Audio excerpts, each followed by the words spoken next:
All right, let's get started. So today I'm going to be working on some older issues, mostly related to bump fee, and also reviewing. Probably going to review PR related to CPFP. So a couple weeks ago, I was looking through some of our issues. We have 400 some odd issues open, and there are. Um, I noticed that there were a couple of uh, duplicates. So specifically, there was like 4 issues open on bump fee, and I think instead of trying to find someone to delegate this to, I guess I will just work on it right now. It's possible that this is actually a bit more complicated than it seems. So let me see if I can find the issue. Um, but generally, it was nope, not that one.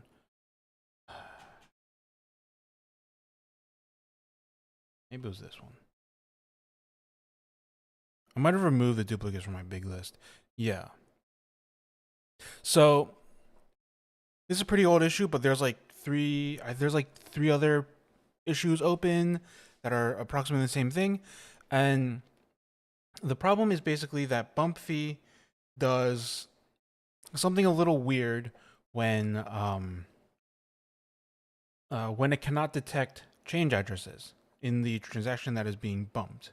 So what Douglas has done, did in 2017, is that he would do a bump fee of some transaction specifying a custom change address for that transaction. But because at that time, bump fee would only work if there was a change, it would not find a change address and then bail out and be unable to bump the transaction. This is still a problem today in that so today we will when we do the bump fee, we will actually choose new inputs if necessary. So we select all of the inputs that were in the original transaction, we run it through coin selection, and coin selection might pick a couple new some more inputs to meet the new fee. This works. This does solve the problem with the original issue where it will make a transaction, you can successfully bump it, but you might now be spending more fee than you are expecting because instead of reducing some change output amount, it is actually going to select new inputs and might even add another change output, which is maybe not something that we want to be doing. So there are there's also apparently an issue with self, send to self, and so on. So this is generally part of a larger issue of change detection. The way that we do change detection right now is not that great. So firstly, open this PR in September to update to make changes how change detection works. And while I think we should do better change detection, I don't think the approach that he described is sufficient.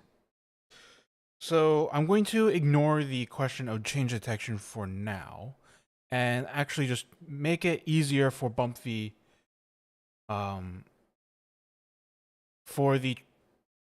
bump fee to work with subtracting fees from outputs. So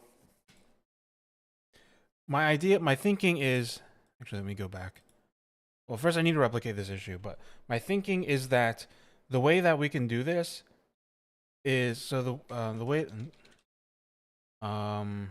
wallet fee bumper.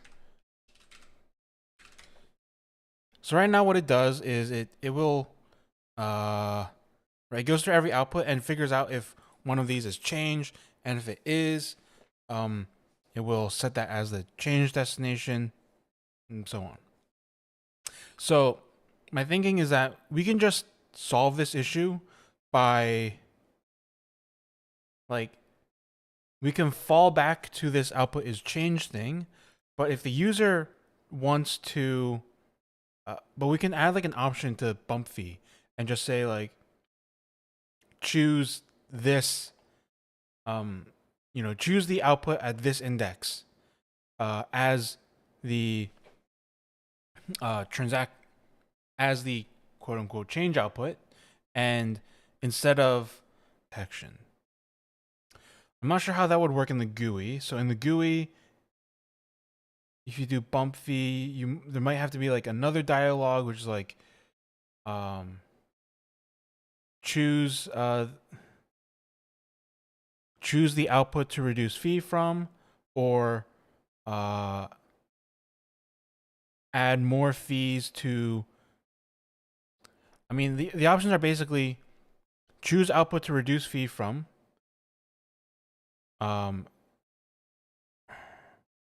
let the wallet figure that out itself, or just add a new change output.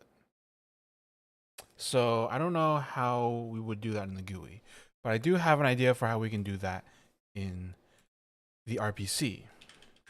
So let's make a new branch first. Bump fee, choose change out, X out.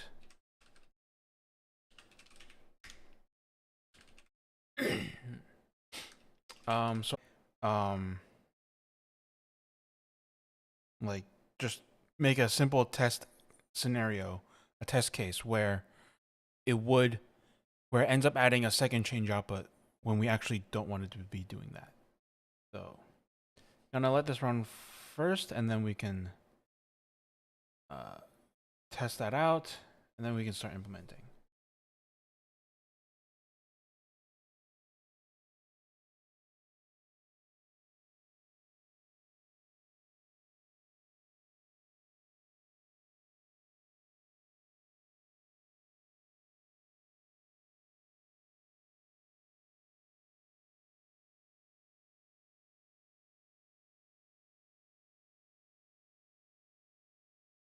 So actually, this probably isn't that complicated. It's a little surprising that no one's bothered to do this yet. But I guess I mean, it's not really a priority, and there are 4 open issues though. So it's like, clearly this is something that people do care about. I know that change detection is generally an issue that we need to work on though.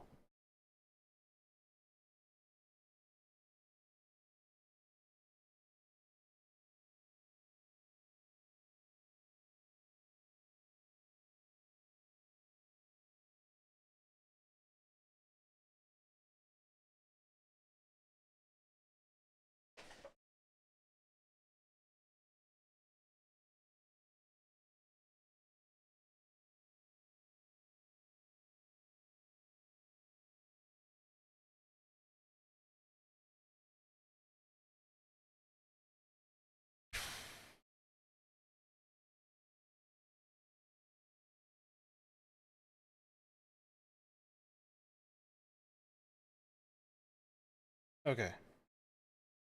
Let's start Bitcoin D. Oh, crap. Do I still... Wait, hold on. Why did that happen?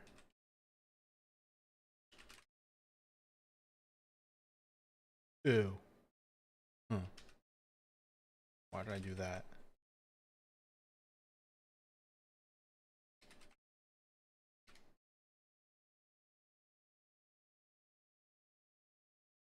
Okay, maybe this will make it not explode. Ah, great.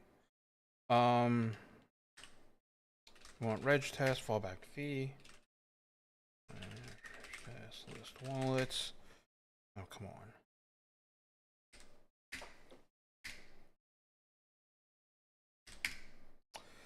Okay. So let's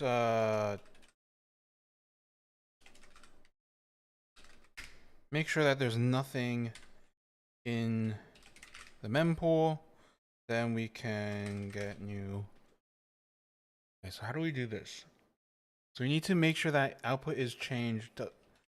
Right, if we look at the code, we have output is changed. That's how we do change detection. So we need to make sure that that fails. My script is changed. Where does that come from? Yeah. So if it is mined, and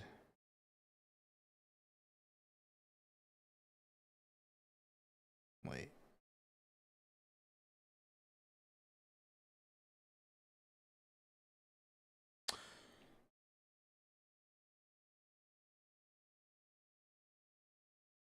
Interesting. Find address book entry.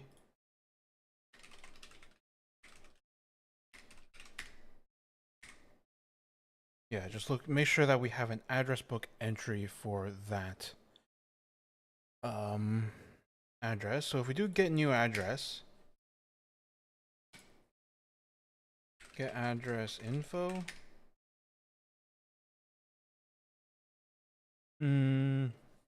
Right, this is detected as change is false. If we do get new, get raw change address, this should be detected as change is true. So we can make a transaction. We can do like, hold on, let me, I'll just send it to legacy 0. Get new address, funds, send to address 10. If we, get raw transaction. All right, we see, so this is the address we sent to, right? 7GQR. This is our change address. So get address info on this. It says it is change. But if we now label it, so set label, this is how we can turn something into not change. No longer change. Right, and if we get address info this, it is now no longer change. So if we bump fee, bump fee. All right, we get a new transaction, get raw transaction. You can see that we've added another output. Right, so this is our original. This is our second. This is our first change output, and this is now our second change output. And that's the issue that this is the issue that Douglas had posted, and a couple other people as well. So we can resolve this. I think we can resolve this by just saying, by adding another option to bump fee that says, you know, output 2. We're adding subtract fee from outputs to bump fee. This is essentially what we're doing. So I guess the question there is, do we want to the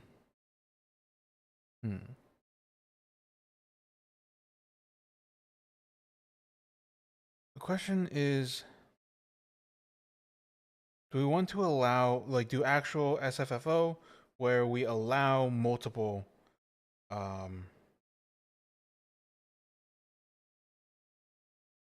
outputs to be specified, or do we want to just do it simply with, you know, reduce from this particular change output?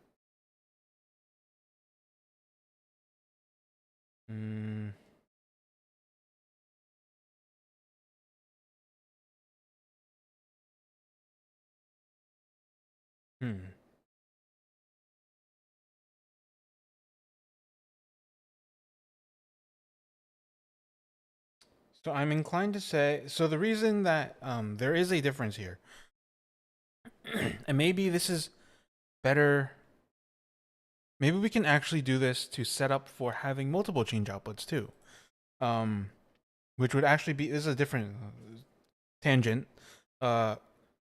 We may want to create multiple change outputs because this also breaks heuristics. So it's a bit better for privacy, a little worse for fees. The thing with multiple change outputs is that you can have, the way it improves privacy is that instead of, if you look at a transaction that just has two outputs, it's highly likely one is, one is the transaction, one is change, and you can do some things on that, on matching on that by like checking, is one of the outputs smaller? Is there like unnecessary input heuristic to make one of the outputs? Is there is like one of the inputs an even number, like a nice human number, or is one of the outputs like really close to a nice number for a payment in fiat, right? Something like that. But if you have three outputs, you kind of break that apart a little bit. It becomes a lot harder now. You have to match against three things. So there is some benefit to having multiple change outputs. So now back to this fee bumping thing. If we want to allow multiple outputs, it would be better to do that as multiple change outputs.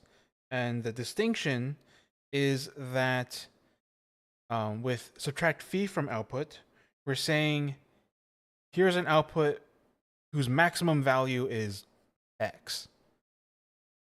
And we want to remove the fee from that. Whereas what we're doing is these outputs are just change split up over them. So I think, unless we want to do the multiple output things right now, that might be extremely complicated. I'll do that afterwards, and then we can like rebase and experiment, because this actually should be pretty simple. Just doing one output, just specify which one is a change, should be pretty simple. And then we can take this tangent of doing multiple and multiple change outputs. And I need to talk to Merch about that, actually. I think that's something he wants to do, but because there is, I think we are just going to do one output for now. So that would be spend, I think. Bump fee helper. Yep. Okay, let me close these so I have more screen real estate. Yeah. So we're gonna add, we have options here. So we're just gonna add another option. It's gonna be called change index, or change pause.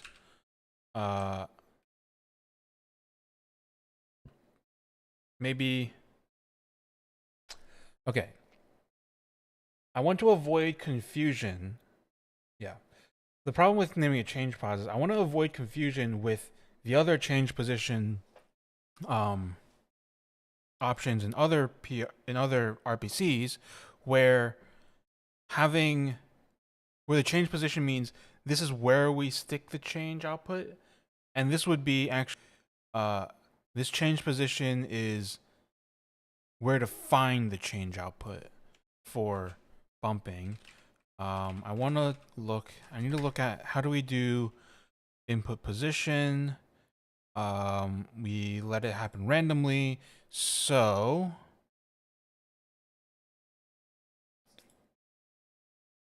I think we just need to be, we could be clear on that. Maybe just call it original arrange change pause, or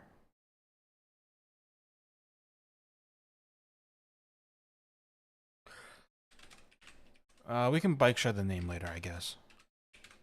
So this is gonna be a number, call hint, not set, detect change automatically. But if it is set, the zero-based index of zero-based index of the change output position in the transaction being bumped. Used to the fee, the additional fee will be deducted from this output.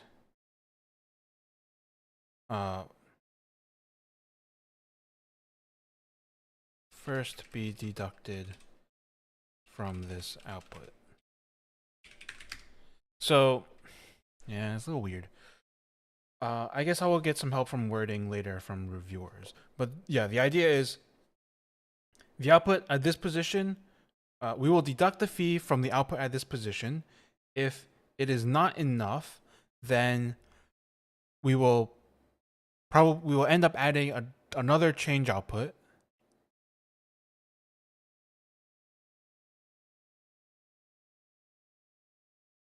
With probably the same address, actually. That's such a privacy leak. Now that I think about it. Oh, that's such a huge privacy leak. Because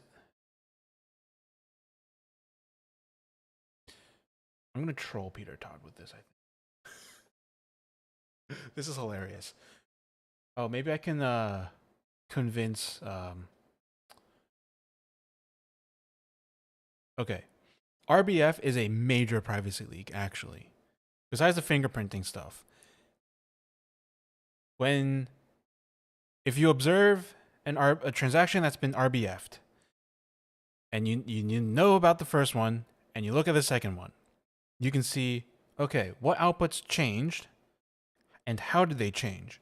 So you can see, let's say we RBF'd a transaction and output at index 1 now has a different amount. There's a very good chance that that was the change output, wasn't it?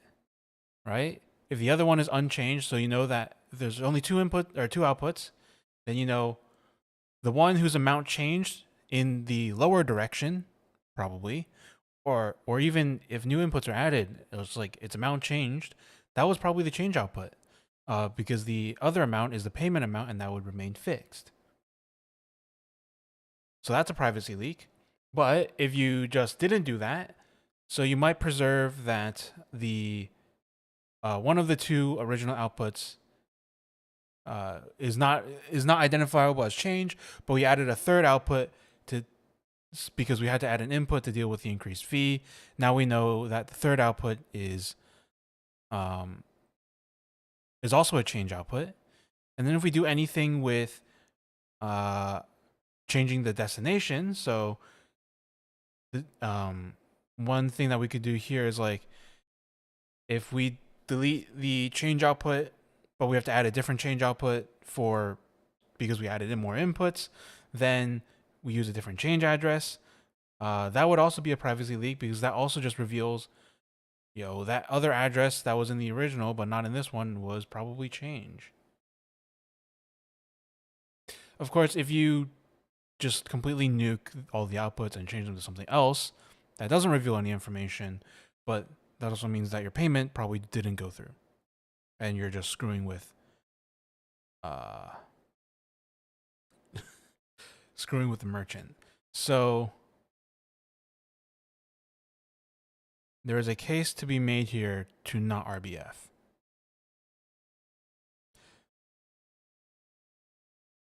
But that's more of a don't use this thing rather than a like we shouldn't have it type of deal. Anyways, that's a tangent. Okay. So yeah, I'll let people bike shed over this naming and the help text. So original change pause. So we need to extract that. somehow. Okay.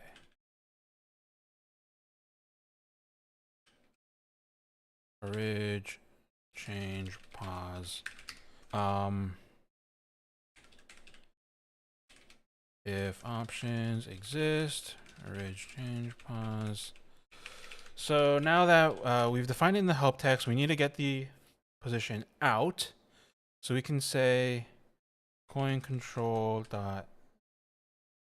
Is it in coin control? I don't think it's in coin control. Ah, great. Let's just have this separate.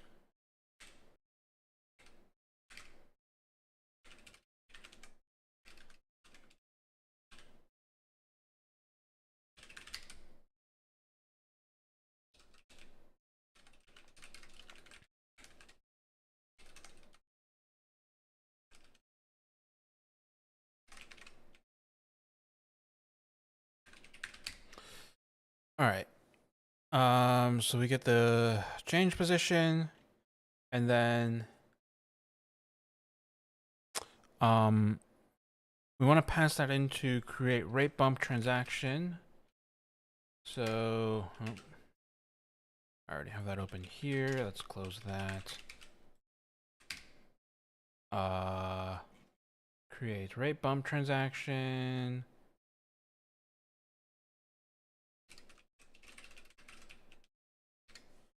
Okay. Actually, this should just be an optional. Optional int orig change pause.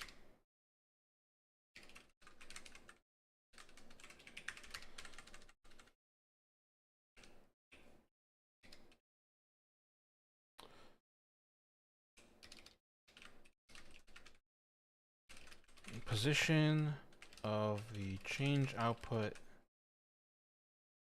to deduct the fee from in the transaction being bumped.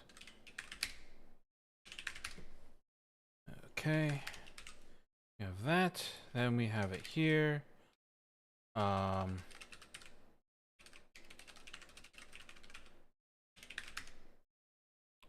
So that's an optional. So we should actually make this an optional as well.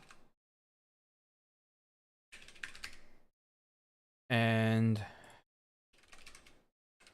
actually, because we're using get int, probably want to do like get uint, make sure that it's a positive number. And then later we can validate that it's in the range.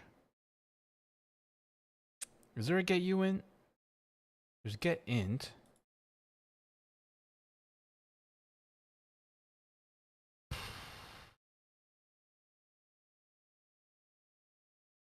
Get int. Get uint. Okay, it's get int.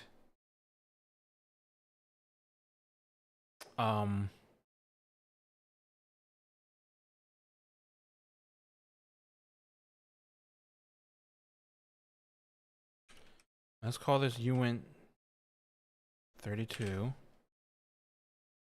And I guess this is get int uint 32. Like that.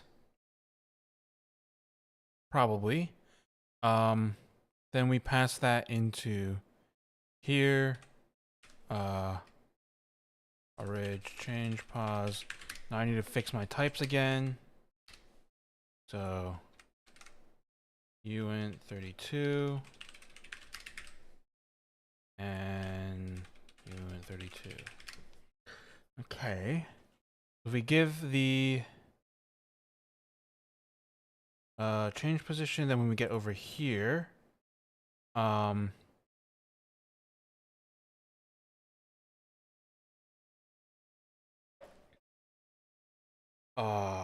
crap. So we need to iterate v out. We need to skip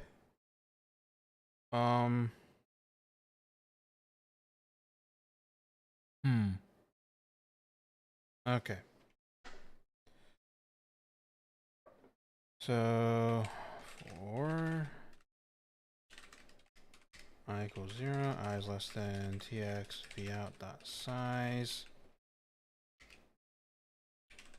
I should probably validate this size. So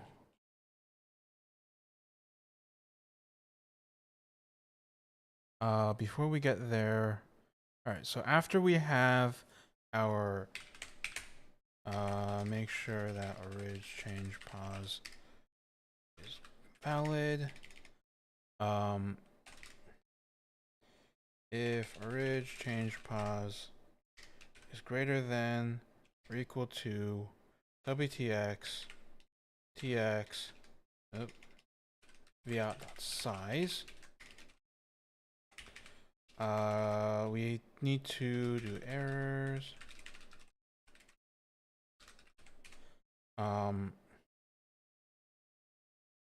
Index out of range.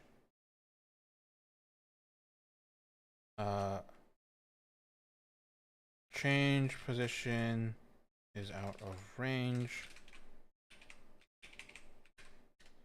Return result. See, invalid parameter. Is that an option? I don't think that's an option. Result. What the hell's result? Okay, just invalid parameter. Cool.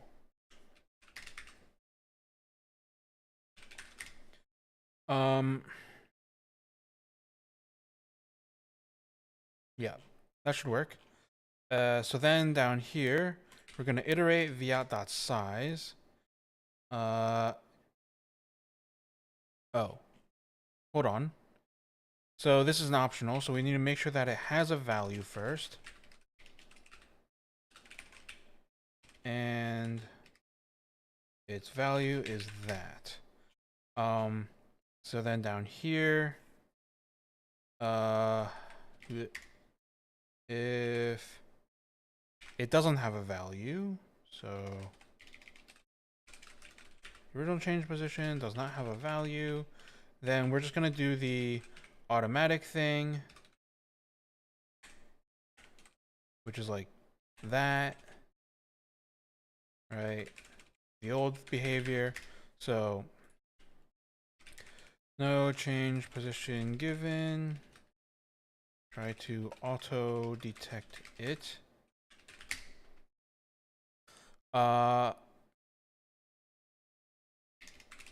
Change output.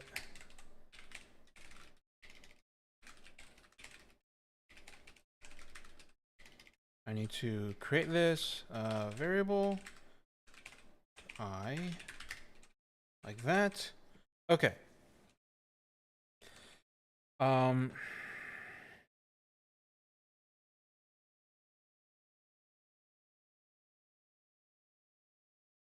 So I also want to try to avoid duplicating anything here, right? So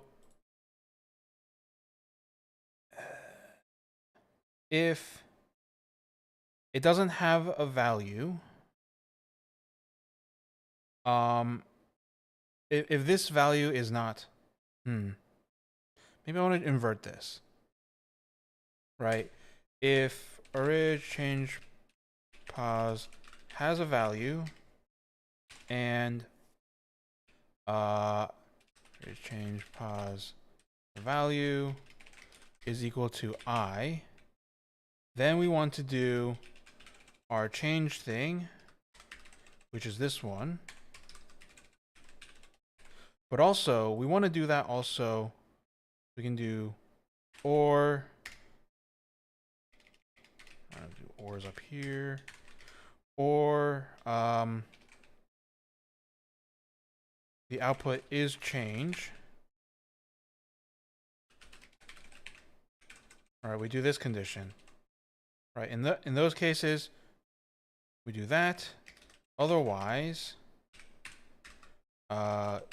we don't have a change position given,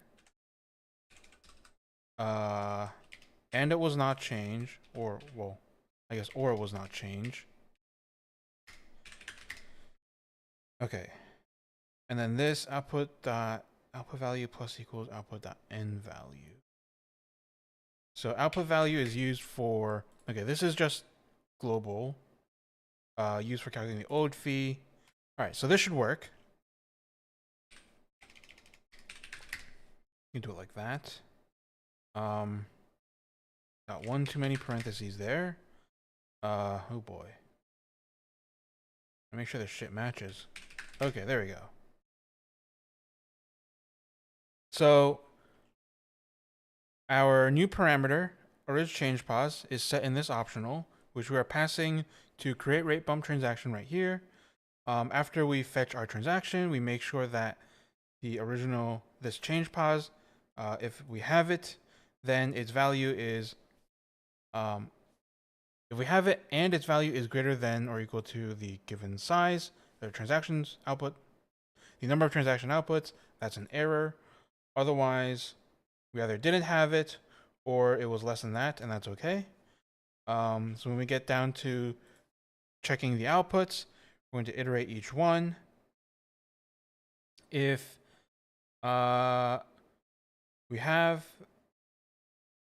if we're given the change position and it matches,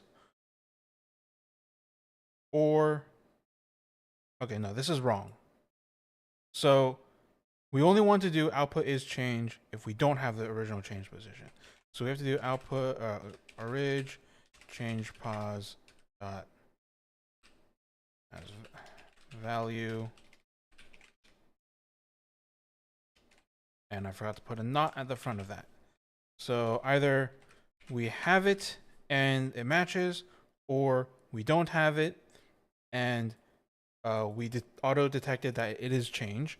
If that's the case, we set it as our change destination. Otherwise, for all other outputs, we say that they are recipients. Yeah. Okay, and then we just do the normal thing. So what this will do is tell coin selection, hey, this is our change address. And also we excluded it from the recipient list, so it won't be an output unless we make change.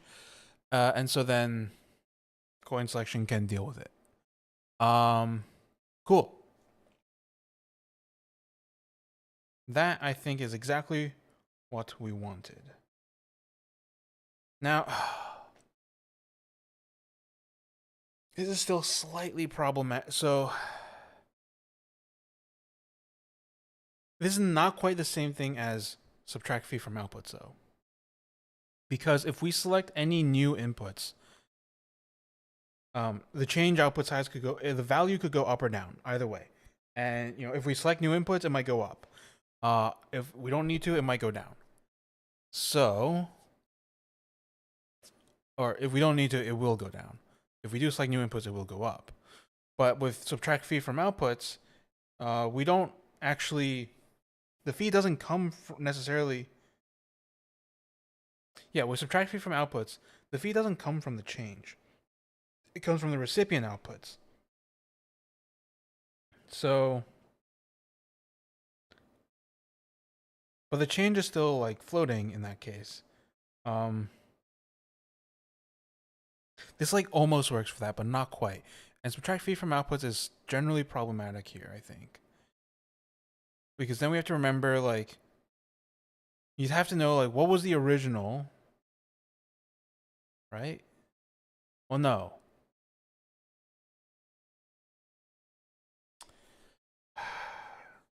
We would need to have subtract fee from outputs separately. Because you can have both subtract fee from outputs and change, right? So, say, okay, if we don't have to add new inputs, and you just do subtract fee from outputs. Wait. Actually, maybe they are mutually exclusive. If you subtract fee from outputs, then all the outputs have a fixed amount. The inputs have their amounts. There would be, in coin selection, it would calculate that there is a difference. That some fee is already being paid. No, it would, that fee already being paid would be in the change amount, would be thrown into the change, a new change output. Yeah, this gets really fucked up. So actually maybe, oh God. Subtract feed from outputs is such a pain in the ass. All right, well, we're gonna ignore that for now. Let's see if this handles the case that I was experimenting with. So let's make sure that reg test is stopped. Then we can compile this, and then we can test it manually, and then I will need to write an automatic test if it works.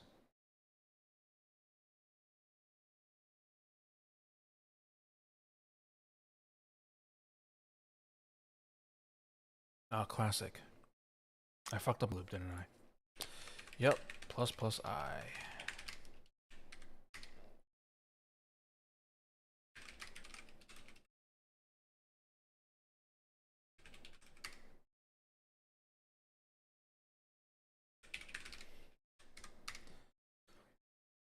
Okay, this should work.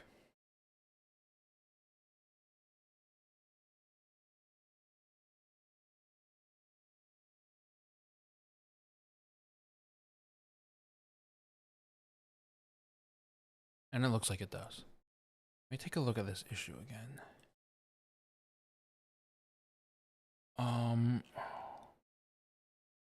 There were a ton.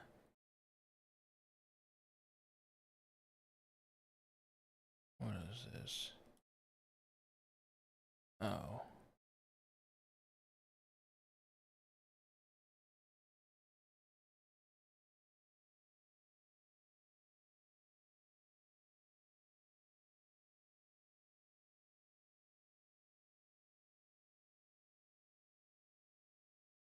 Okay, I might do this too. This should be pretty easy, actually.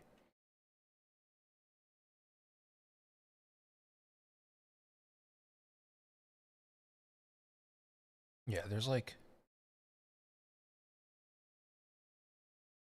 Right, this is a duplicate of the first one. There's this issue.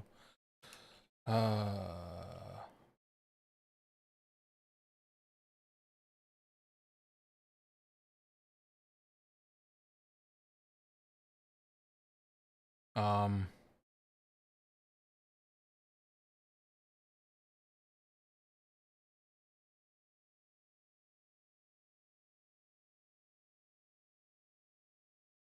Ah, okay, this is similar but not quite. So, subtract feed from output. Yeah.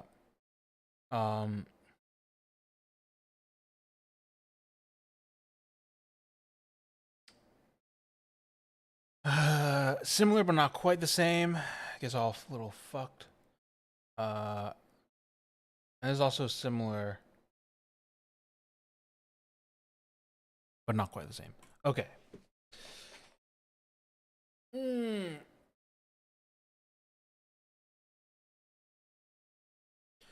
All right, let's do this change one first. This should resolve these two issues here with not this one. Crud. Got my sorting wrong. Okay, so this should resolve these two issues. Yeah, using custom change addresses. Fine. So let me run Bitcoin D.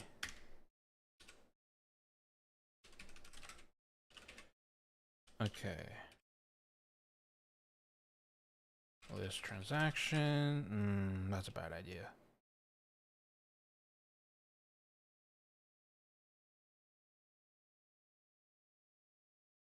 All right, so get raw transaction. Oh, that's already my history. Duh. Okay. So if I try to bump fee this, it will deduct from here. We should be able to see that. So let's do just a normal bump fee. All right. Get transaction. Get raw. True. All right, that was originally it was at 493015. Now it is at 490799. You see, this has gone down, so the fee has gone up. but we want to use index 2 as our change output. So we're going to bump fee this. We're going to add options. And we're just going to say orig change pos is 2. Actually, if I go out of range, like -1. Yep, out of range. And like 3, change position out of range. That's good. So we give it 2.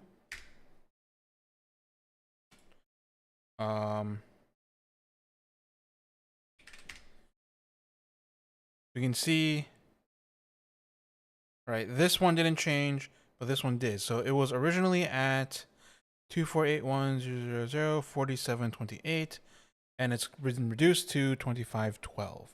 So this did exactly what we wanted it to do. The order got a little shuffled, but I think that's expected. If we have more outputs, it would shuffle them even further. All right. So that's this feature. That's actually pretty simple. So I'm going to commit this all together. Yeah. Bump fee, allow change position, original change position to be specified. The user used a custom change address. It may not be detected by as a change output, resulting in the new transaction.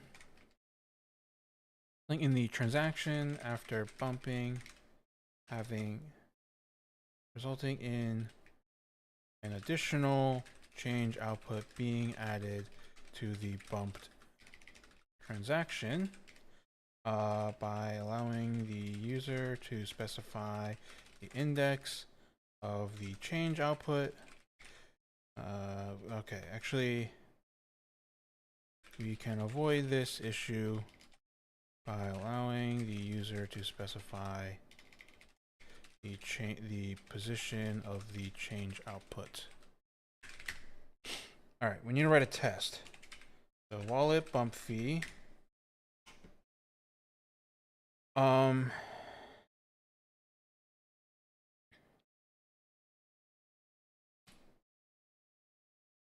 Oh God, what is?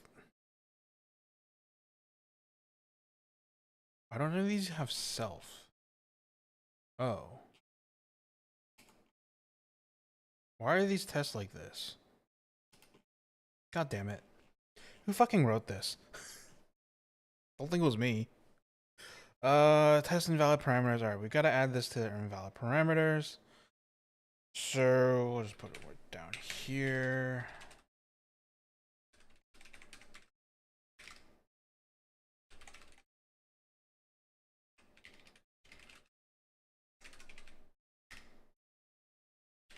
So what were the errors we were getting? It was -1 and -8. So raises RPC error -8.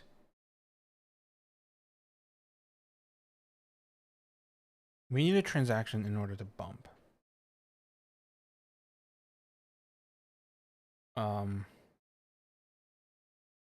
RBF ID spend one. There should be 1, 2. Okay, so -1 first is the error. We JSON integer out of range.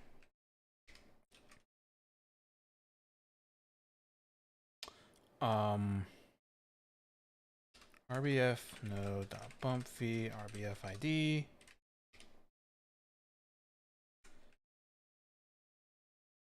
Change pause -1. Okay, then that's 8.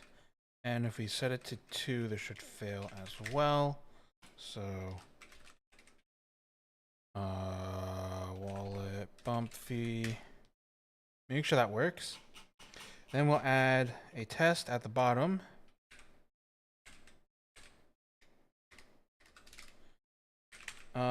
Test change.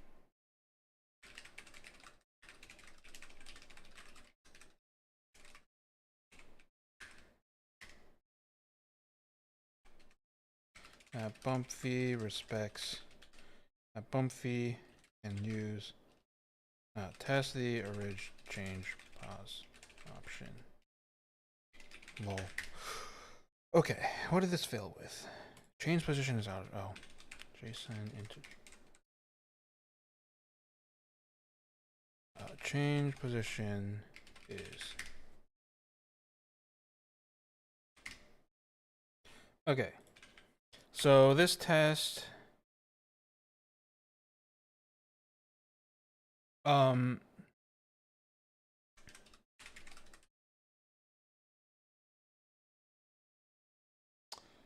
send to address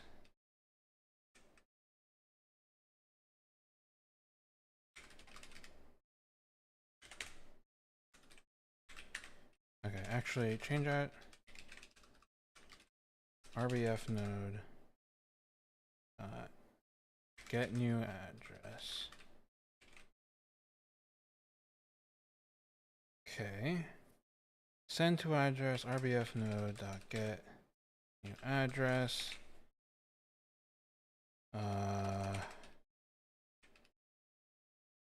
Send to address. Can I specify change address with send to address? Address map comment replaceable estimate. Nope. Okay, I need to use send for that, I guess. So send, I can specify a lot more. Send, I can specify change address. Yes. All right. So,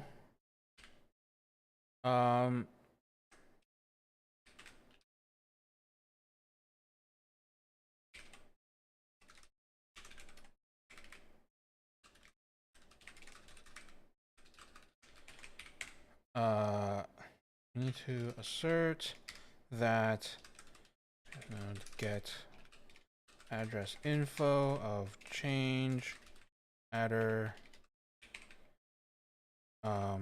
is change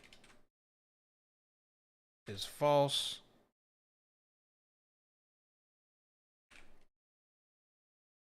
And same deal with the destination address. So we're gonna send, oh boy, send is a little complicated. So send outputs is dest adder. What the hell's the balance of this wallet? All right, one should probably be safe. And then options change nope, change address is change adder. So we get a TXID out. Send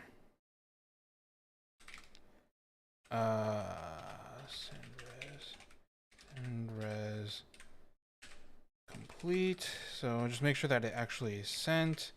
Then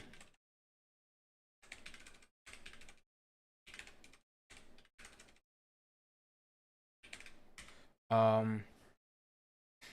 we want to make sure, so we go rbf node get action send res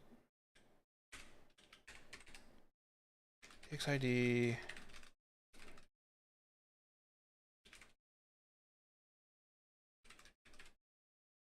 there is a action also get all the details.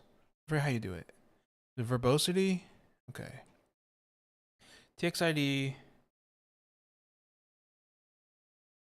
and verbose is true. So this will give us our transaction and a bunch of details about it. And we can look at decoded. So we want to assert that tx decoded v out, that the length of this is 2. Then we want to get the position of the change address or the change output. So that's find v out for address txid and dest adder. Maybe that's how you use it. God damn it, we don't use it here. Oh, Jesus.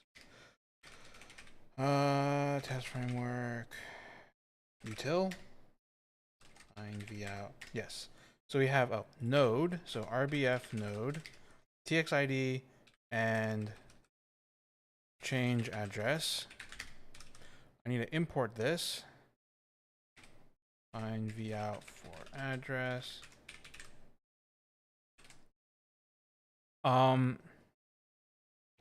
So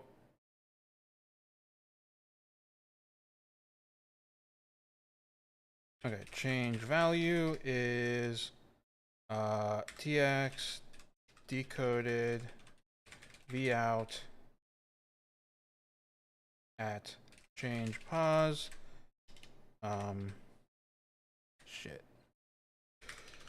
How's it decoded again? V out value. Okay. Change pos value. Spelling.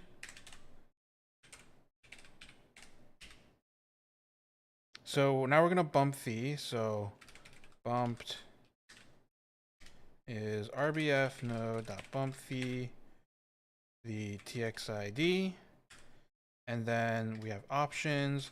We're gonna give orig change pos of change pos. We're gonna have a new. Okay, so there's gonna be a new change position, which is just this. So actually, I'm gonna copy those two.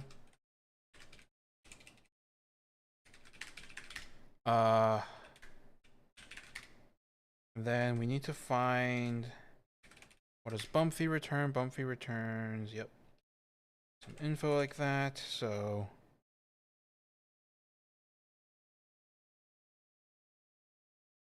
errors needs to be empty. So assert equal length of. Actually, that doesn't matter. We need to get the transaction and decode it again.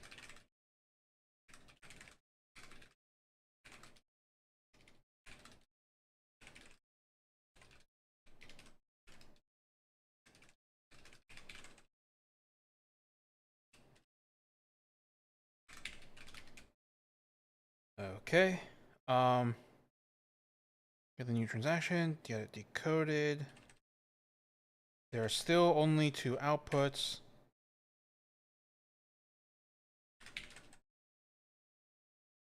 So there are only 2 outputs. The second, or whatever the new change position output is.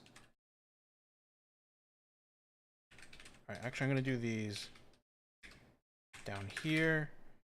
Only 2 outputs. We get the new change position. We need to use the new txid.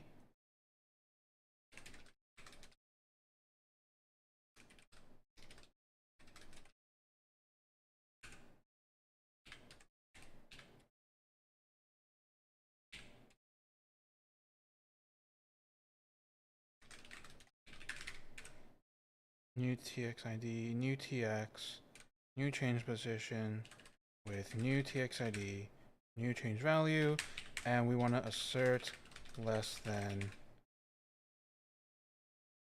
Is it going to be less than? Assert not equal. I hope that's a thing. Change value, change new change value. Yep. All right, that should work. I don't think assert not equals a thing though.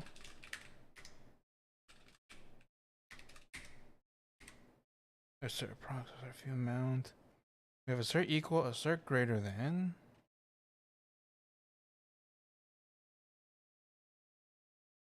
Nope, don't have an assert not equal. Okay.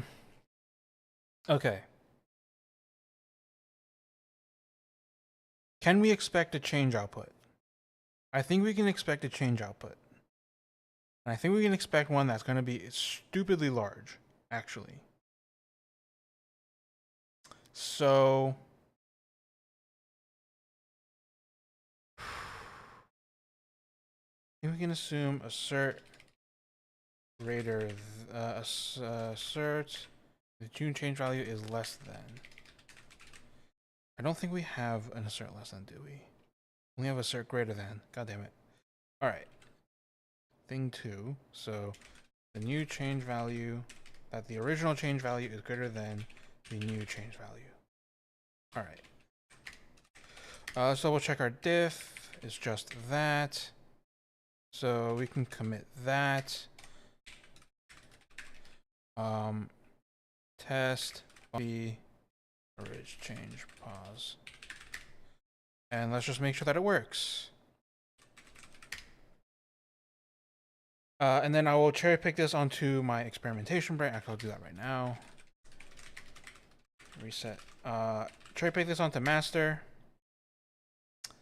And just double check that it fails as we expected. So, gotta compile this branch.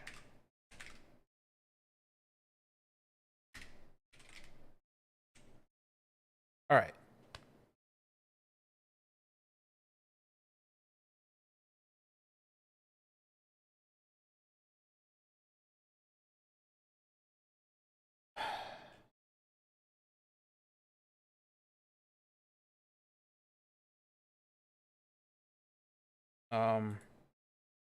Fuck. I missed a very vital thing. To actually run the test.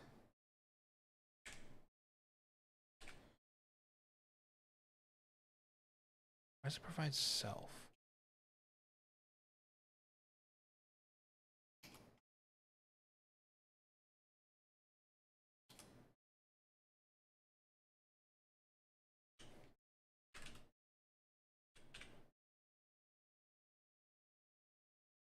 What?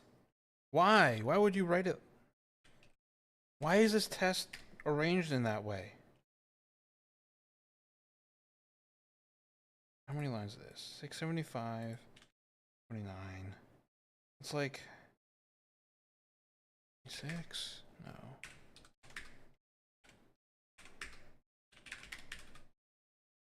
Oh my god.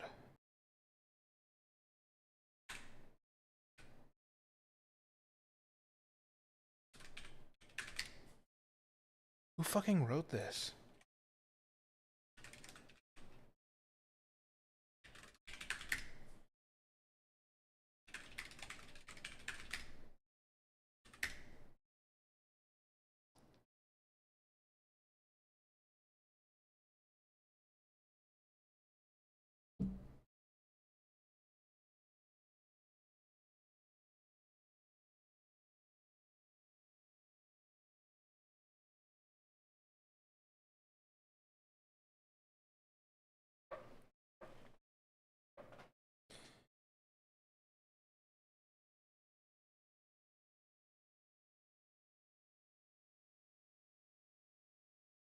Ugh.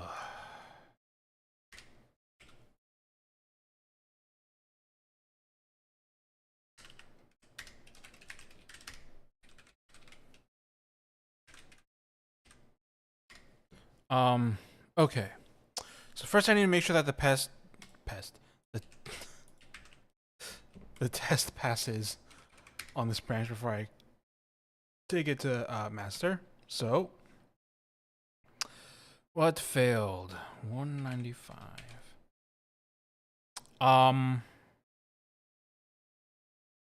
Interesting.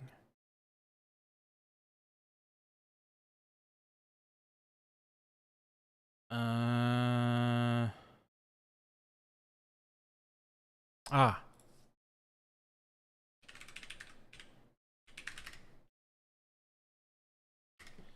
this test is really slow too. Okay, so this should fix that problem. I was just looking at the wrong transaction.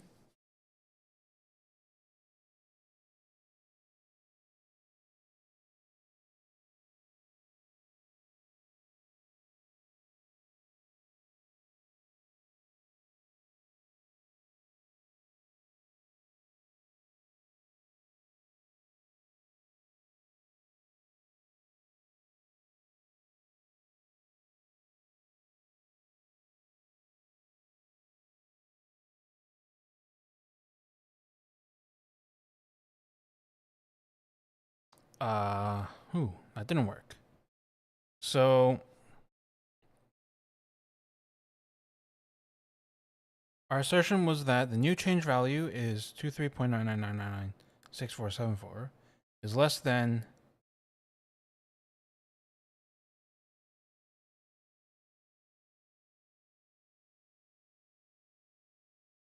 yes.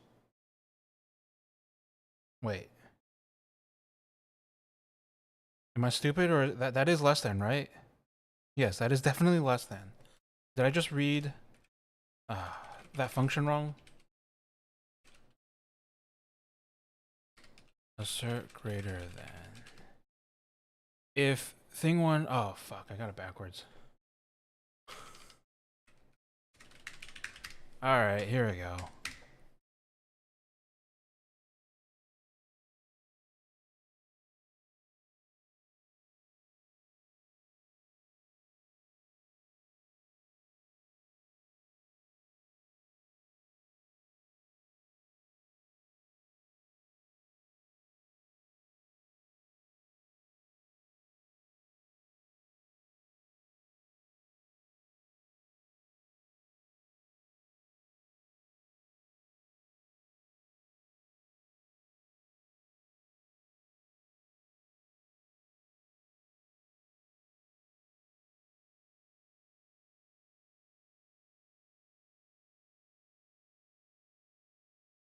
There we go. Now it works. Great. Let's grab that commit. Go to experimentation, reset this to master, cherry pick that commit, make sure it's compiled, and run the test. So, because this is running on master, I expect the test to fail. Obviously, the options won't exist.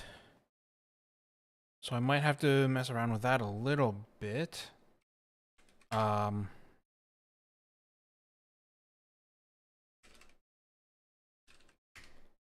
mainly what I'm looking for is that bumping will cause it to... Wait.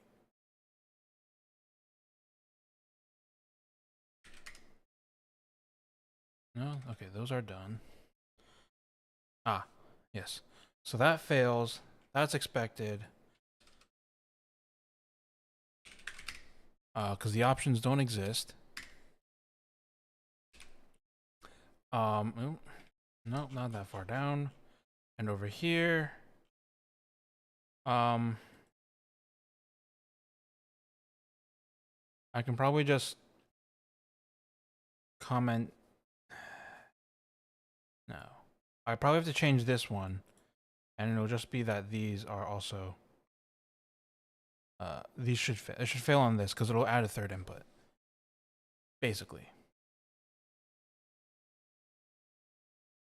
But this might actually not work right now because it's gonna see this option and probably be like, huh? And then throw an error.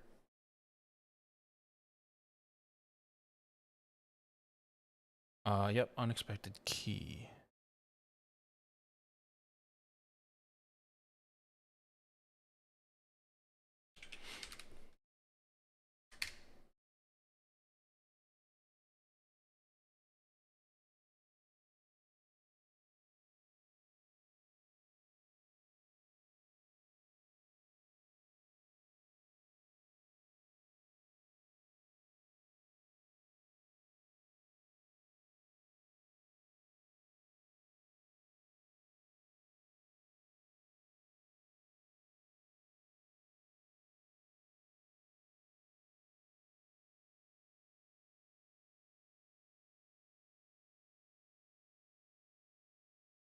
Yep. So right here, it added a third input instead of correctly detecting the change output.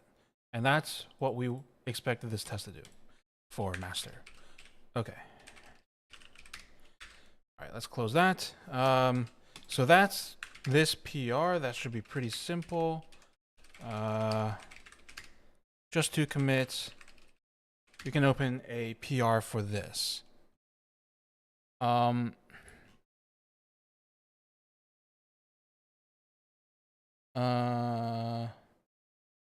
me just make sure that, so that will close 11.233. I'm gonna make sure it closes 2795 as well.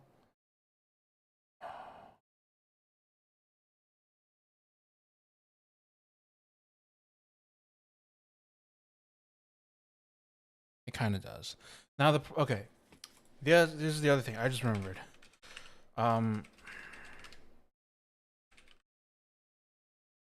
QT. It's Bitcoin QT. So we need to do the same thing in QT, which is, I think, slightly more problematic. Right. So if I do increase transaction fee on this, yeah.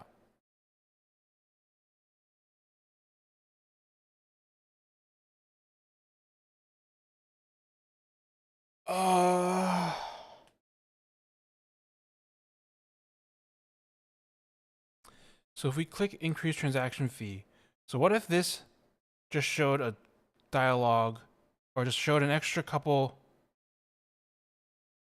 Okay, we can have this show an extra dialogue where basically you can choose, it'll be like a bunch of radio buttons. It'll be detect change automatically, or then a bunch of, and then just each of the outputs as radio buttons, and you just choose the one that is your change address.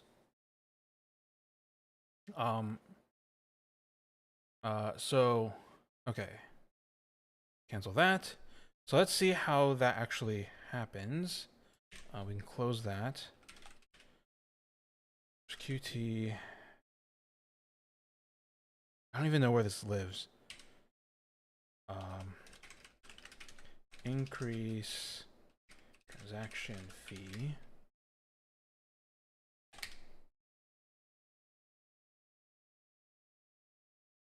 Wasn't increase transaction fee?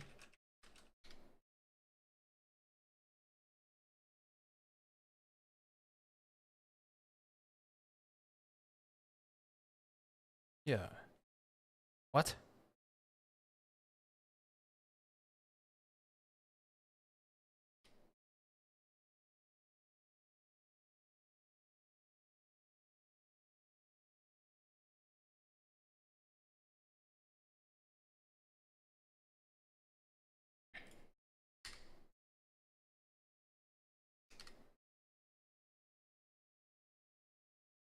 Oh, balls. It's gonna be like that. I think I know where it lives now. Bitcoin GUI. It's a menu item, right? No, this might be transaction table model.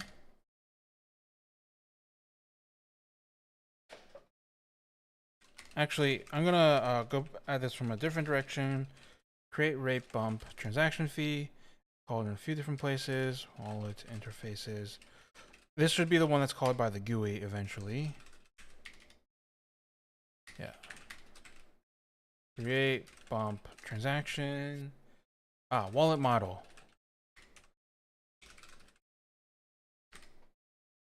Right. And bump fee.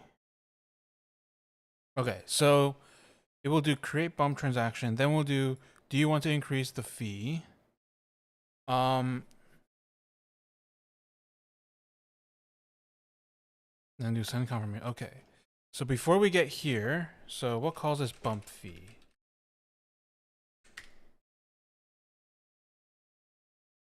Transaction view.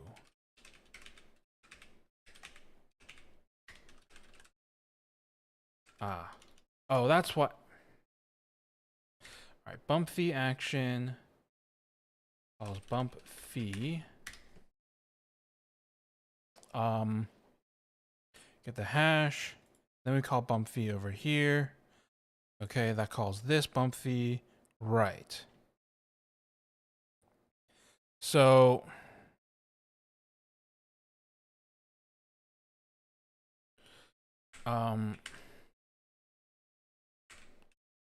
ask the user which is the change output.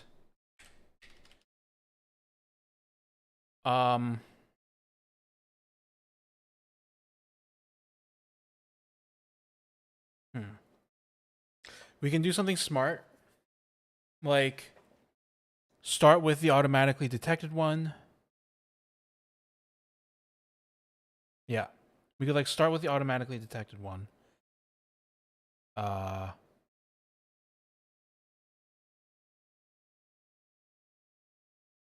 We have none, and then every output. So,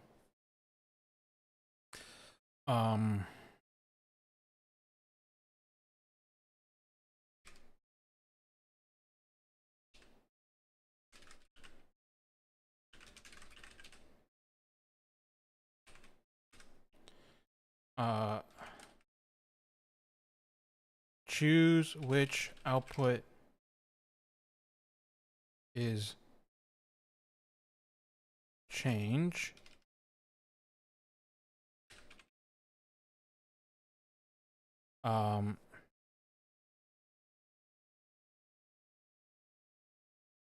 The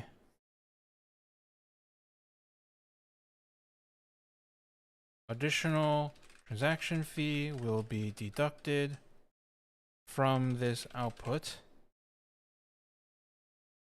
if it is insufficient new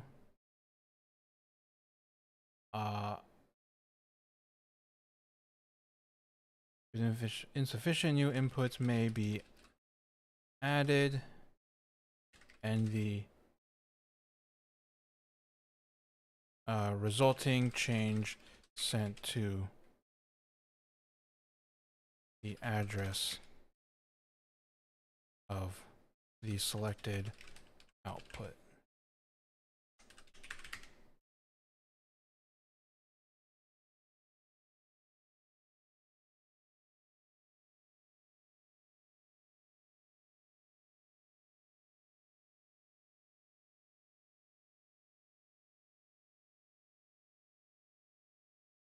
Say choose which address is changed.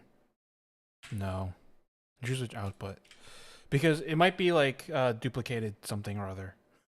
Like you have two, if you have two outputs with the same address, we would still choose one of those as recipient. So, okay, how do we build this then?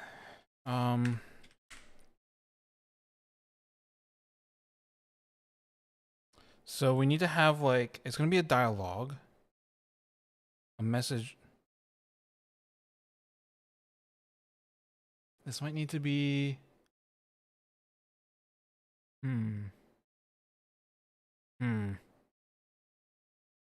Fuck, I hate the GUI stuff.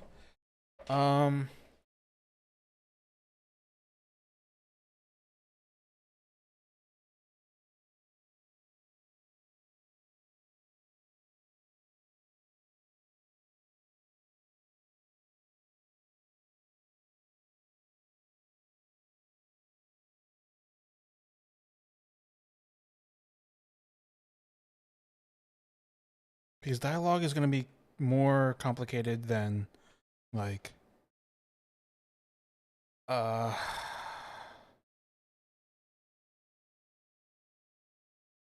these message boxes. Okay. We're going to make a dialog box template. So I need to have Qt designer.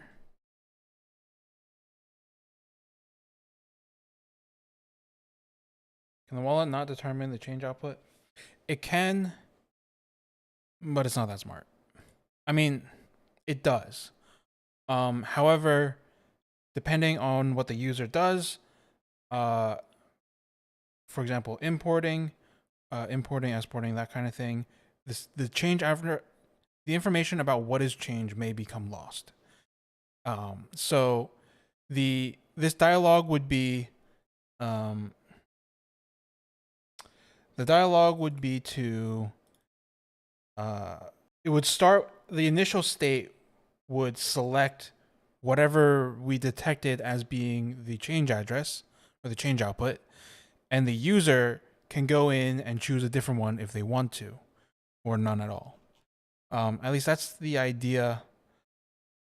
I do wonder what people will actually think about this, but in the RPC, it's less annoying.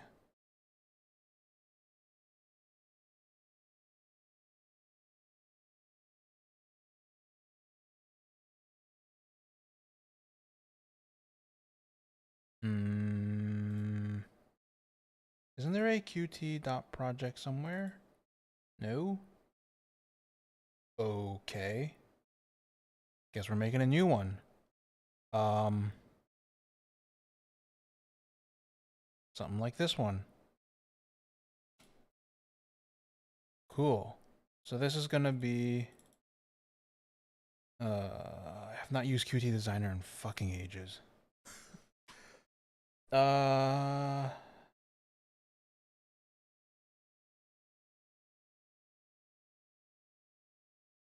Okay, we need a label.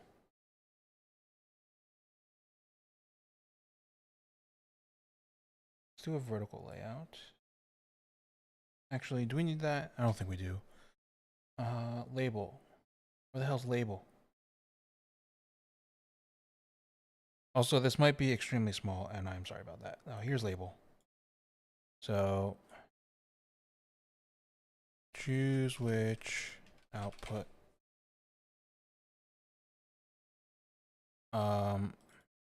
Choose which output is change. The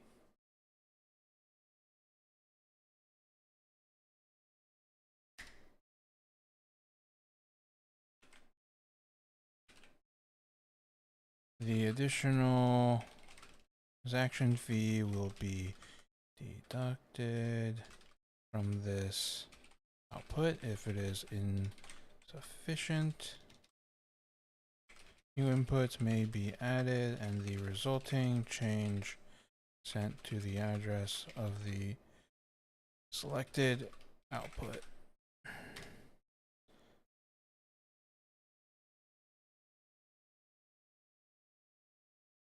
Okay.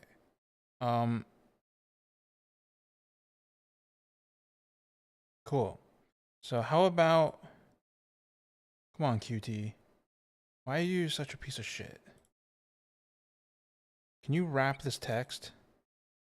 Hello. No, don't do that.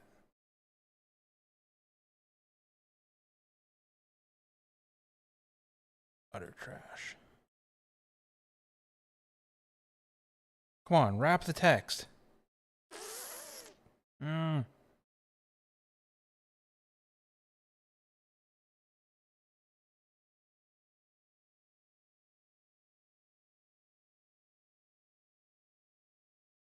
Or do I need to like put in? Do I need to put in sentences these breaks manually? Line breaks manually? I'm like,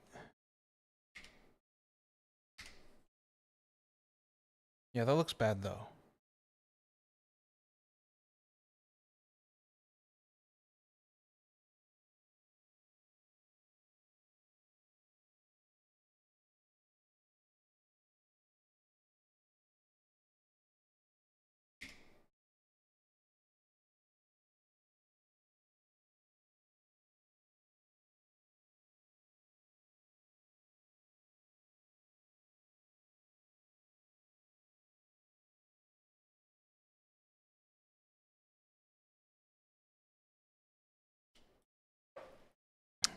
One of these properties might be wrap text. Q label, text format, rich text, alignment, word wrap. Here it is.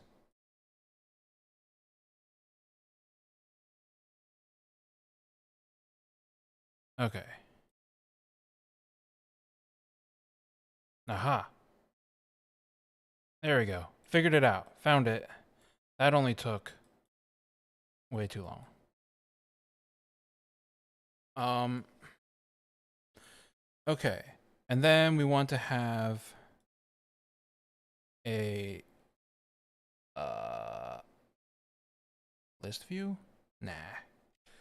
We want to have a vertical layout of a bunch of radio buttons.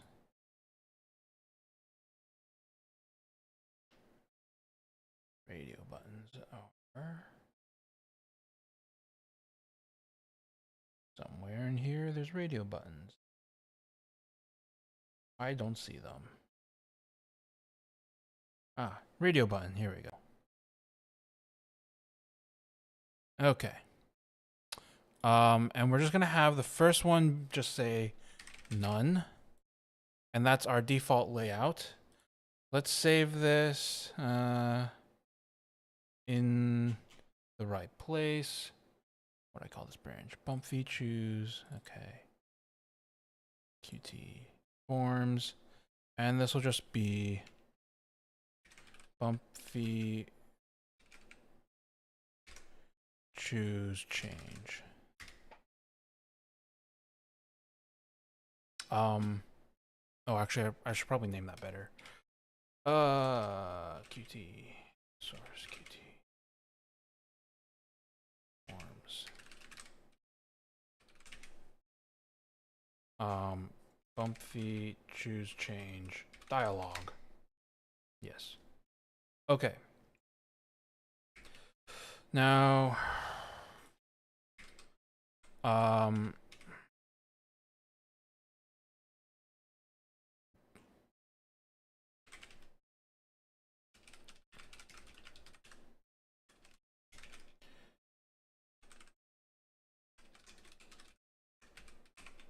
and I use send confirmation dialog type thing.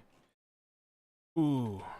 So I need to figure out how to actually implement that. So we're going to take, it's been a long time since I've done any GUI stuff.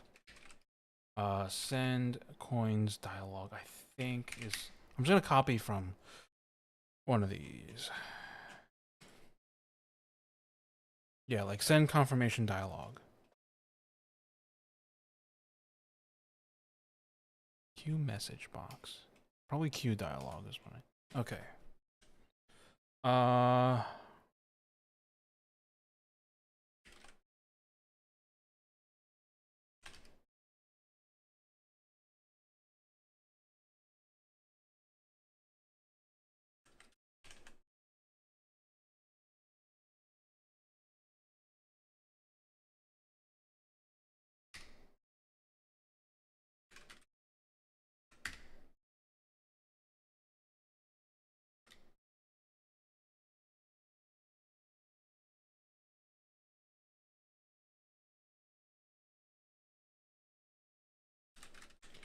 Gotta get through all this boilerplate for new files. Okay, so I think we still need those. We definitely need Q dialog and Q string. I can probably remove these. Synchronization state. No, forms. There is, right, there is UI send coins dialog.h. So we will probably have also, shoot. I think I need to name these though. Right, send coins dialog as that. So bump fee choose change dialog, yeah. So this needs to be bump fee choose change dialog. Bump fee choose change dialog. Don't need URLs. Okay, so this will be dialog for choosing the change output when bumping B.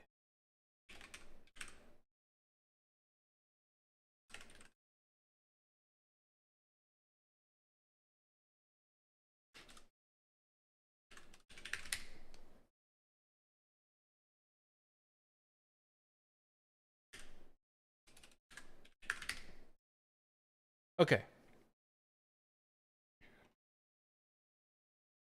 We can get rid of most of this stuff.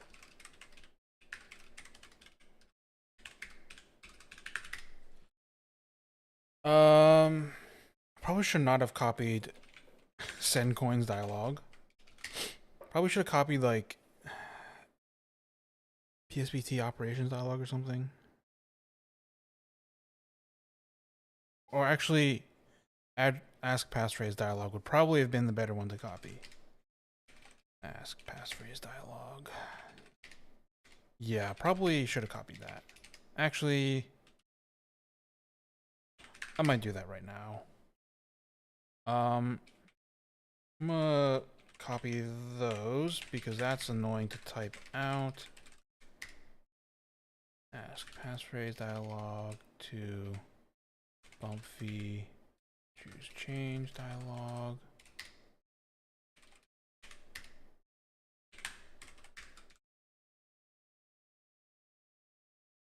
Oops. Probably don't need that.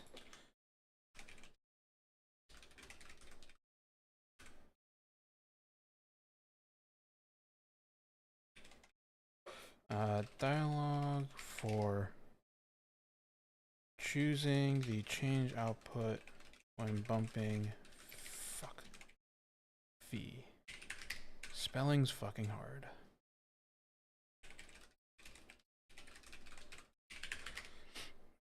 Don't need this enum. Gotta get this endif in.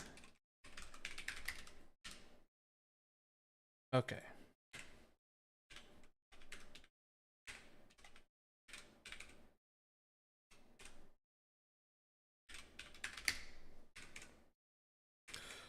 Set model, wallet model, probably needed. We'll have UI, bump fee, choose change dialog. We don't need mode. We do need model. We won't have those, and we probably won't have any slots. We probably won't have any events. Right? It should just be this.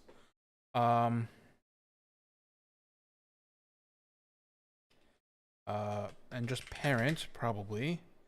Okay. Why did this not... fuck. Yeah, like that. Okay, there we go.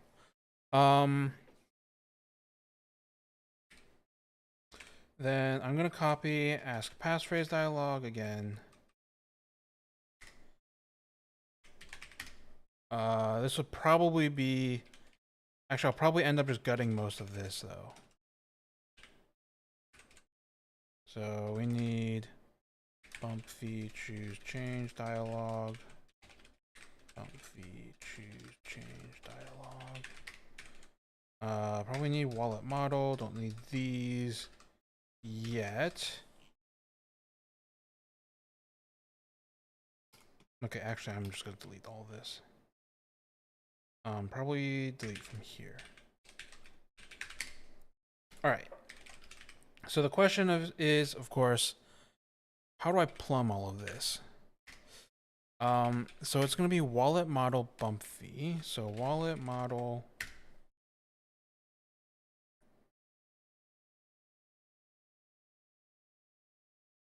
Okay. I think.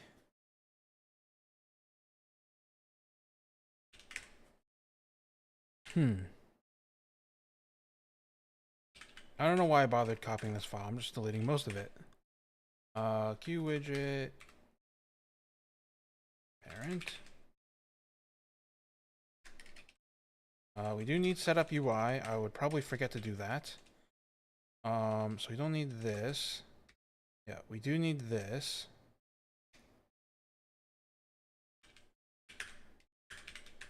Right. We do need this.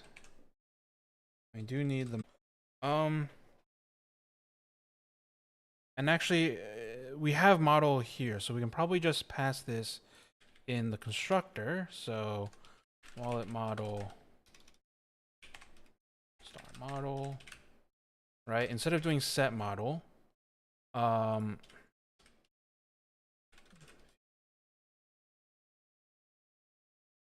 have QDialog parent who have,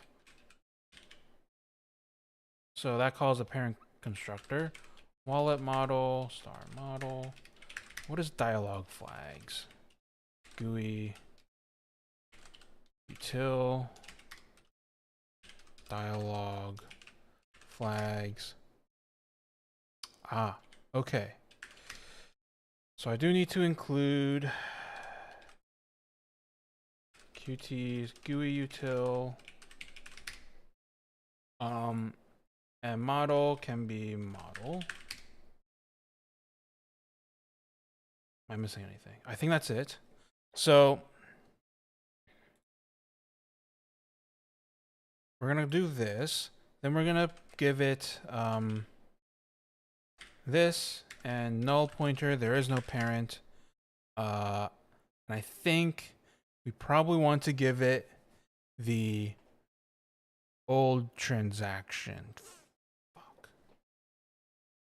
Maybe we have to give it the TX ID, and then we can pull up the old transaction from the model. So basically we need to pull up the original transaction. Wait. Pull up original TX, get TX outs, and their addresses, load, make radio buttons for each address. Right, so we're gonna grab the original transaction. And we're gonna do that using the wallet model. So we've got model. Wallet model.h. Now, I think wallet model has a way to grab transactions. Just need to figure out where it is. It's going to be interfaces wallet. Yep. Is that public? I think that's public. Yes. All right. So wallet interface.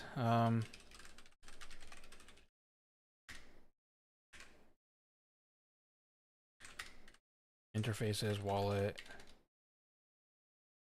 Whatever. That's not the right thing. Okay. Here we go.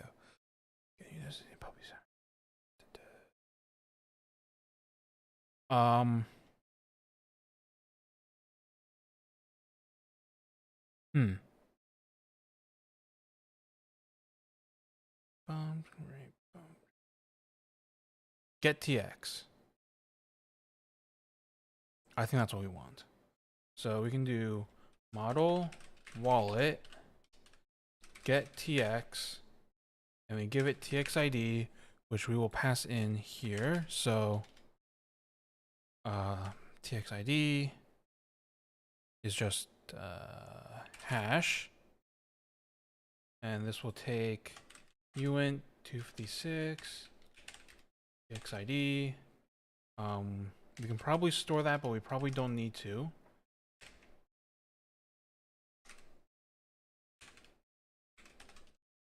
And this can actually be const as well. Oops.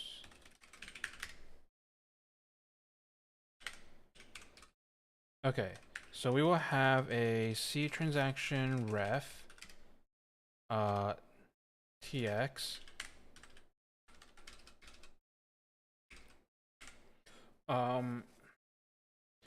So now we're gonna do get TX outs. So for const ctx out in tx v out.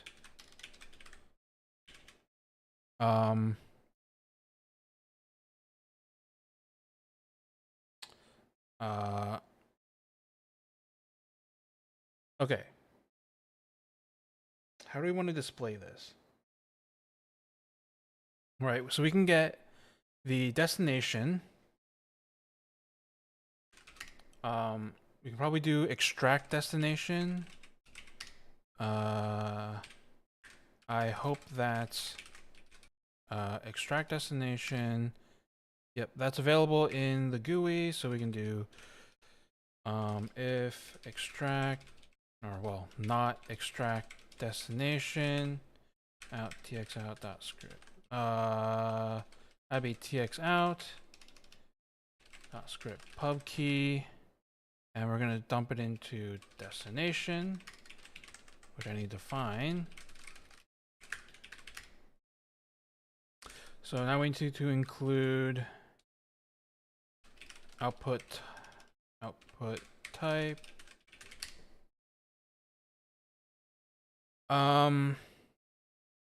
Wait. That's in standard.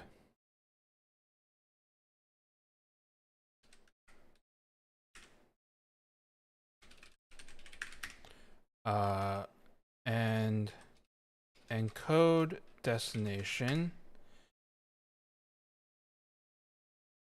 is in key IO.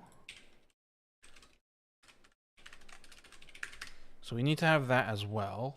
So, okay. We're going to have QString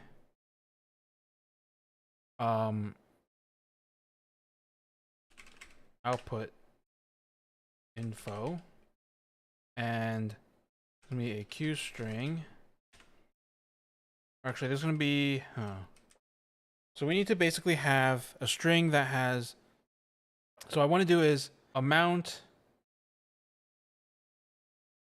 it's going to be amount to address.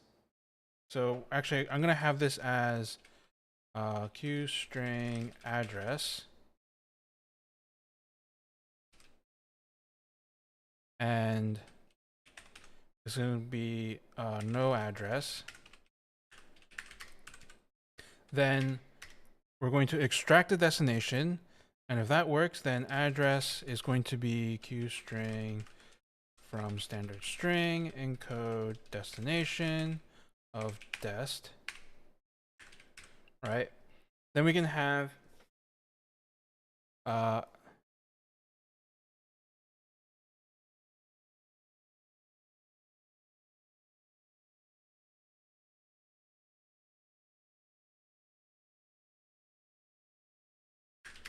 we'll say no address decoded. Then we're gonna have the output info itself. So it's gonna be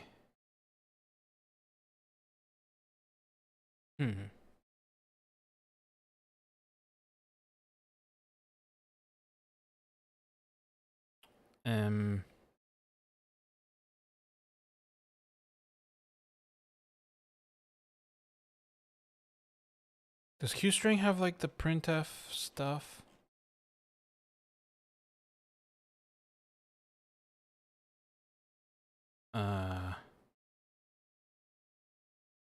I'm not sure. QString, oh, QString printf. I can't remember if it does. Does it?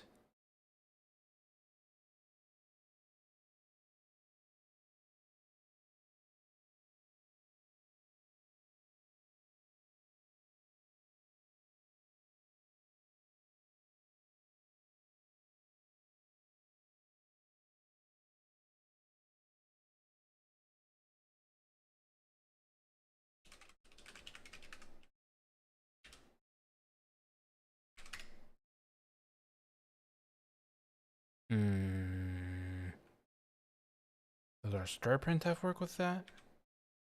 I don't think it does.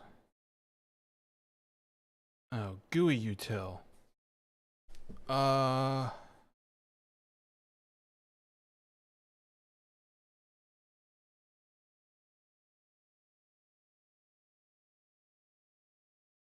Fuck.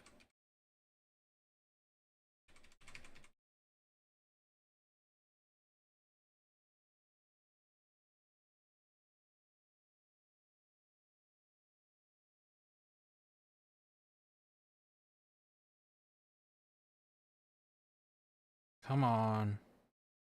Get past all these freaking translations. Okay, you know, I'm not sure it does.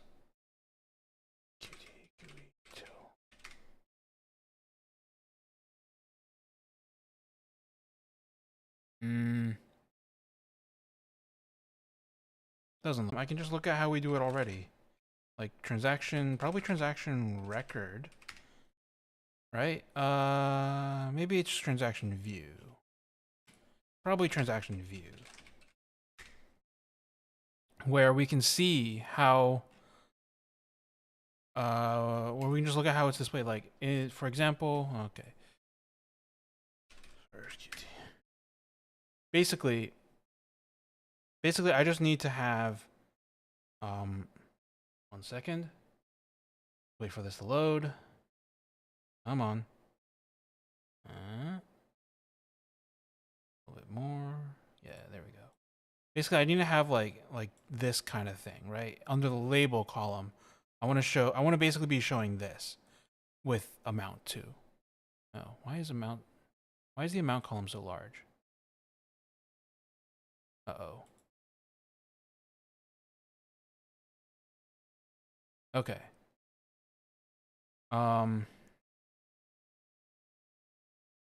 So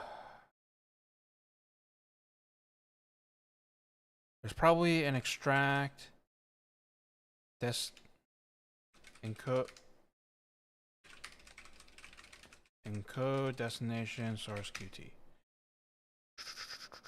Transaction record. It really is that, isn't it? Wait. No. Wallet model. Encode destination. Nope, that's not it. Transaction record. Okay.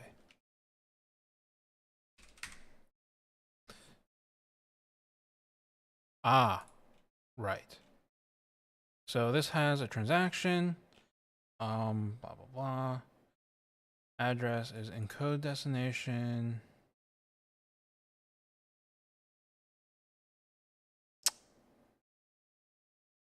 All right. Well, here's how I'm going to do this. It's going to be a Q string. We're going to call this output info. It's going to be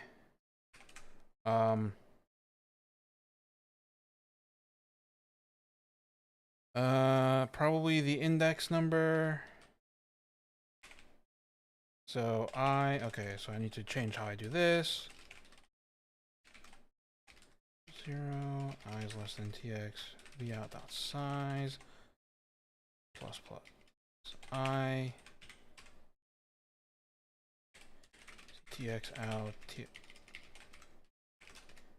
equals tx, v out at I.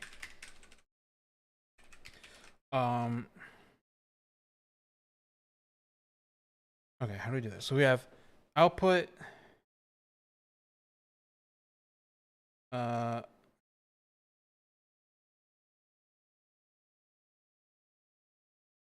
space like that. It probably doesn't need to be translated. Like that, plus the value.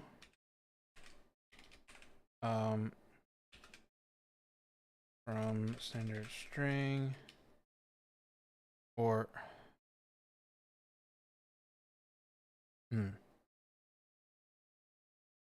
the amount.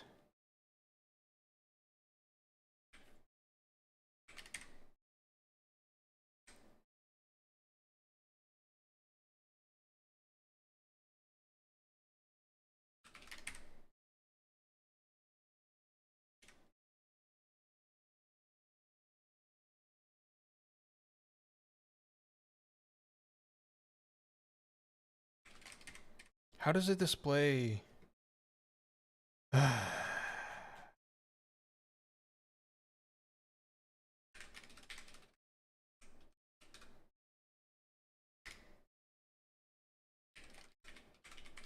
Transaction table model. Oh.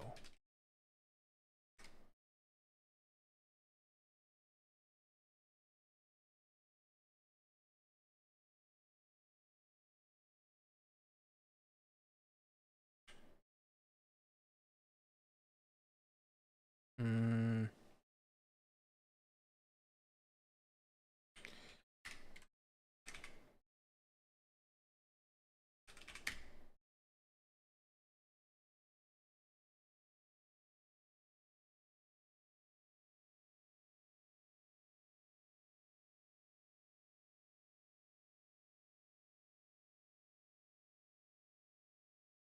All right, here's how we do it.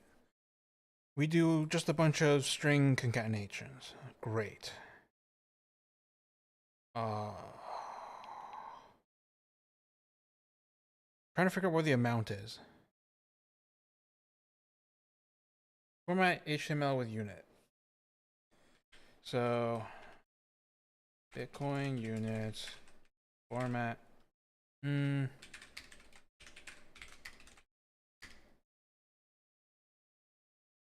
Probably should not have closed that one. Bitcoin units format.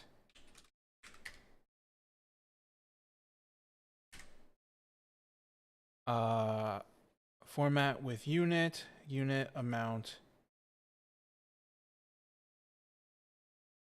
Okay, Bitcoin units format with unit.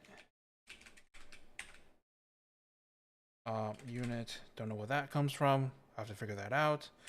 txout.envalue. That should be good enough.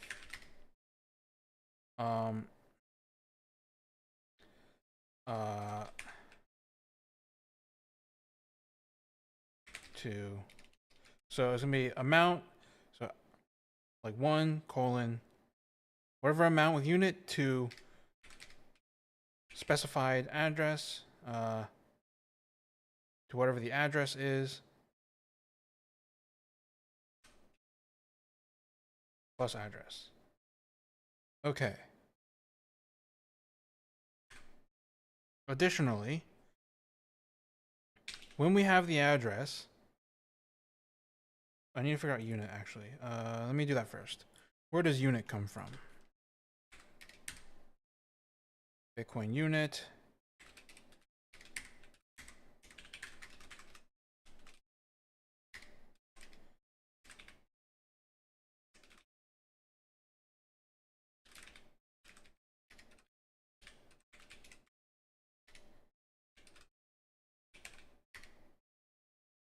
Model, okay, unit is model, get options model, get display unit.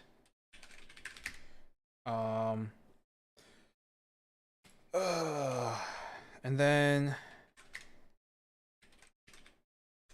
from the wallet interface, I also want to get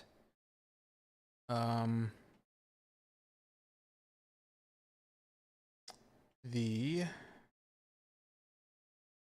label for an address. Address book.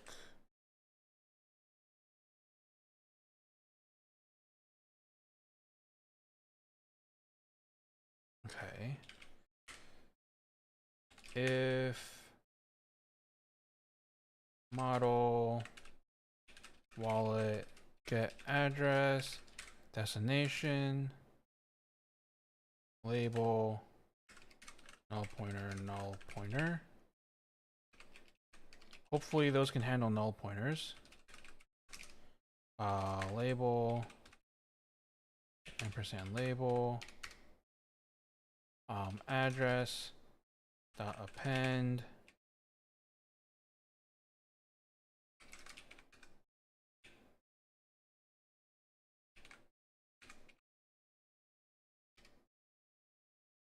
qstring from standard string label plus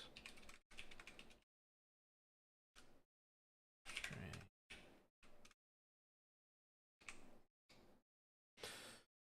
I probably want to do this the other way around, actually. Right, we're going to do label and then the address.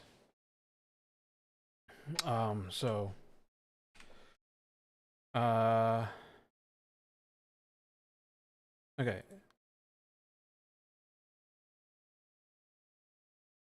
So it's going to be address. Okay, we're going to call this address info. Then it'll be address info. So if this works, address info equals qstring.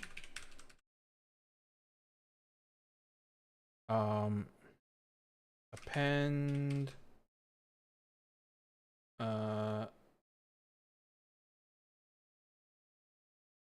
an address info equals qstring from standard string label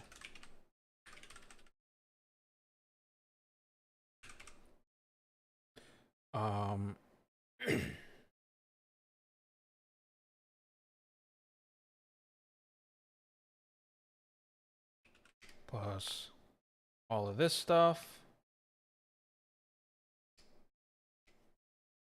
And instead of doing label here, we do encode destination. Actually,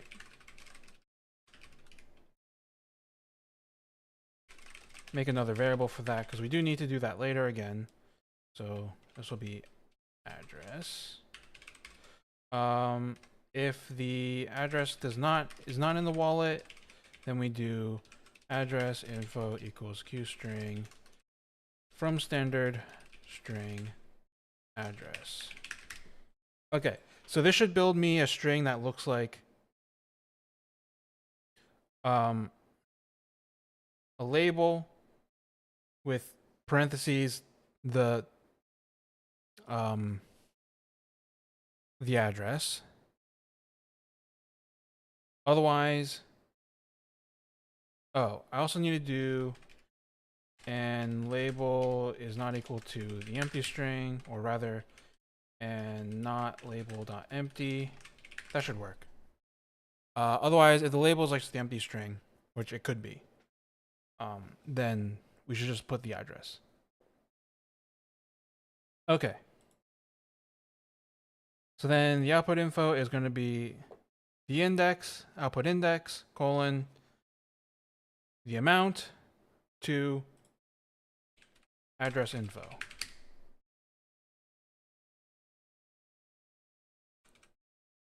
And then we need to stick this into radio buttons.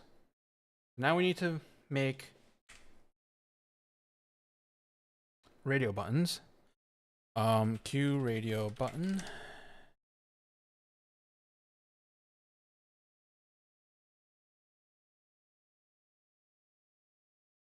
So it should just be text, right? We can do Q radio button equals or text of output info, and parent widget is this. Then in UI, then we need to add it to the UI. So we have forms. What does I call it? Bump fee, choose change dialog.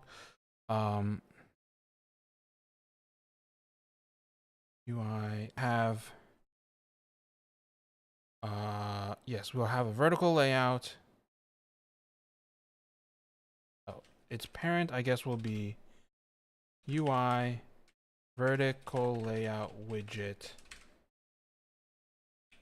Vertical layout. Maybe that. Then in UI, vertical layout widget.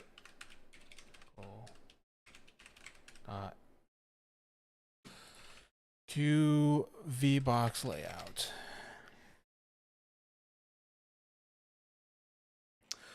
Oh, are these all pointery things? Balls. Yes, I think they are.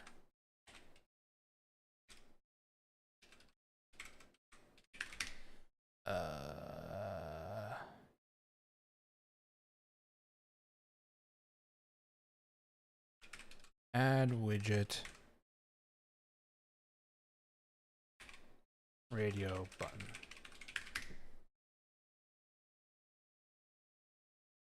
I have no idea if this will work. I really hope it does. So we'll have this choose change dialog. Let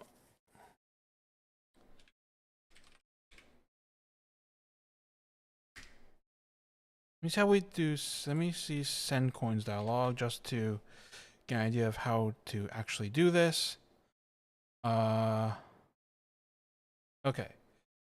So I think this should actually work.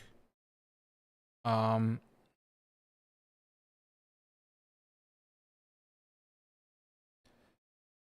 new that. Then we want to show it. Window, it's right, it's yeah, window.show. Why is this like that? And then show will, we have to wait for accept or something like that. Oh, there's a reason we use it. So exec blocks. Show doesn't, I think. Q dialog.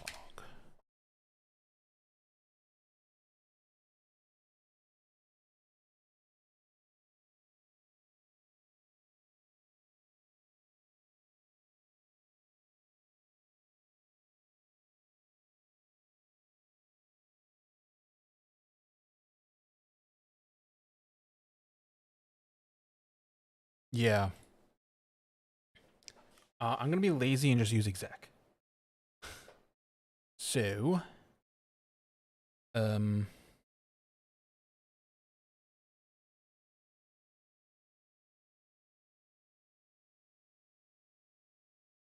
yeah, definitely just gonna be lazy and use exec. Let's copy this. And the reason is that exec blocks and also returns.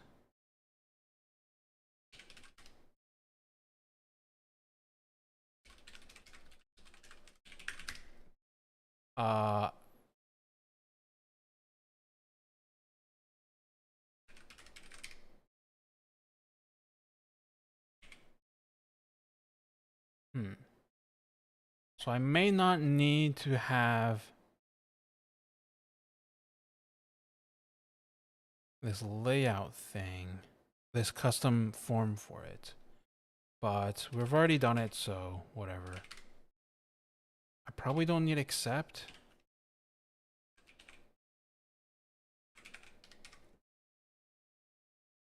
Yeah. Don't think I need accept right now either. So I'm gonna do exec, then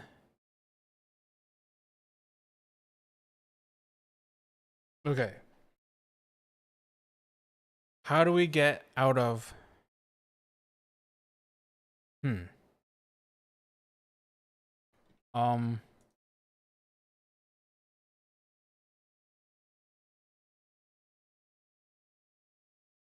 how do we get which radio button they clicked? Fuck.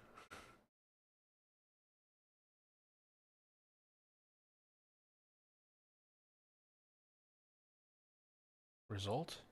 No.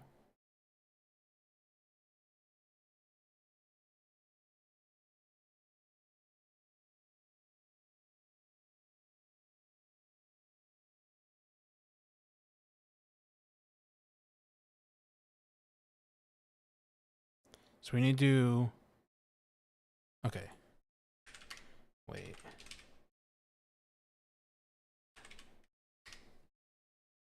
think we need to have an event thing to uh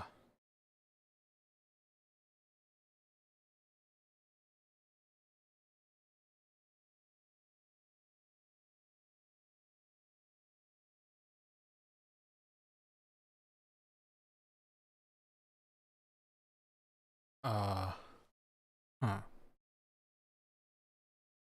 And also I need to figure out how to make the radio buttons mutually exclusive.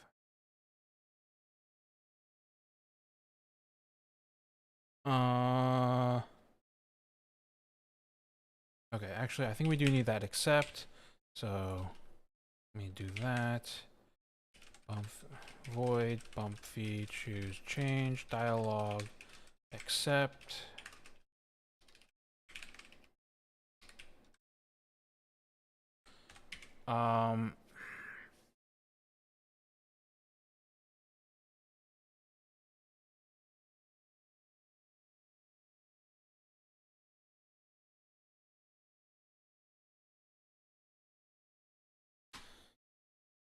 We have a VBox layout. We should be able to look at the contents of the VBox layout, right?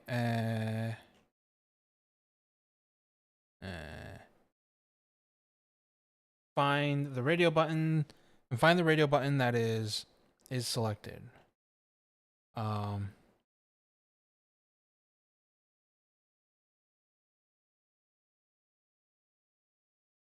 Actually, this probably doesn't need to be accept. There should probably be something like get selected output. So I'm gonna change this to a uint32 get selected output.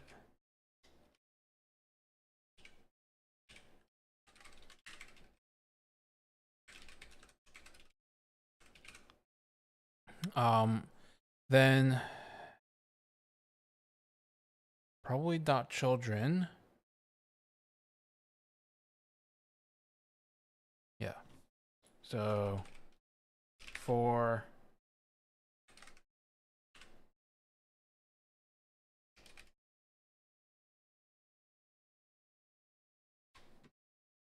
children is what is children? Q object list? Oh no. I really hate Qt stuff.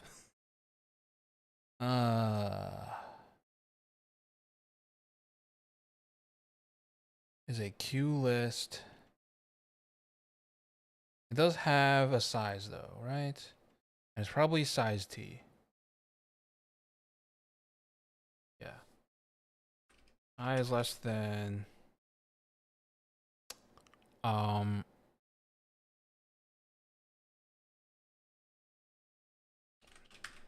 vertical layout children.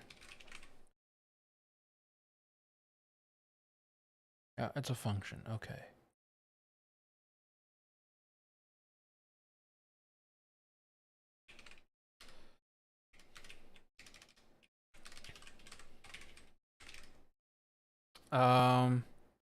Then the child. Is there dot at? Yes. So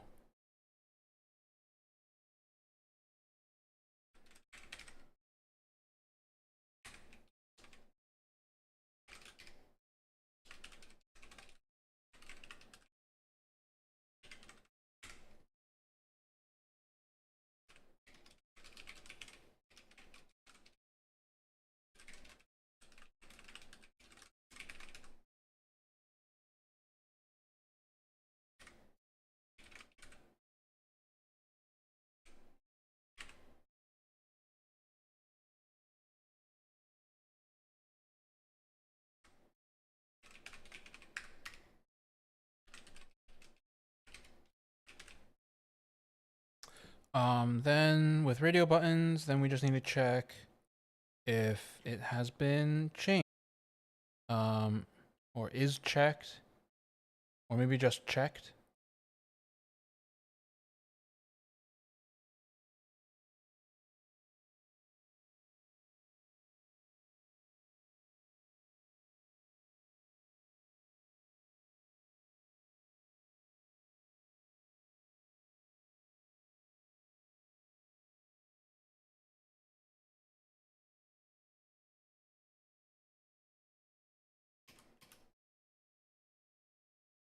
is checked. That's what I'm looking for.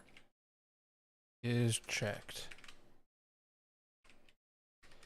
Then if that happens,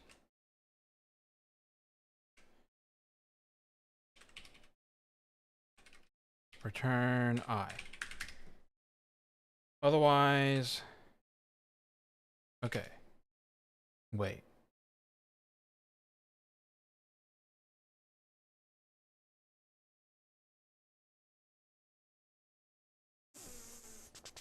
Fuck. So I'm gonna change this to an optional. And the reason is that so the 0th option is going to be none. So if I is 0,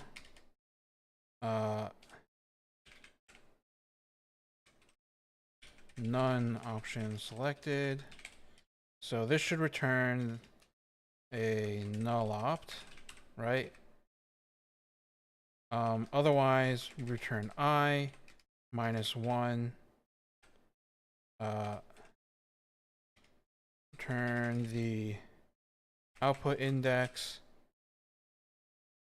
offset by 1 for the none option at index 0.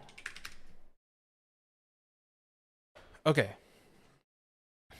So then here we'd have this thing.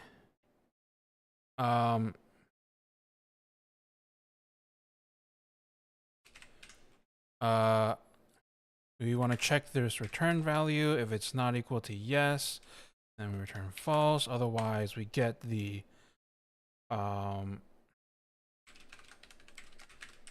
UN32T change pos is bump feed choose change dialog. Nope. Choose change dialog. Get selected output. And then we can pass that in to create rate bump transaction. So this requires changing the interface. So create bump transaction. We need to add one more for standard null opt.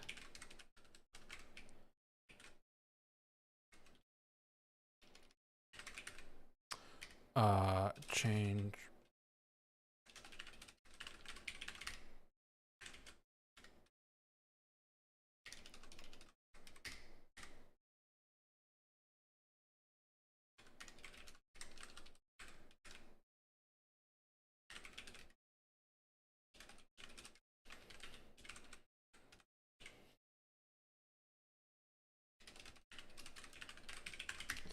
okay. All right. Well, in theory, this will work. In practice, who the hell knows? So let's compile this and see if it works. While this is compiling, I'm gonna get some more water.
Okay. Well, that didn't work. Yep, that's part of why it didn't work. What else didn't work? Okay. Is a standard null op as a type? It's just not a type. Yep. Is it only that? I hope it's only that. I suspect this is not gonna work. Oh, this stuff is not gonna work though. Actually, I do want to see. So, UI bump fee when. Yes. This should not work. So I did forget a couple things. Like, make files. Aha. Bump fee. Choose change dialog.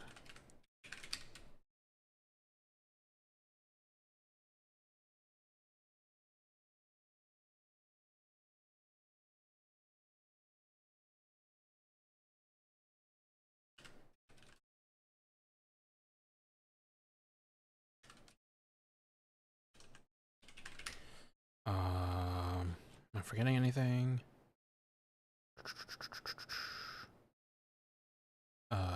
Right here, I need bump fee choose change dialog.h.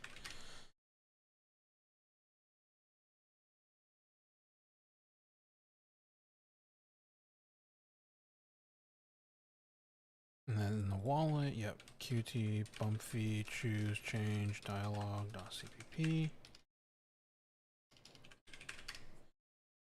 Hopefully that's it.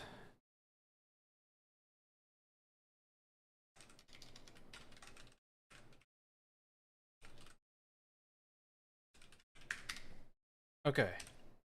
Let's give this another shot. So this needs to reconfigure.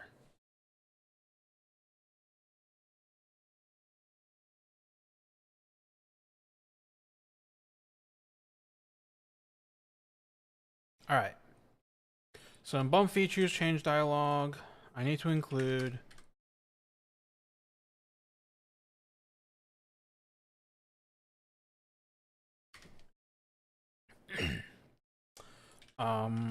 include optional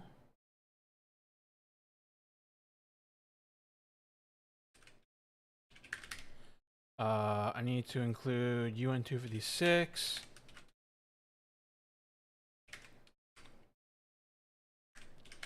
and I need to include qt/wallet model.h.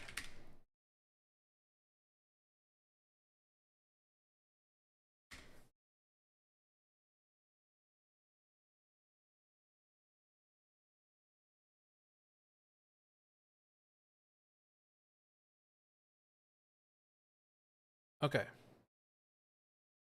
Marked override, but does not override. Indeed.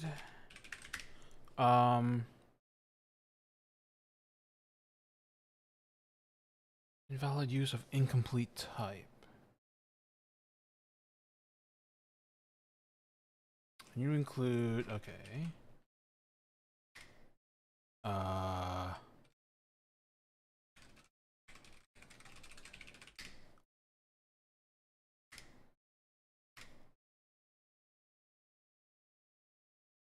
Actually, I don't need to include wallet model here.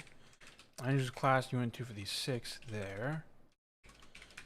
And put my include UN256 here.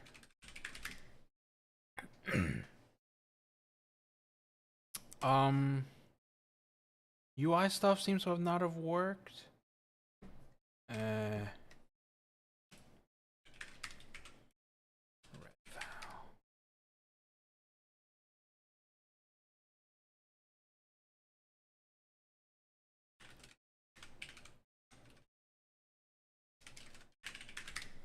Okay. So I'm not sure. I might be missing something. I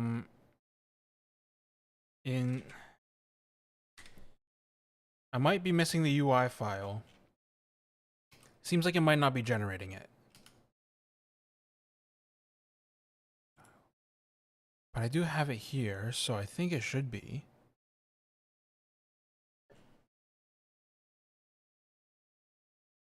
TXID has incomplete type UN256. Okay, I do need to have this in the header.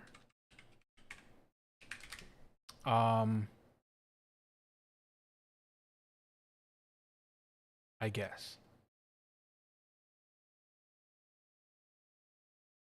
But I don't need to have wallet model there? Oh, it's a pointer, that's why.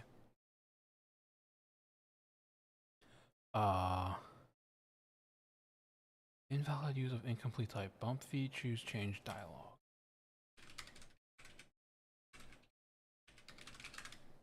Right, so you see, okay. It did generate this. Bump fee, change dialog. So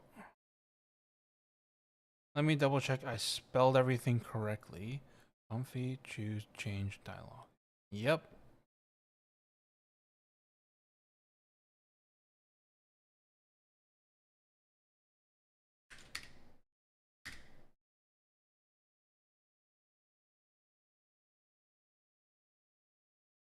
Mm-hmm.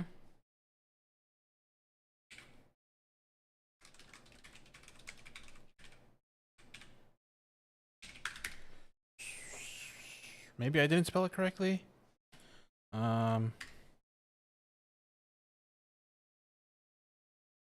Or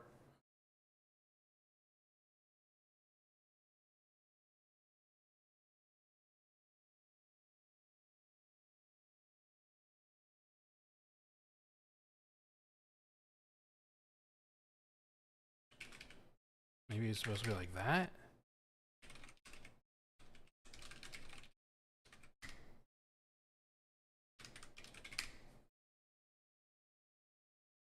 No. Do it this way. Hmm.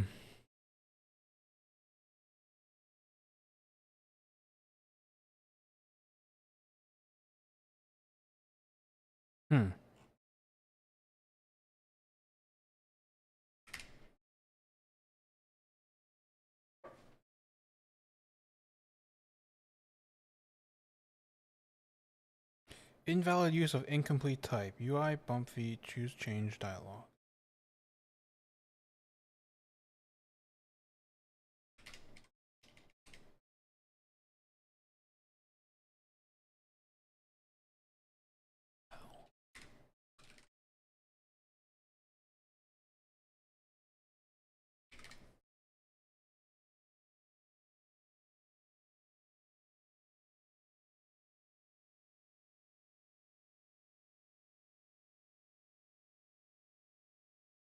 I'm very confused now.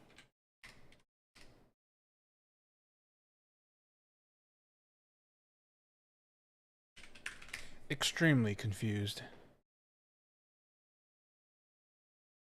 For declaration, invalid use of incomplete type.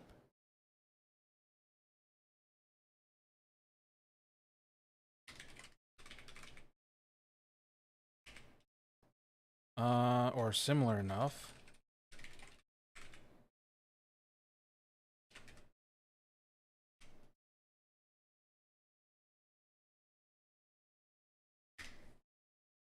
Oh, wait.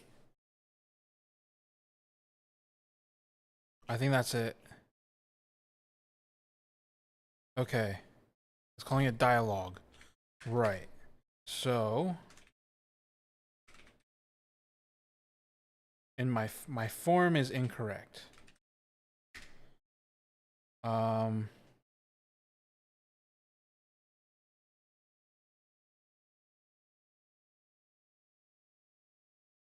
think.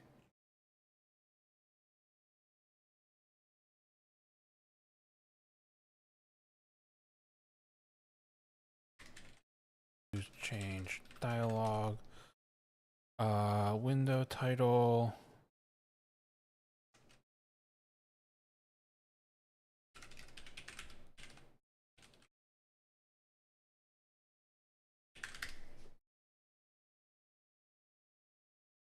There we go. Now it should work. Hopefully.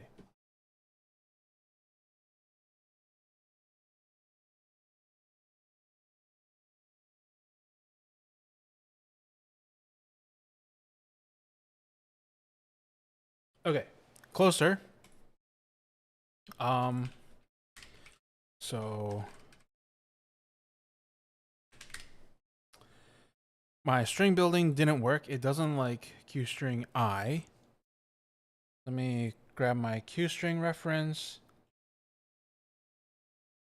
and probably just like from int or something, or maybe number. Yeah. So number. Incomplete type, class options model, qt options model.h, n value,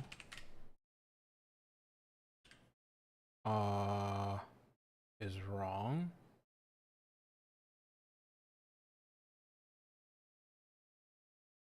Where is it? Here it is. N value, be a capital V.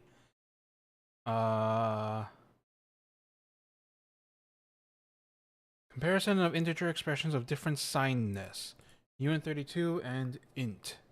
So,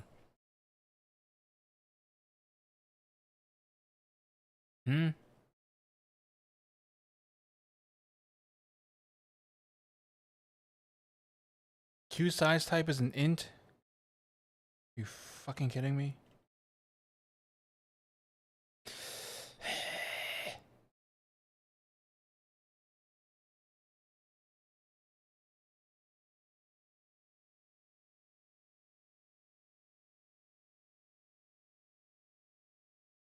And then invalid conversion from Q object star to Q radio button star.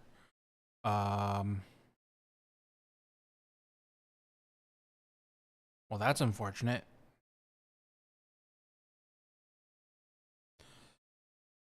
Okay, sign compare. We can probably fix this by casting.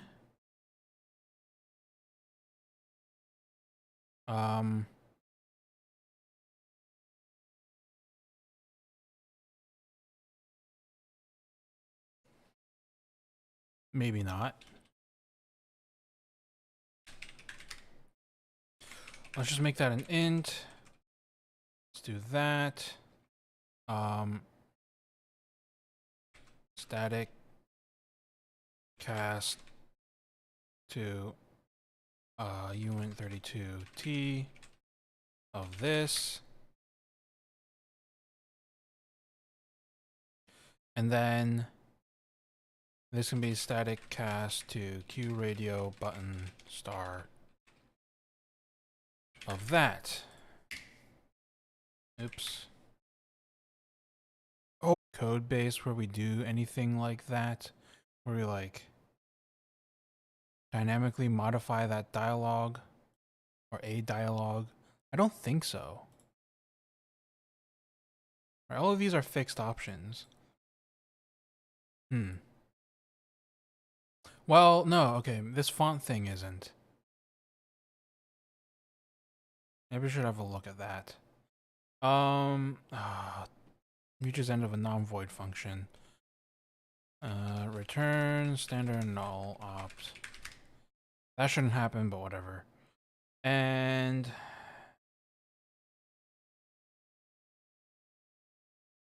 right. I don't need to define an explicit destructor, so get rid of that and see if this works.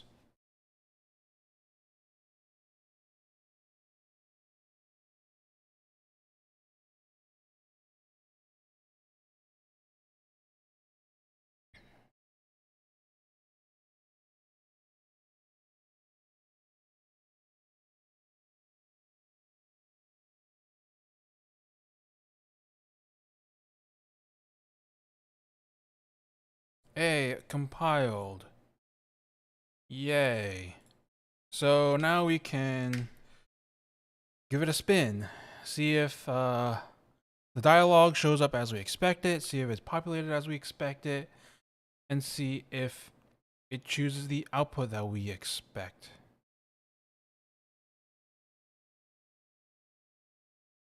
I would be a little surprised if this worked. So increase transaction fee. Okay. Wow.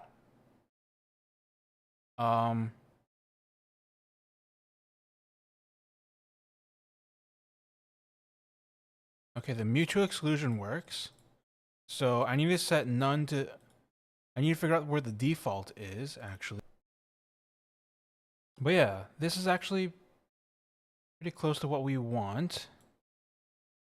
Might need to make this a bit longer and like do word wrap or something like that. And make this not spaced so far apart. So if I choose like this one as a change, if I hit OK.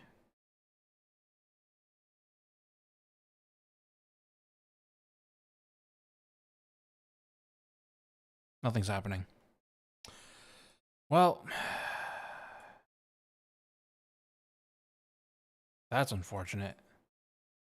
All right. Got a little bit more to work on. But first, let me open Qt Designer again.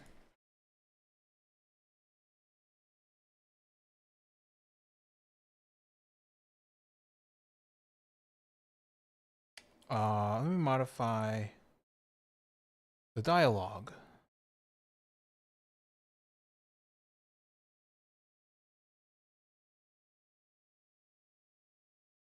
So this radio button, we want to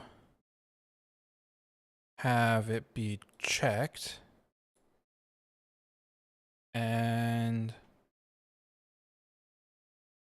how do we get the text to word wrap? We probably want to make this a little bit wider.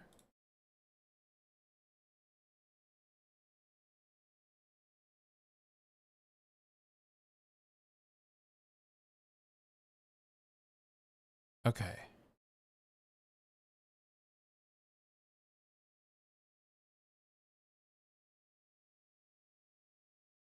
Let me Google this. Q radio button text word wrap.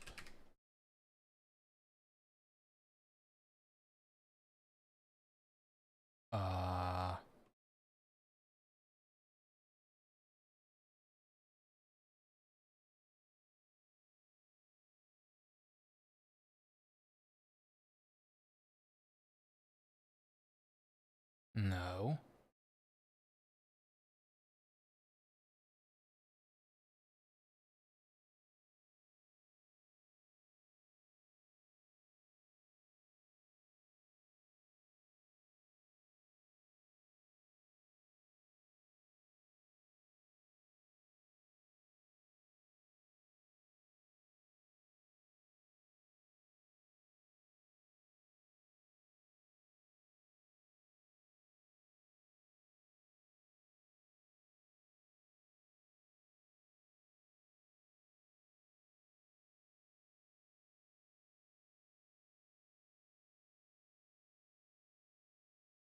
Mm.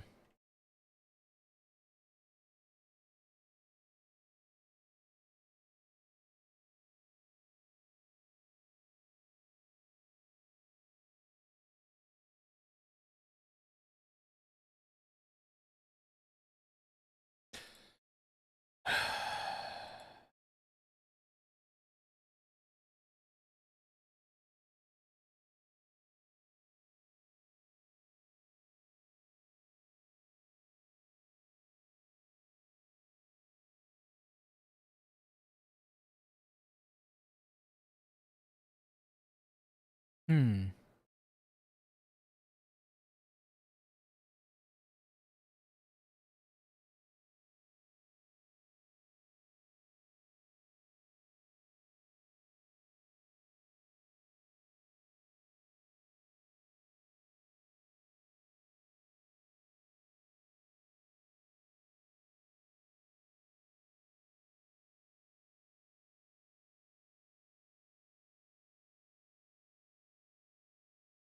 Label set line wrap true. Wait, can we do that?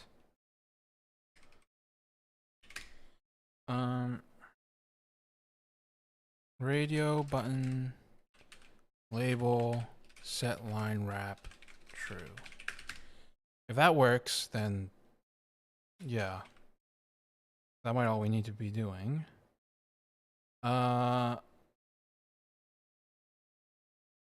Okay. Now, if that works, then let me actually shrink this a little bit.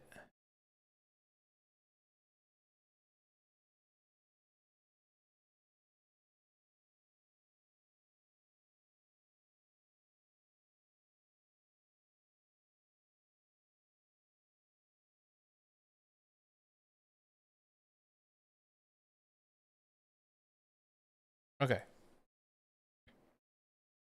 If there's a lot of outputs, this might not expand as we want it to, but I will leave that as a problem for the UI guys to fix, maybe? I don't know. I don't really do UI stuff that much, so. All right. Well, let's try that. Make sure it looks correct, I guess. I need to label one of those output, or dang it, Q radio button has no member name label.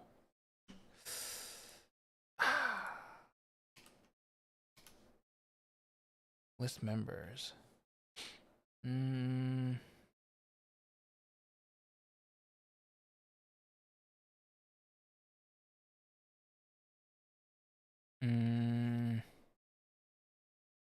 didn't see it here.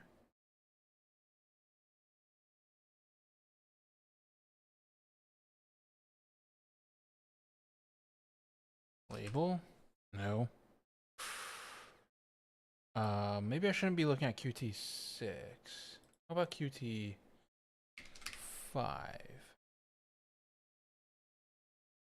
Actually, okay, so that Stack Overflow was on QT4. Nope. Okay. So it probably changed by this point.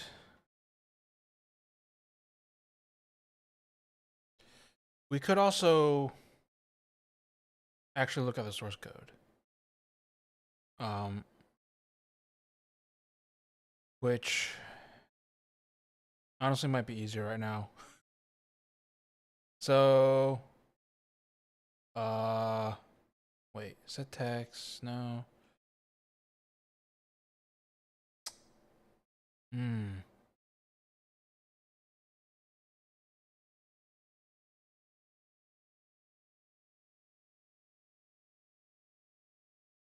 Label, text.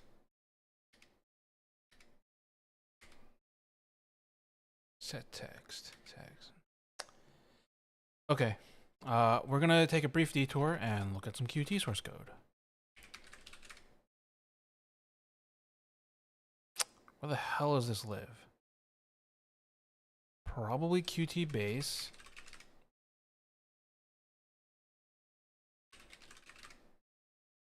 Probably widgets.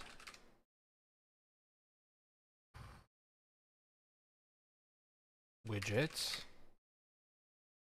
Q radio button. Hey, look. Radio button. Aha.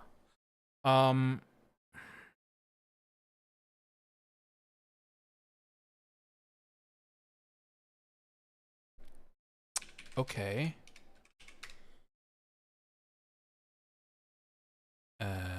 That comes from Q widget, I think.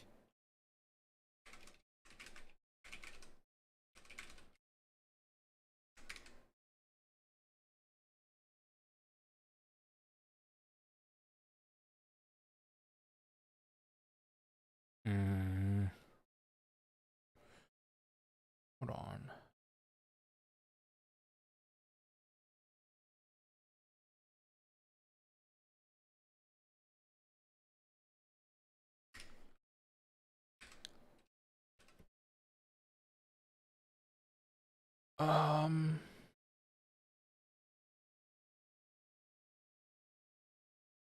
Who defines set text?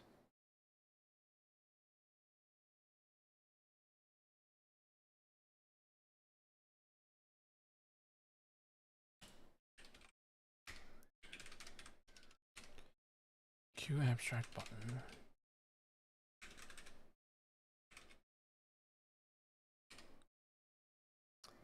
Which does Q widget. Okay. It also has set text. Ah. Q abstract button, set text, blah, blah, blah. So it doesn't do it doesn't do label. It's not like, damn. I was thinking then that label would be, like the underlying thing would have a label, but I guess it doesn't. So this doesn't work, I guess.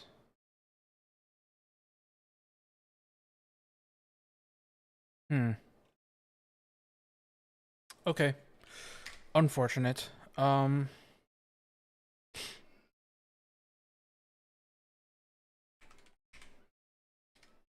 So the other thing I want to see, so we have this options thing, right? If you, let me pull up like, what is this?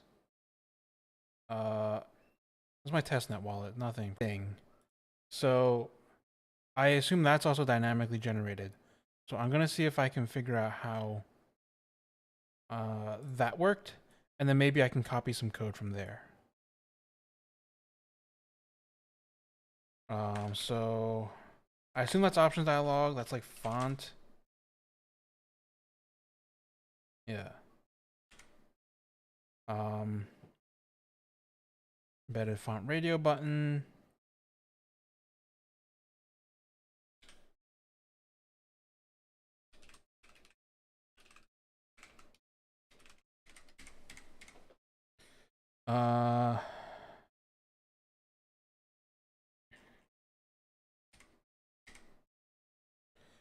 Don't know how this is set up though.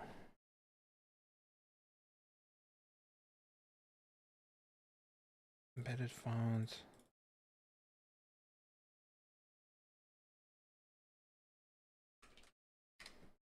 Okay, it might actually just be baked into the form, which would be kind of unfortunate.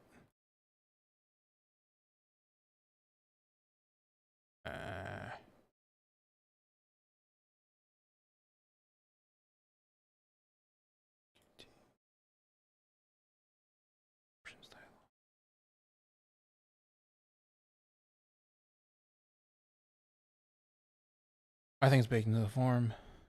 Oh, balls. Embedded font and system font. Right. It's not dynamically generated, I think. Font group. Font group box. Yeah. Damn it. Okay. Well, that's not helpful. Don't save that. I guess we'll just have to suck it up that it's not line wrapping. Or we can do like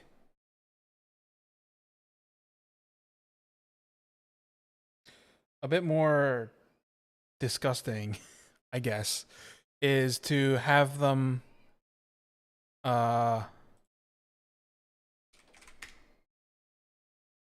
would you do that? The radio button with no text and then a label right next to it and have them in a group. Right? Could do that. Actually let's give that a shot. See if that looks weird. So we will just have vertical layout widget like that, and then no, we want to have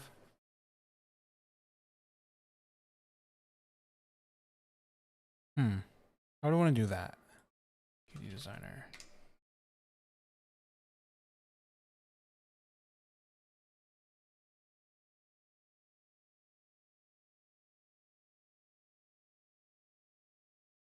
Probably group box, right?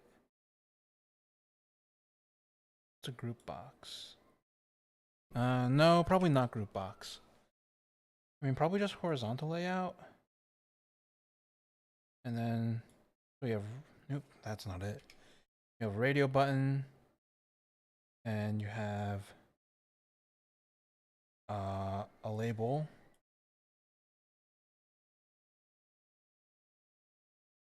Radio button would be like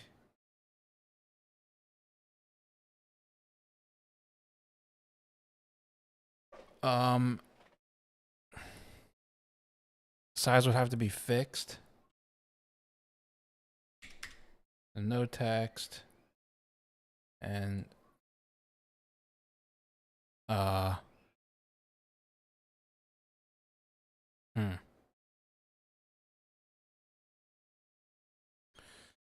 um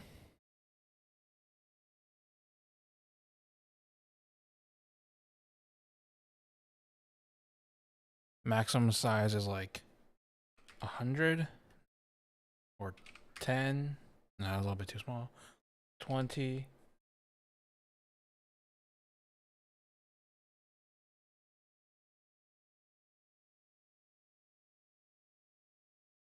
And just kind of brute force radio buttons like that. All right, so how do we do that? So we would have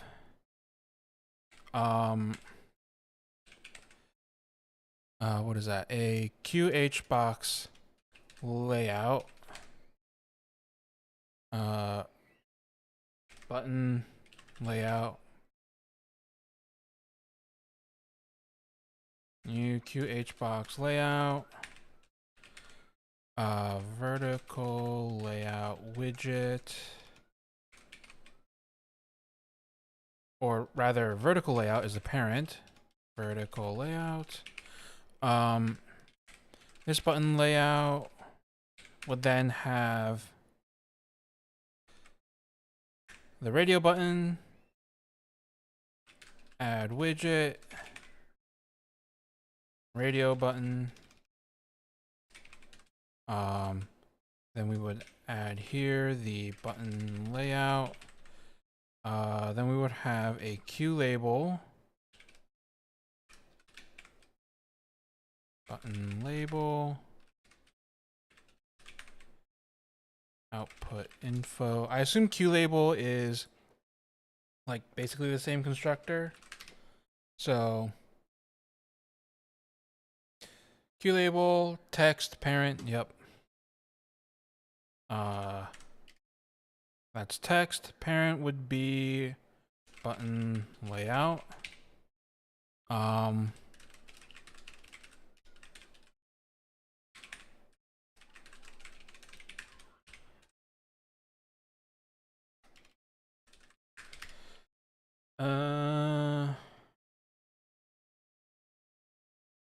Okay.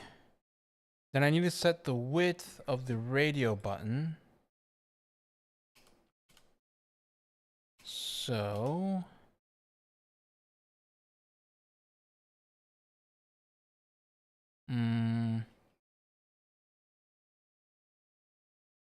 maximum width. How do I set that? Probably set maximum width. Yeah. To what was this? Like maximum width 20. And button label. I need to set the wrapping. So that would be set word wrap.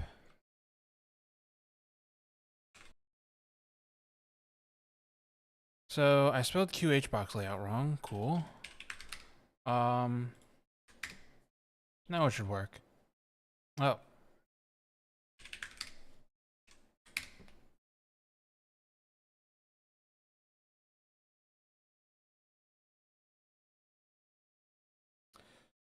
I probably need to import it or include it, whatever.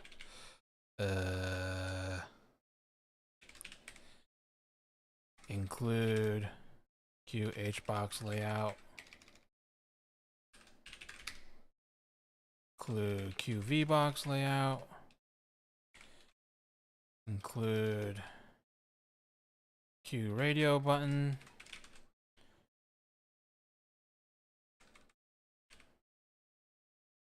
and include Q label.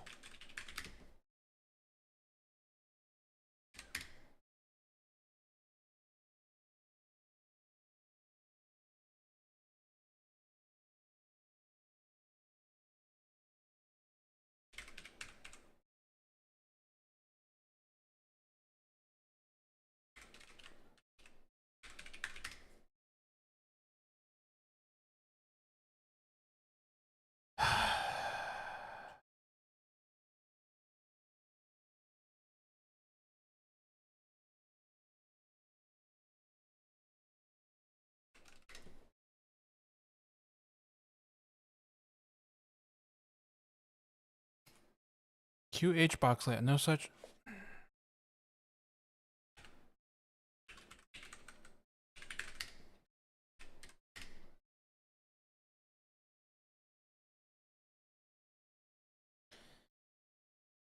Okay. No matching function call to Q radio button, QH box layout.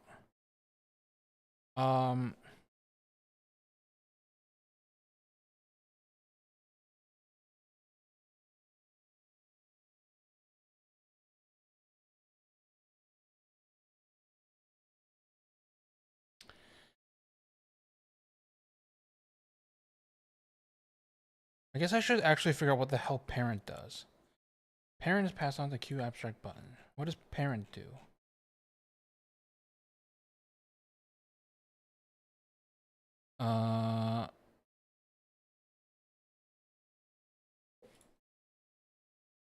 Parent.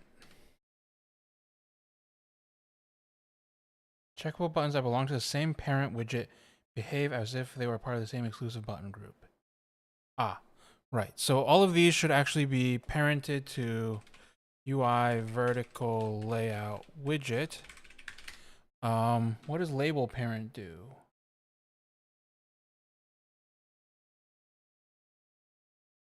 Pass on to Q widget.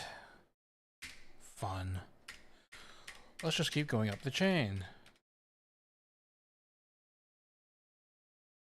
A widget is clipped by its parent and the widget's in front of it.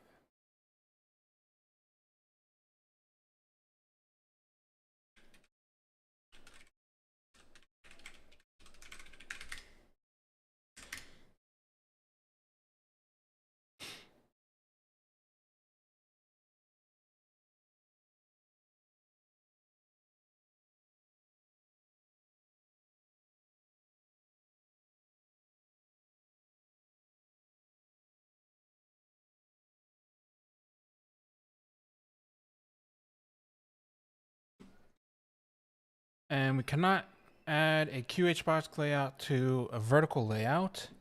So, QV box layout, there's probably some function that I've missed. And it's probably add child layout.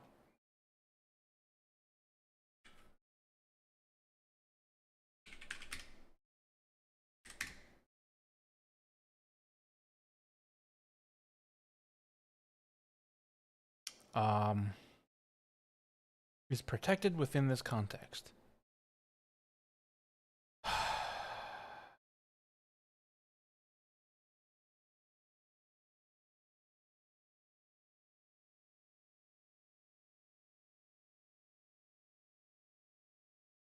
Add layout.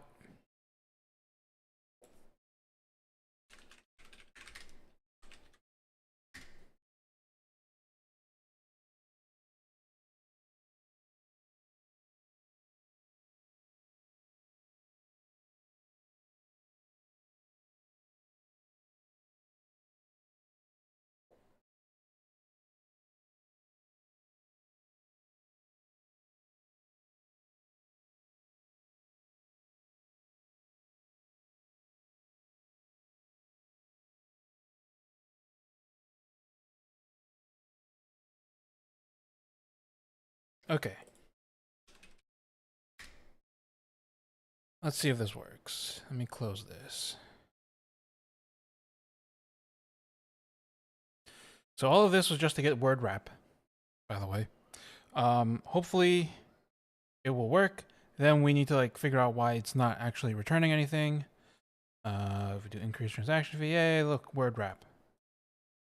And the mutual exclusion still works, although it seems to be unable to click on these labels, which I think makes sense. We should probably fix that, but I don't know how. Also, if I hit OK or cancel, nothing happens. So, should probably figure that out. So we can take a look. I'm going to take a look at send coins dialog and see if there's something I'm missing that I should be doing in order to make that send, or not send, like those buttons work. It's probably just these buttons. Q push button click, that kind of stuff. Yeah. Okay.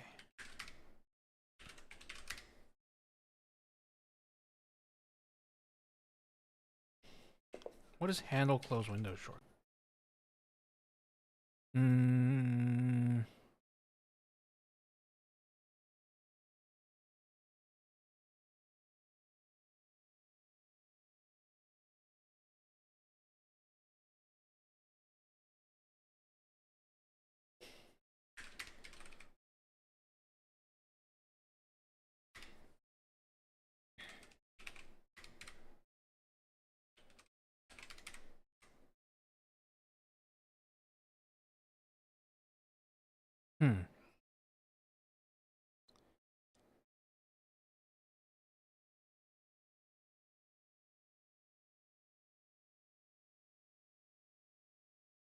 So the buttons are not actually connected to anything, basically.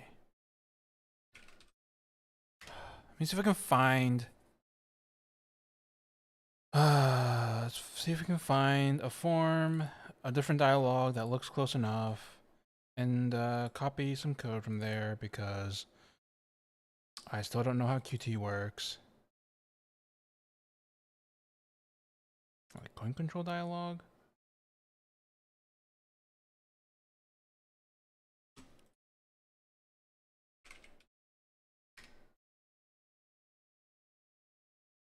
Um...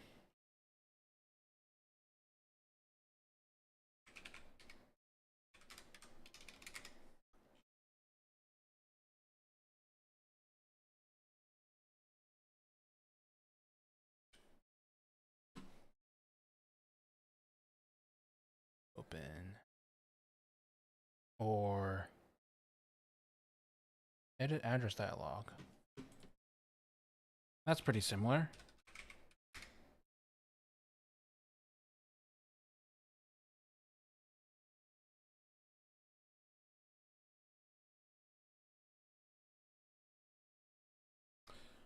Is it really just handling accept? I think it might be. Well, no. This should pass through and it should just work. Right?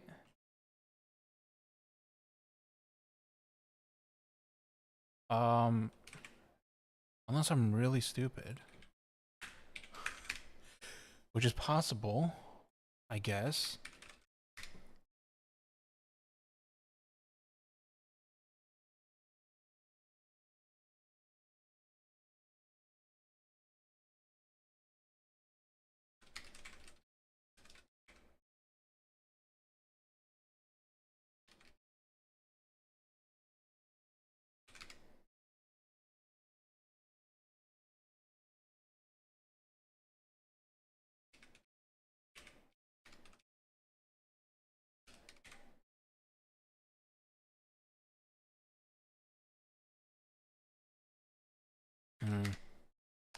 Don't want to be showing these asynchronously yet.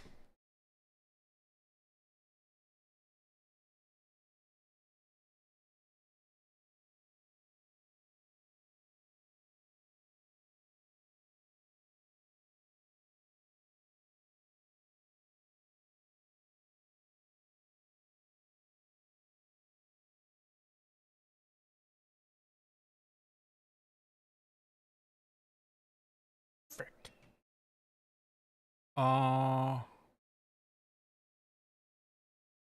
uh-huh.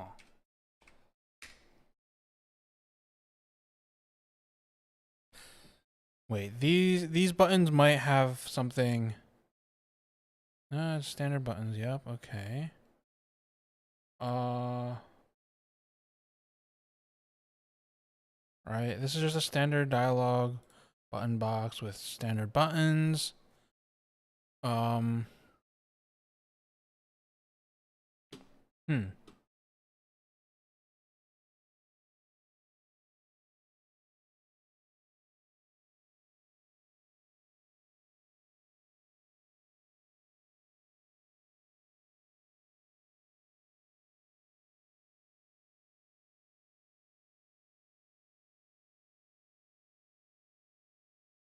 All right, we're gonna try something.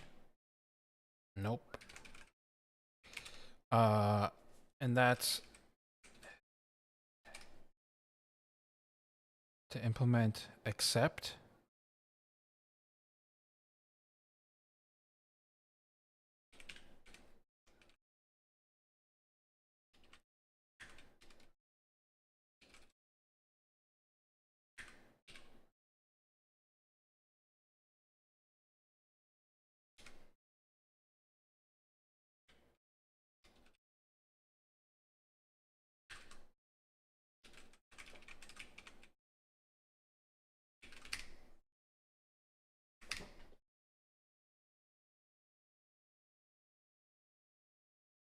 Yeah, I'm not sure how um all of this actually works. So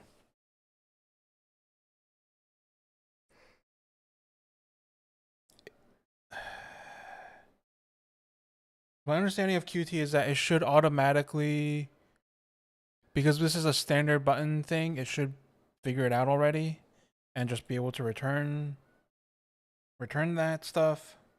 Um, I'm not sure why it doesn't do that.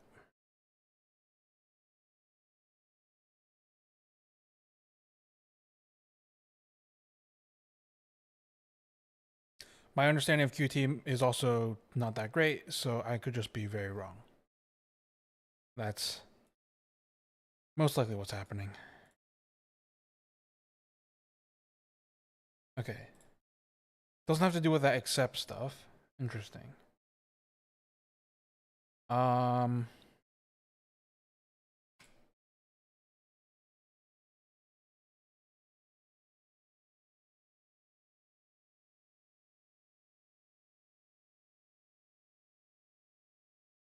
hmm.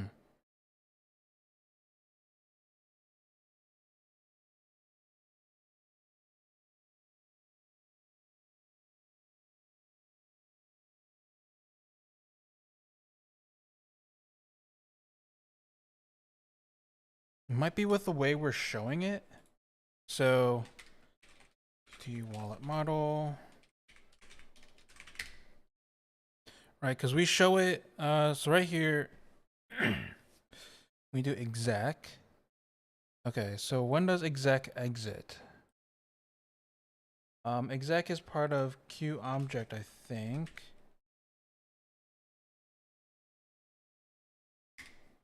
Maybe not. Q widget, exec. No. Fuck. Q dialog, exec. Okay. The most common way, uh,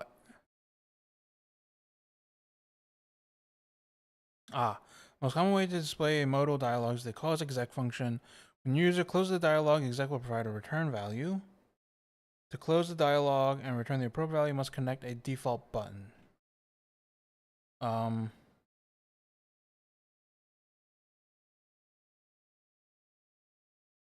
Default button, blah, blah, blah. The return value.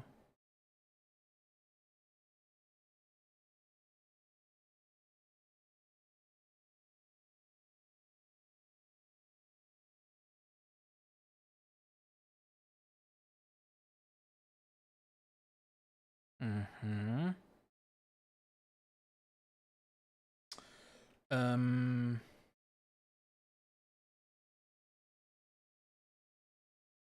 Um.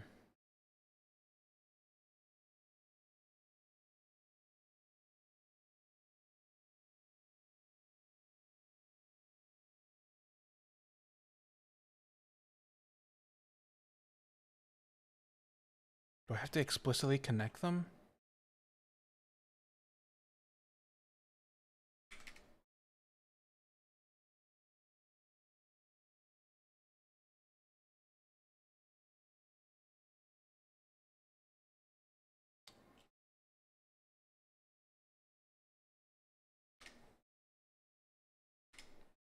So I would have thought that. Hmm.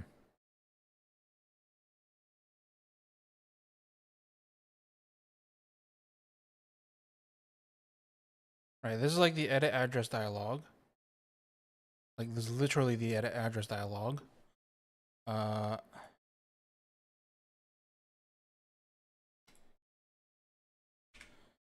So wait, what was that called by? Address book page edit address dialog. Wait, I think this is different.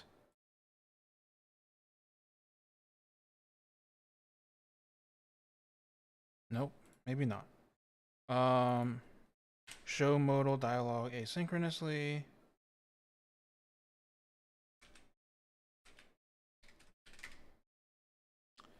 Uh, okay.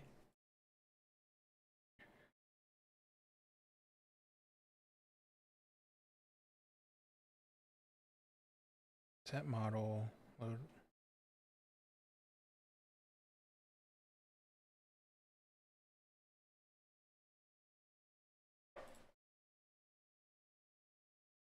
Maybe I'm just missing something very obvious. No, I don't think I am.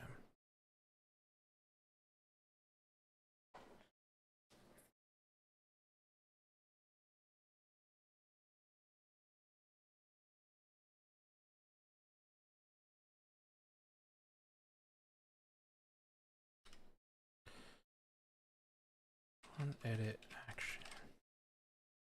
Yeah.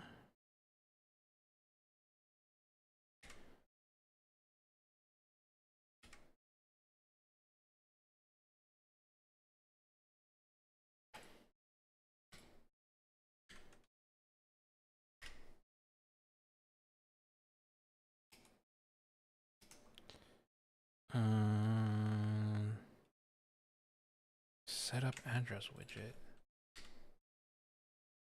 No.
Hmm.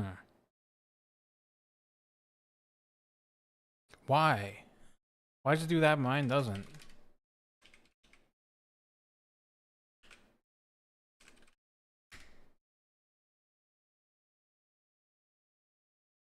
Connect slots by name. Interesting. So it connected them. Okay.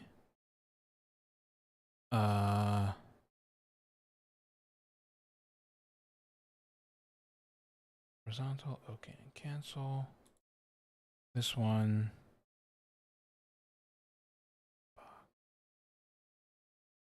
Unbox. Why?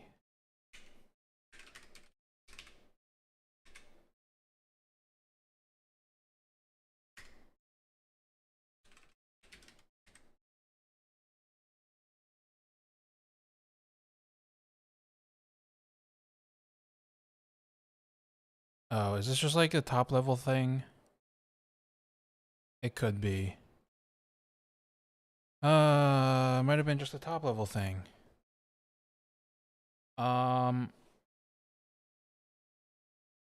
Yeah. Oh, here it is. Okay, I see. Well, that's annoying. Right.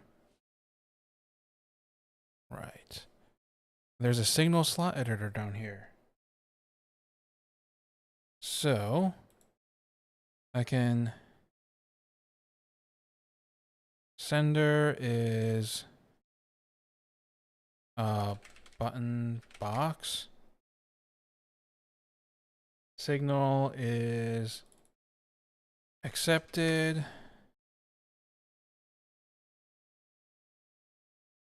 Receiver is... the dialog, and the slot is accept. Okay.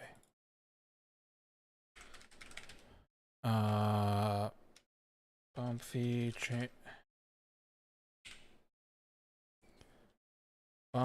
choose change dialog, and the slot is accept.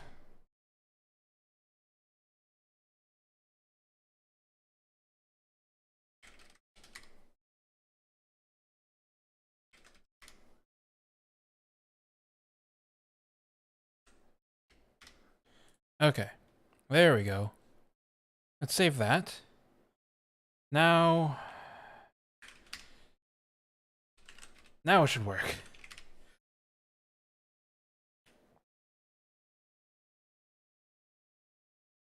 That took far too long to figure out.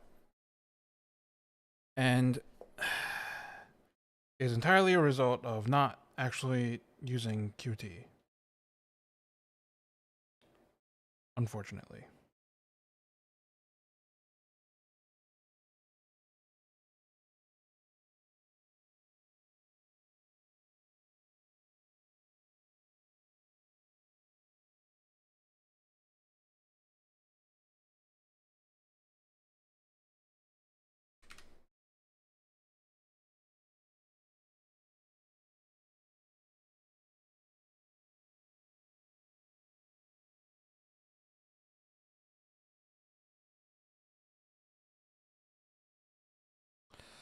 Okay.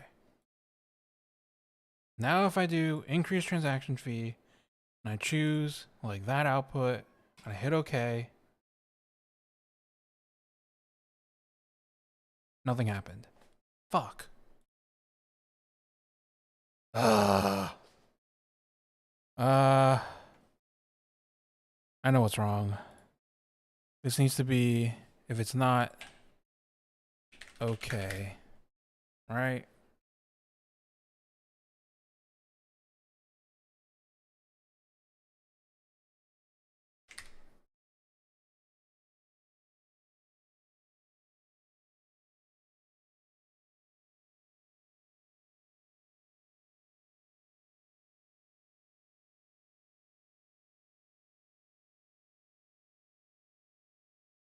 So if I want to show it synchronously, I guess. Like I need to wait for the dialogue to finish. So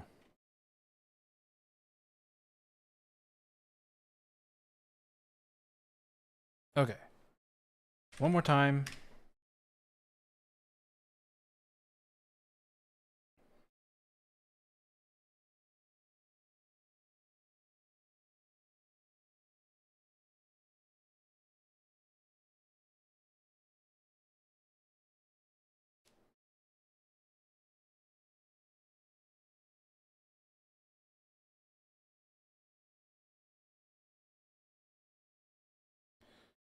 Choose that one, hit OK. Nothing happened. Nothing happened. Frick.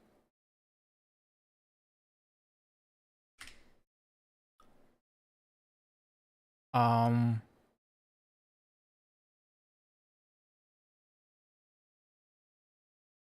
Hmm. Right, we should have gotten here. Or get selected output. Well, yeah, no, even if that returned null opt, this should have been fine. Um,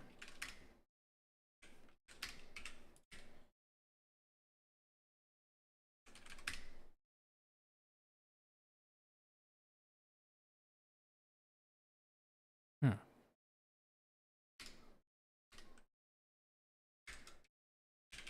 Maybe I shouldn't do that anymore.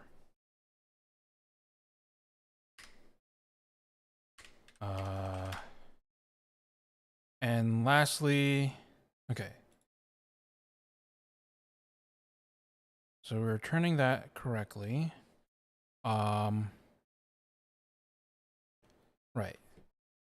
I also wanted to, ow, punch the table. Not punch the table.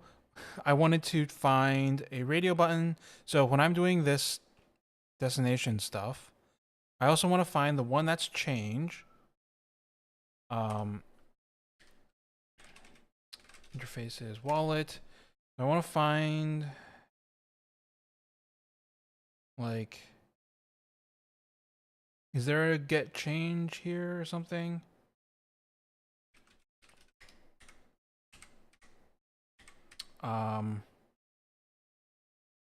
Nope.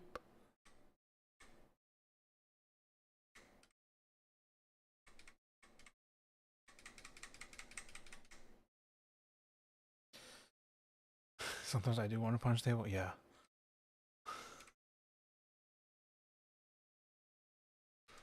There's no way to get change. Fuck. Can you figure how to? Can you figure how to get the change out? Figure out which address is changed so that we can choose the right radio button when we select it.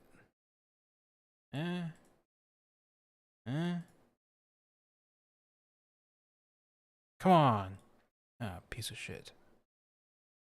Okay. Before we do that, I'm gonna chuck this into GDB.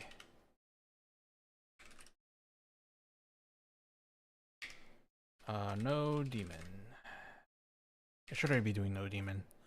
So we're gonna break wallet model bump fee and figure out why the hell this is not working.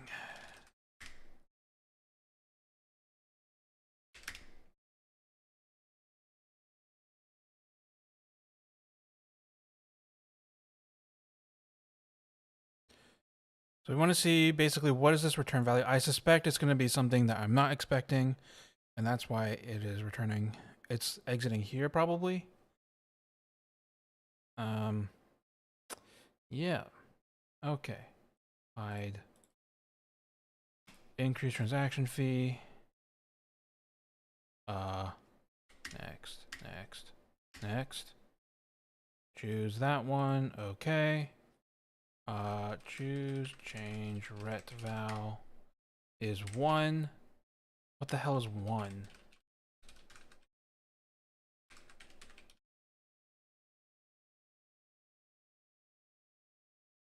Alright.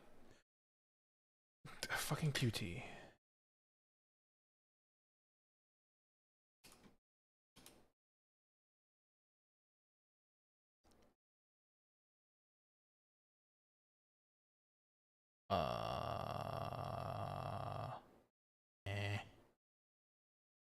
Yeah, too far.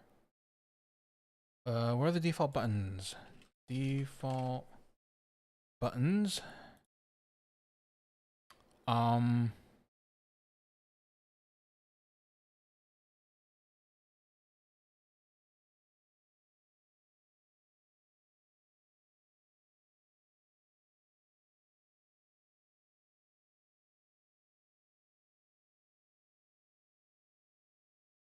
Exec call returns the result of the dialogue. Oh.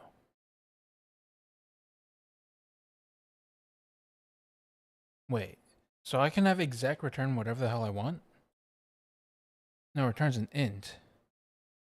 Well.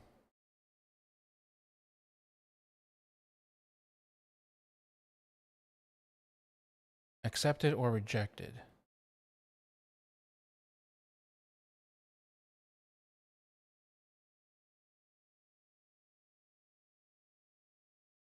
Okay. Cool. I was checking the wrong thing. Thanks. Very helpful, QT, for telling me that. That the types didn't match.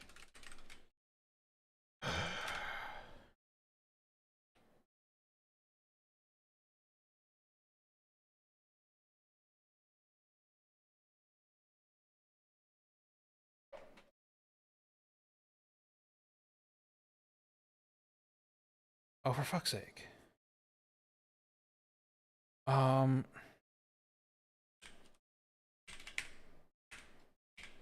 Const auto that thing.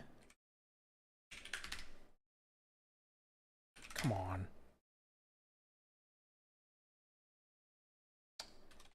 Queue dialog. Accepted.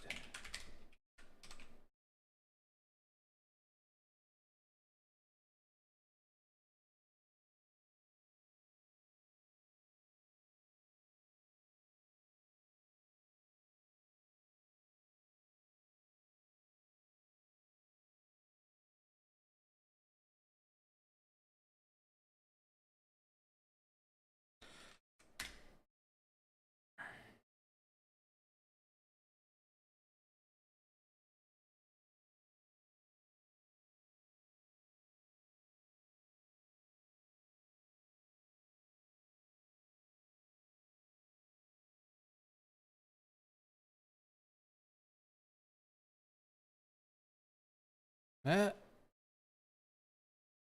Eh? Doing something? No? Fucking QT.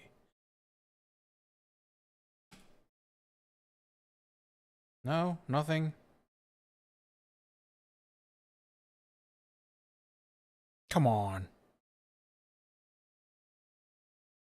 Cancel doesn't... Okay. Right. GDB it is.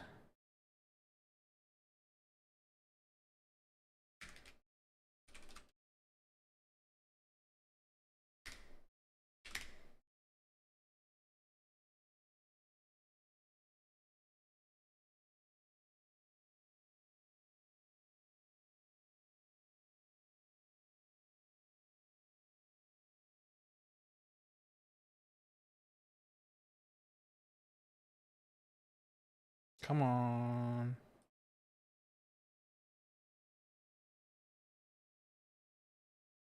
Increase transaction fee.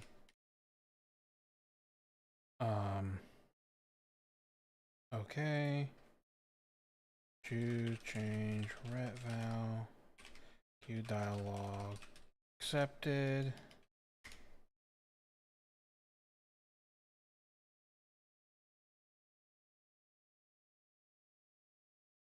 Queue dialog code. No? I swear to God.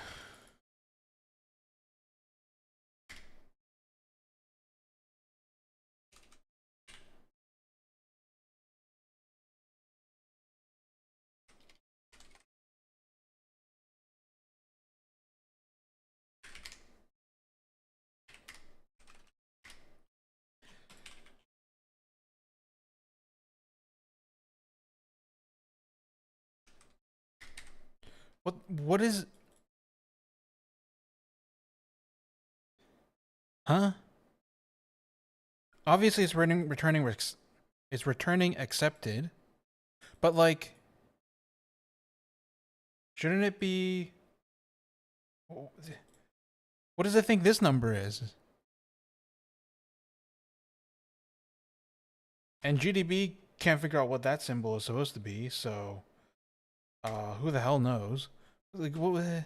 Huh? Why is my compiler not telling me then that it can't figure out what this is? Or what was it comparing to? Garbage? Ah, shit. Forgot to put a breakpoint. Alright, wait for the wallet to load, then I'll pause it and put a breakpoint.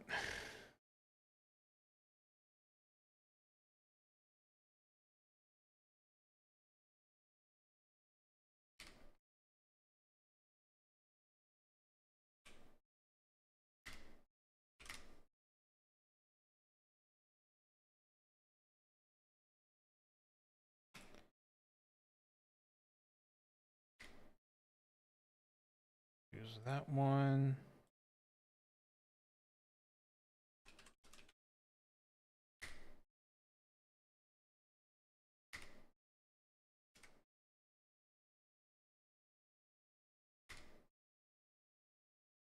Oh, now it fucking works.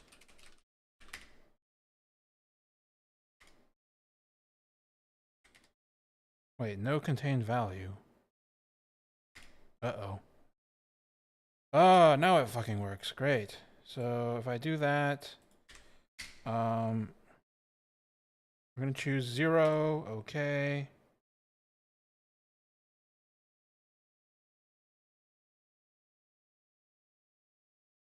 Wait.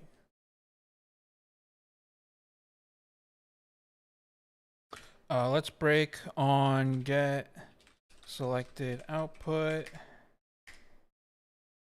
Choose 0. Okay. Children. That's not it. Children dot size should be should be 3.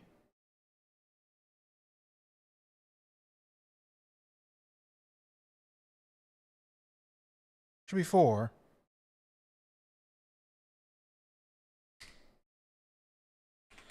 That's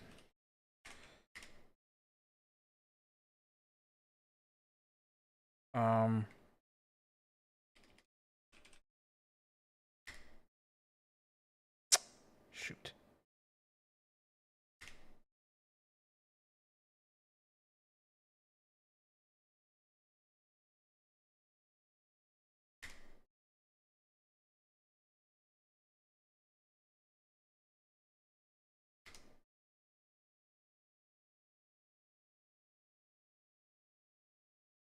Okay.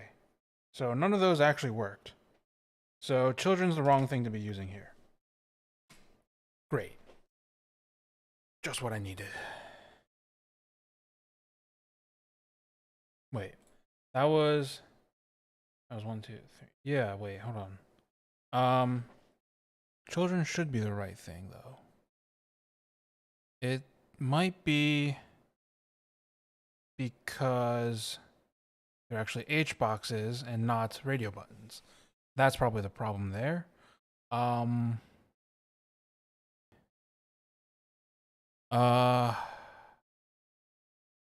I set a label? Wait. Label as child. Q label as child of Q radio button. Is that a thing?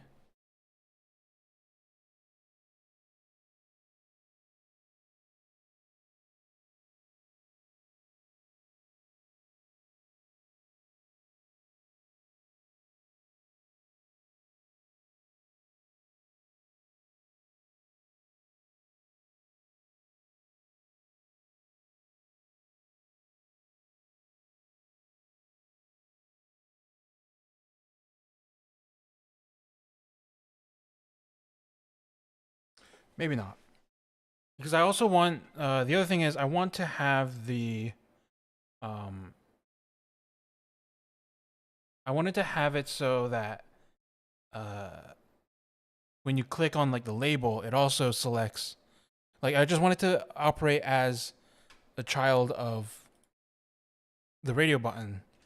Essentially, I mean, all I wanted was that the Q radio button has word wrap, and it doesn't, which is really annoying.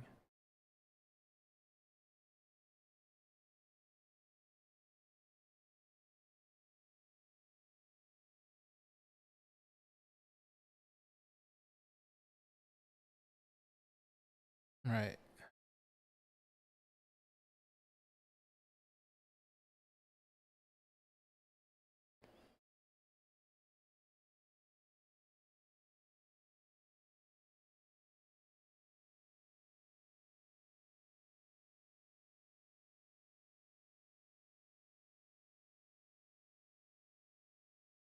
Mm.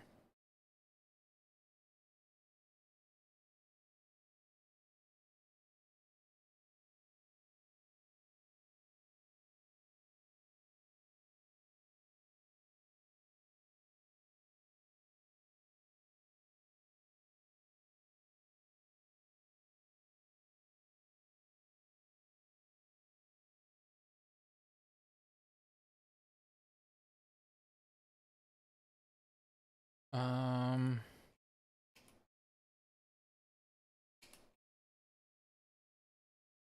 Otherwise, I guess I can just connect like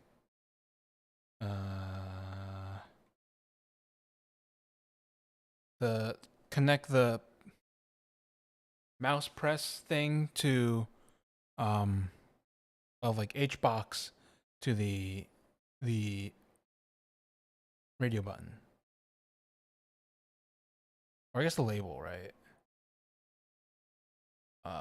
Radio button. What signals does it have? Or what slots does it have?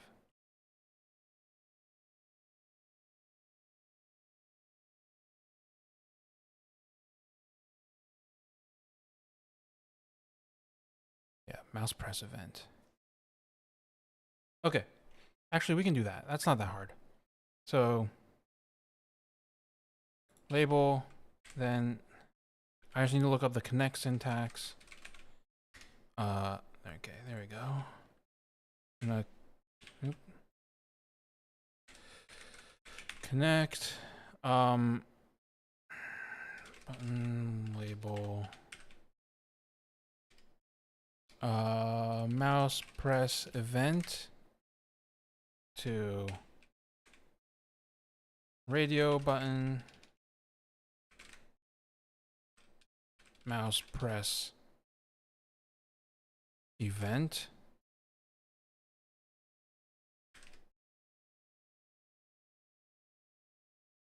Crap, I actually don't remember the connect syntax.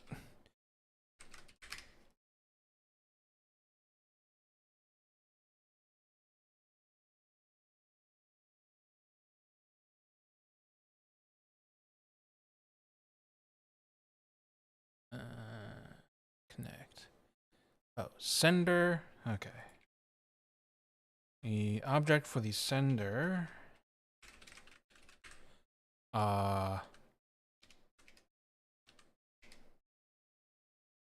The signal. Mm,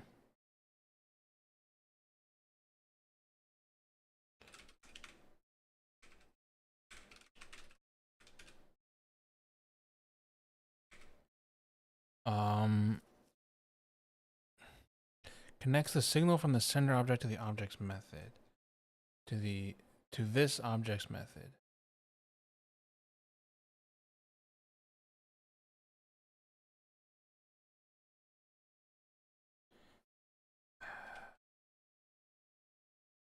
The signal is Q object, or I guess Q label, mouse press event.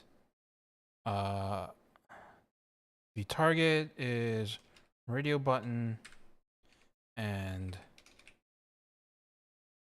actually,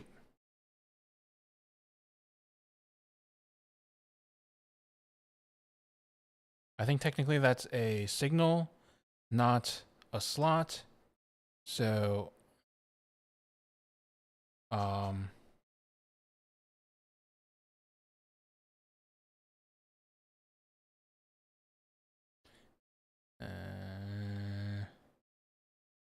object, yeah, okay.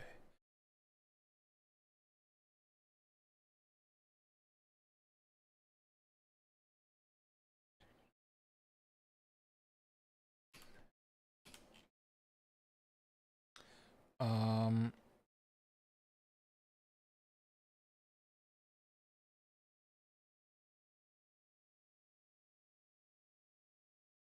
Hmm?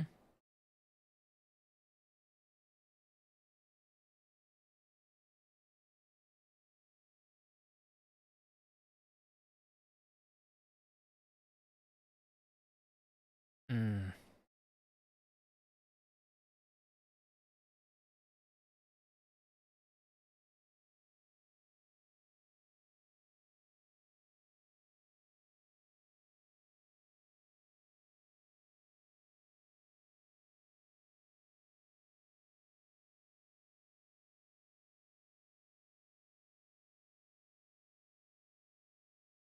I think this might not work. Well, actually, let's just see if it compiles, I guess. Yeah.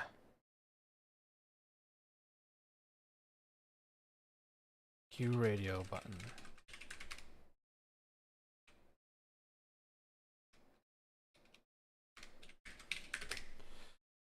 All right. And we still need to figure out why this is not picking up. Why this is not getting the right outputs. So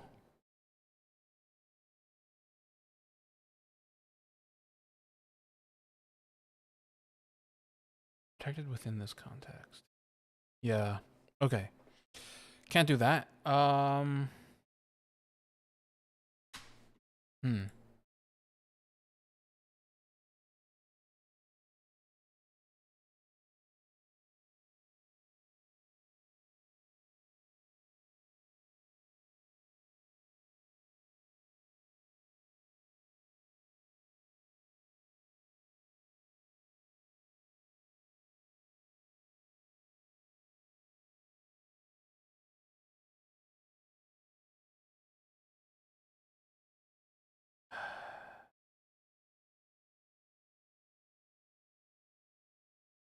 Someone also mentioned there was some weird thing like um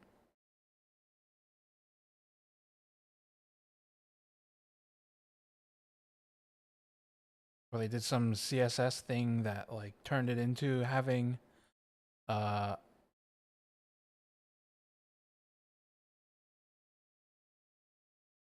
being able to click the label. Where is it? No. Oh, right here.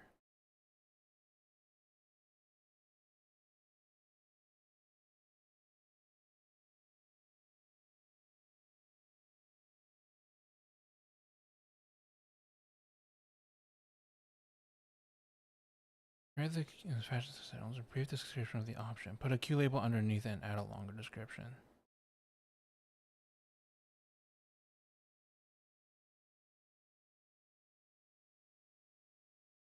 Yeah.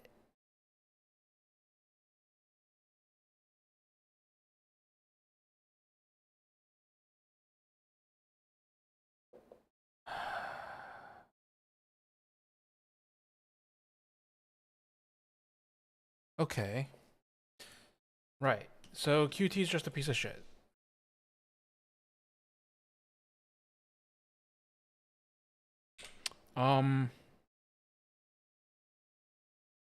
All right, what I'm gonna do is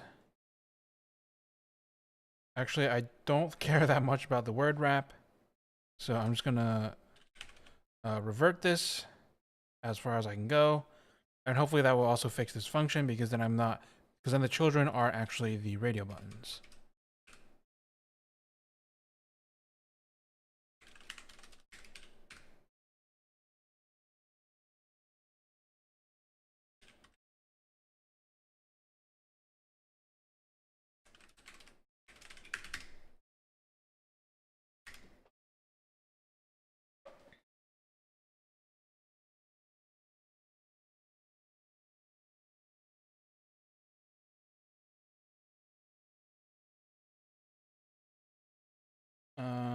Oh, that should have been add widget.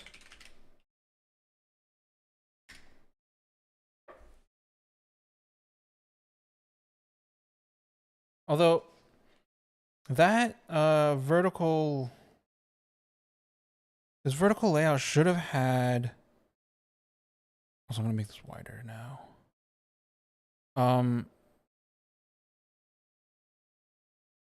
Shouldn't I have had 4 things, not 3?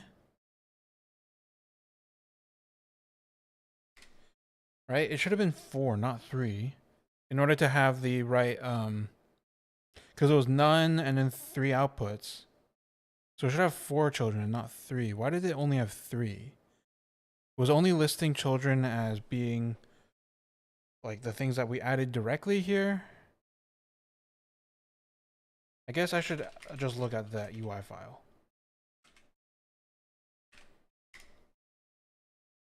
Right, this is the UI.h file. So vertical layout, new Q radio button, vertical layout, and it does add widget.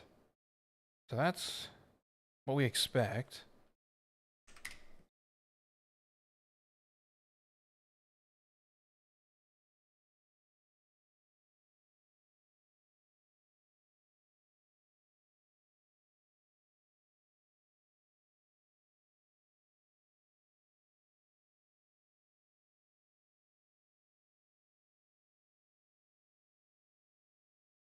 All right, so now these work as we want. That did not work as we want. We can see the, okay. We can see the way we can tell is that the transaction fee is 3907. It's increasing it by a lot. So, let me think.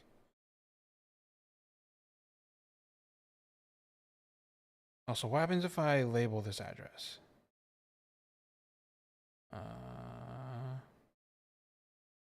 Receiving addresses, GQR. No, okay.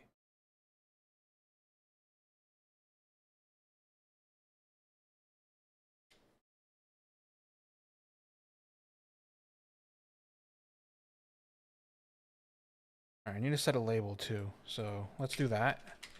Bitcoin, test, funds, set label, blah. All right, the transaction fee.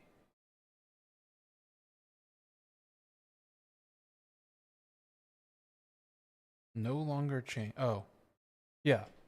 So the label part's working.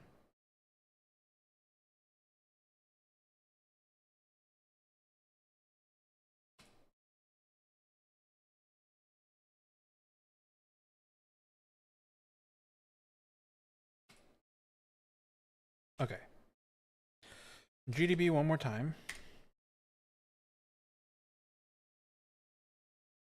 Break on get selected output.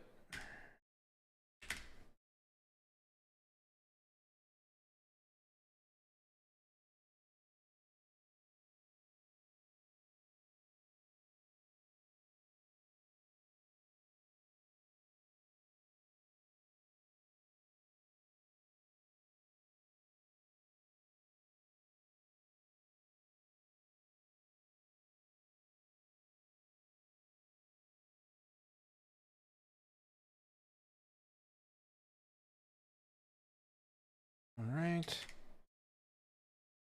Children.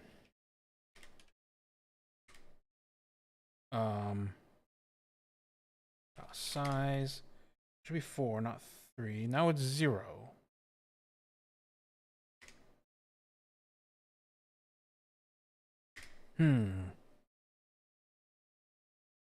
Well, that ain't right.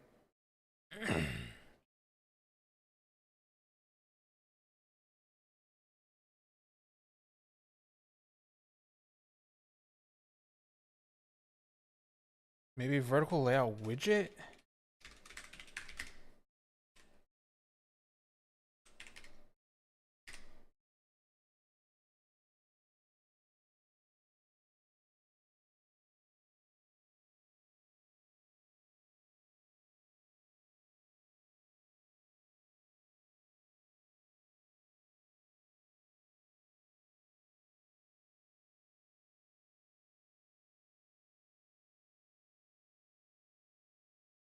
close that.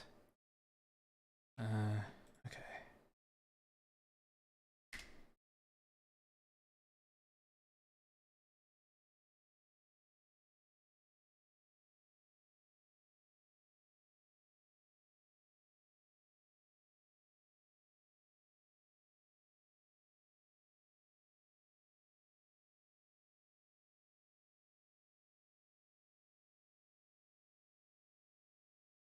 Nope, that didn't work.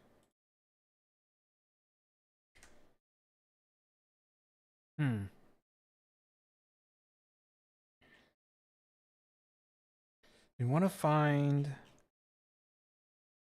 the radio button that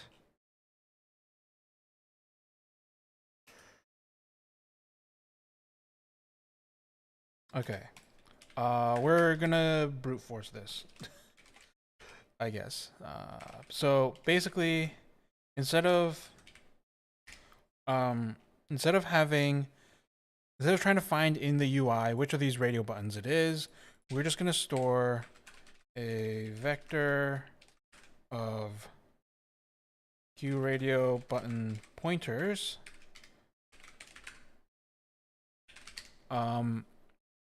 Right. So after we do, add widget, we can do buttons dot push back radio button. I don't know if this is actually going to work. I certainly hope it does. Yep. And when we iterate this, we will do, this will be a uint32t, I is less than buttons dot size. The child, well, I'm going to rename this to buttons at I. Surely there's a better way to do this, but I can't think of it right now.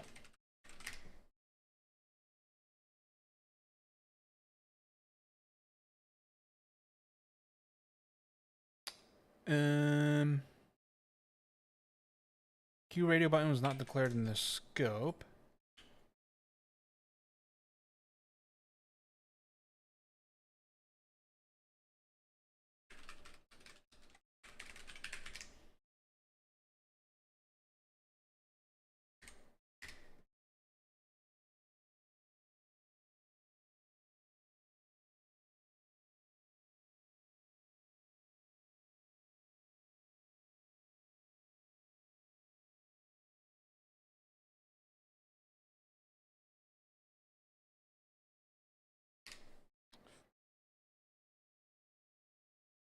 I'm just gonna see if Qt does anything about iterating widgets in a layout.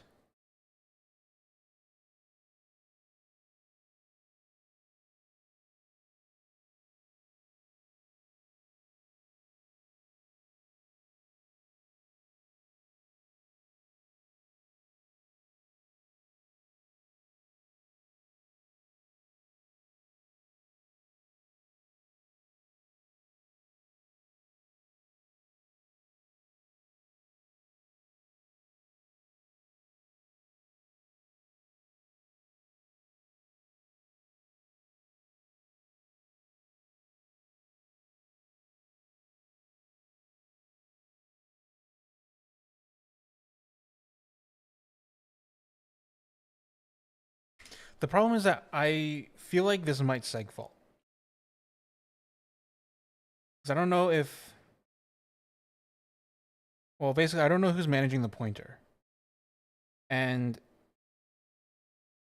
if it's not my code, if it's Qt that's doing it, these pointers might not be valid.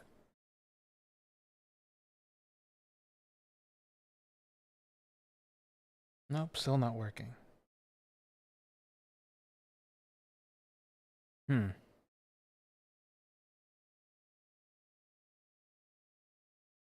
actually, let me undo this.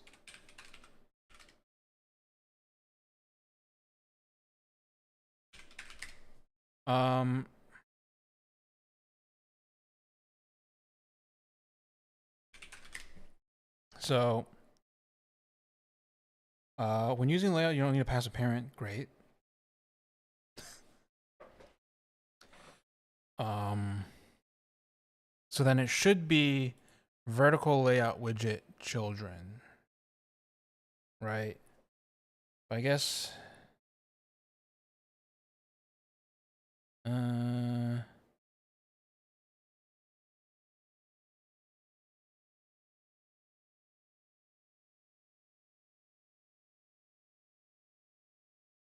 Queue layout.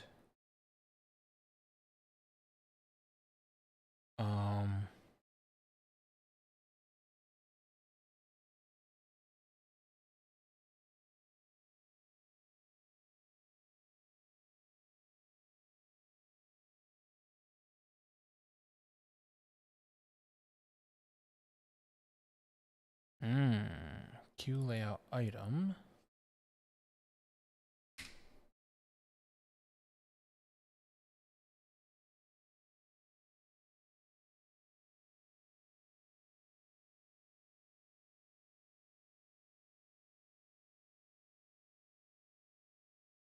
Does widget have this is checked thing?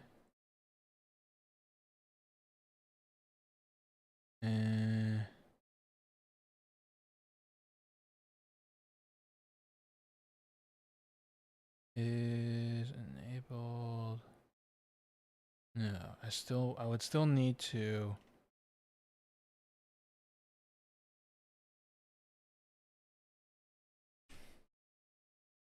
Yeah, I would still need to cast it. All right. But maybe this would be better. Vertical layout widget. So this should be vertical. Okay. I is less than.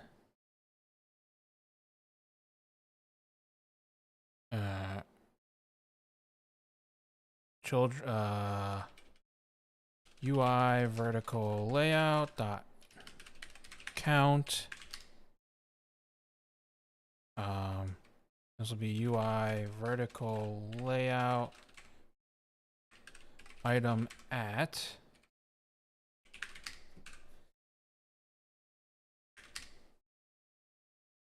Okay, I think this will work.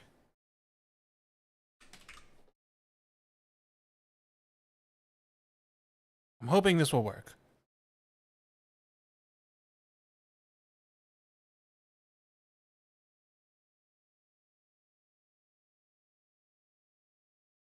We're going to run this in GDB.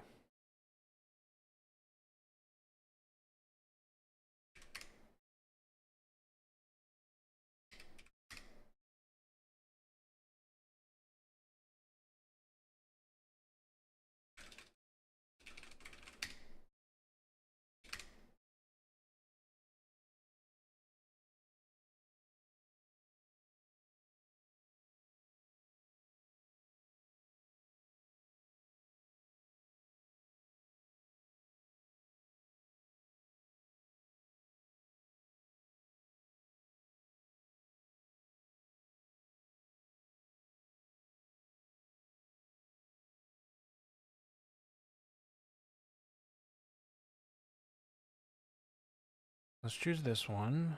Okay.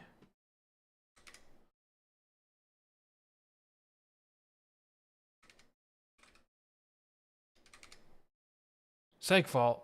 Fuck.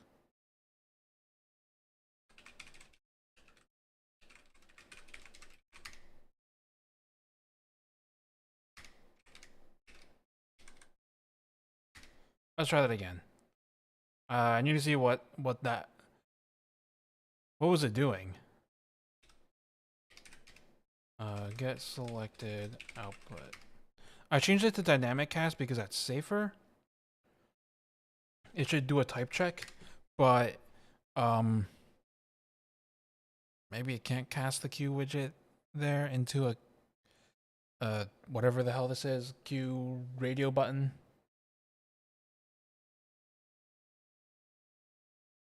Probably should have used dynamic cast earlier instead of static cast.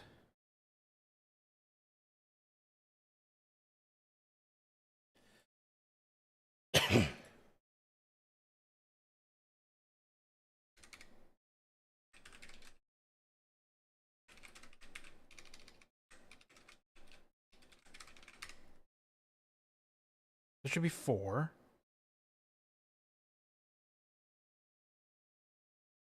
No member name vertical layout.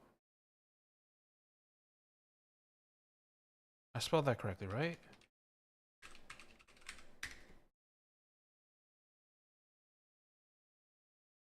For fuck's sake.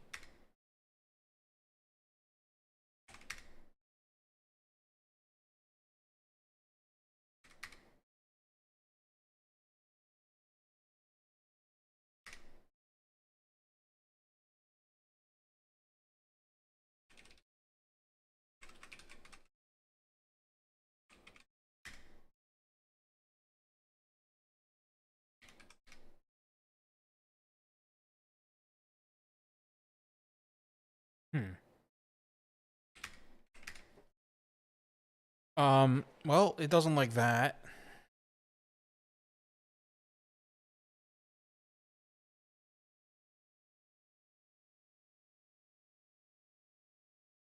Oh.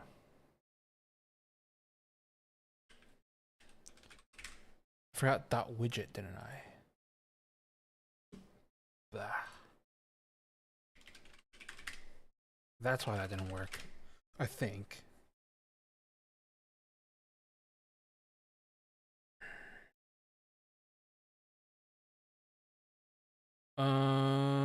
Huh.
Okay. Now the cast worked. That's 1, 2. We checked the 2001, right? Yeah. Okay. Um, the fee is still not what I expected it to be. Let's see what happens. That's a lot of notifications. Show transaction details. That's not helpful. Okay. Get raw transaction.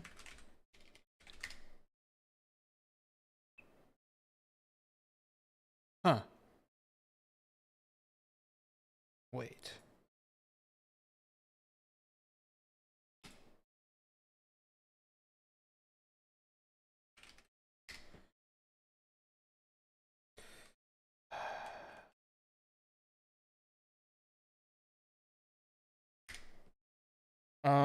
Okay. Let's check our outputs. We have GQR 10 Bitcoin. That's what we expected. We have 99990799 and 2481296.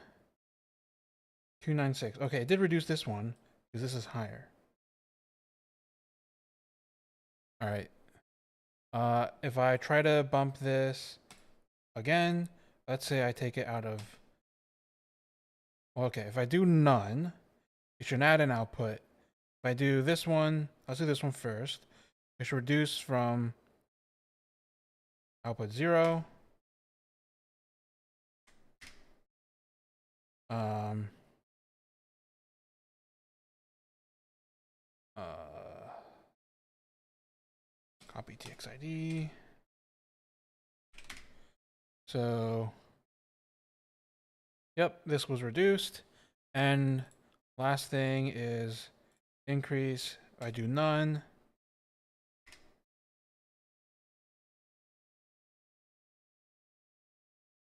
It should. Yes, that's right. It should have detected this one and reduced it accordingly. I believe it did. 88,583. Yep, that's lower. Okay, this is working as we expect it to. Last thing is I still need to figure out how to get which one is change and set it accordingly. In theory, this should not be that hard. But in practice, I believe it's extremely.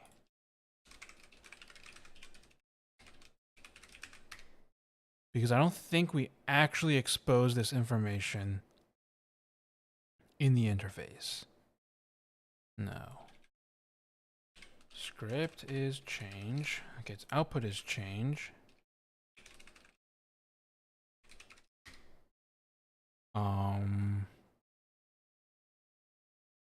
Output is change.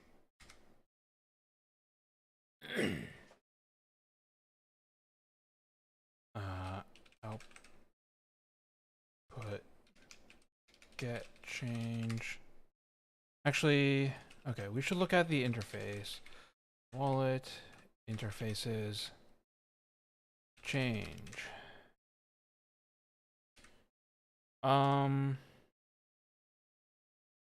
So looking for anywhere here. If there's anything with change here.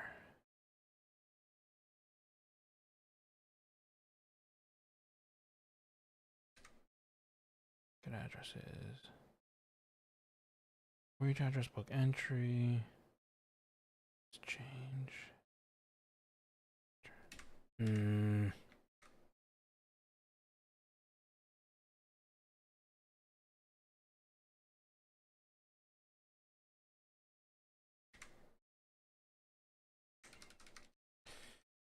Okay. I don't think it should be that hard though.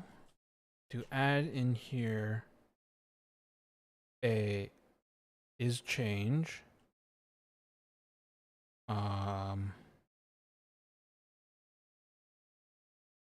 just gonna stick it down here or right here. Is change. Const override.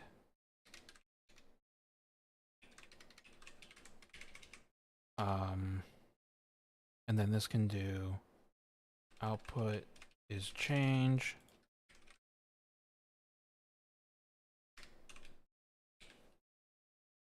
With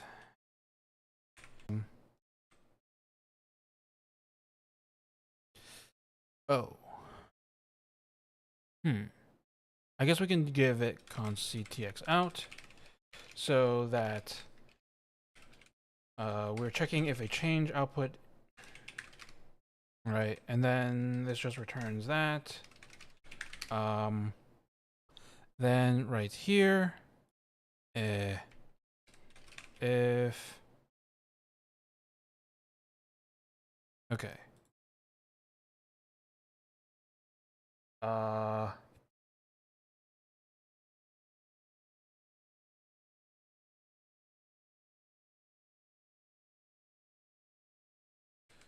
Is change equals tx out equals model wallet is change tx out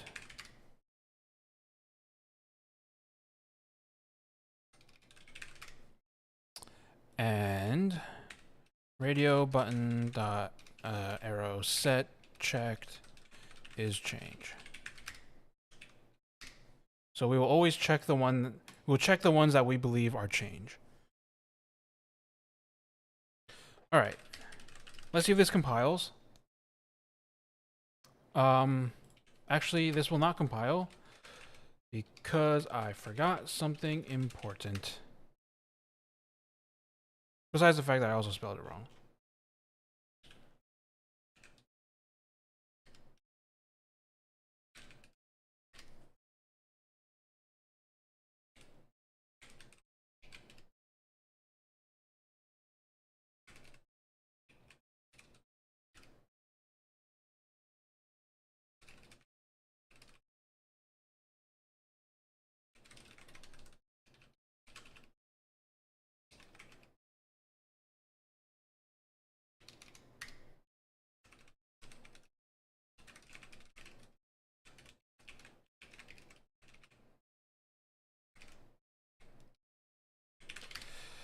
All right, and spelling.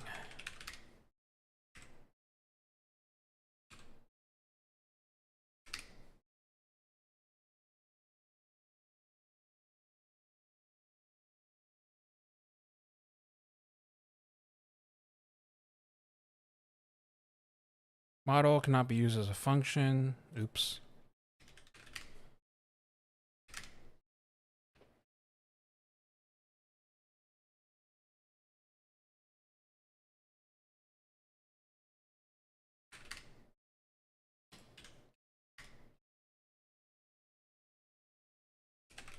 All right, I think that's it. I'm gonna start prepping to commit. So, Qt bump v, that stuff. Qt forms. Make interface. Nope. Wallet model. Interfaces.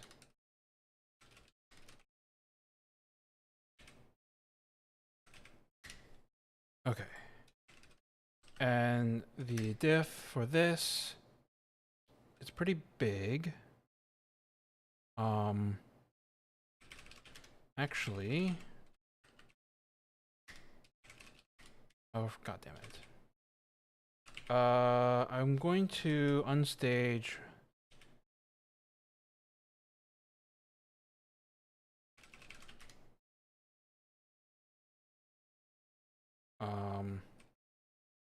Restore staged.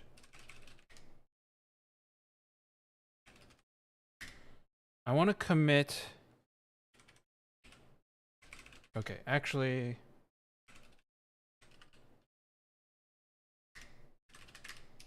Oops.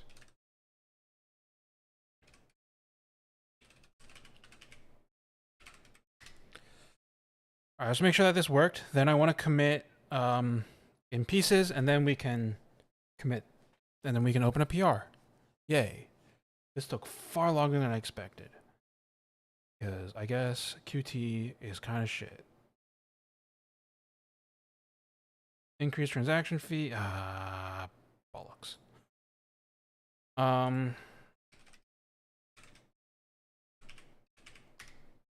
Locks must be held. Okay.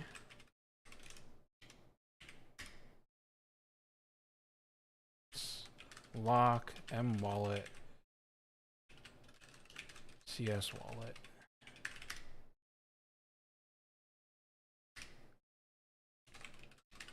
All right, let's commit some pieces right now. So we're gonna commit the interface change for exposing the change position.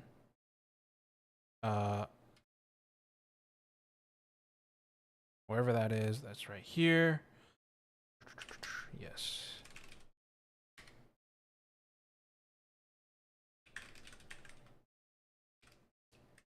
What is the actual option I named? What did I name it? Rate bump. Okay. Expose, orig, change, pause. Create rate bump transactions.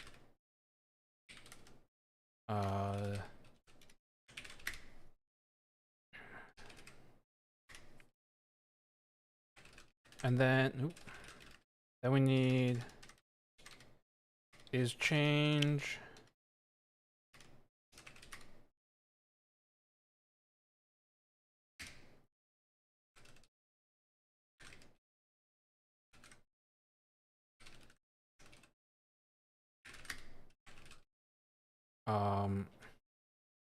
Then I need to fix.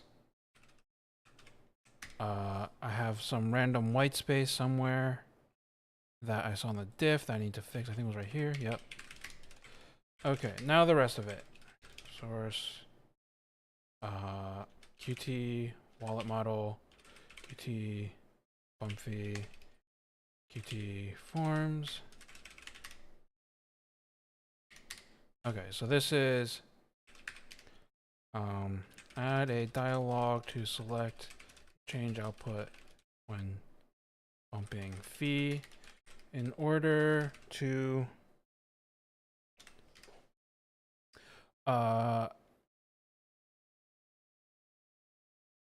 correctly choose the change output when doing fee bumping in the GUI. You need to ask the user which output is change. We can guess using our output is change or script is change heuristic. However, the user may have chosen to have a custom change address or have otherwise labeled their change address, which makes our change detection fail. By asking the user when fee bumping, we can avoid issues. We can avoid adding additional change outputs that are unnecessary during. Okay. And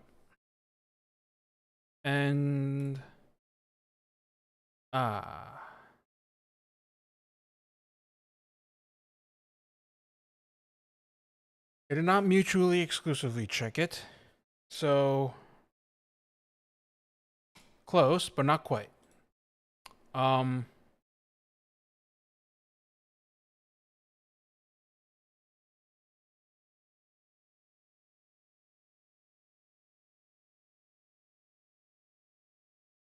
Okay. I need to rename a thing. I'm going to do that in Qt Designer. So this button box, that's fine. Okay, this is going to be none radio button. And then in wallet model, nope. In this dialog box, we are going to, if it is change, if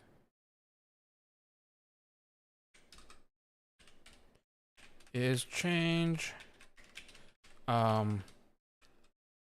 radio button set checked true, and none radio button set checked false.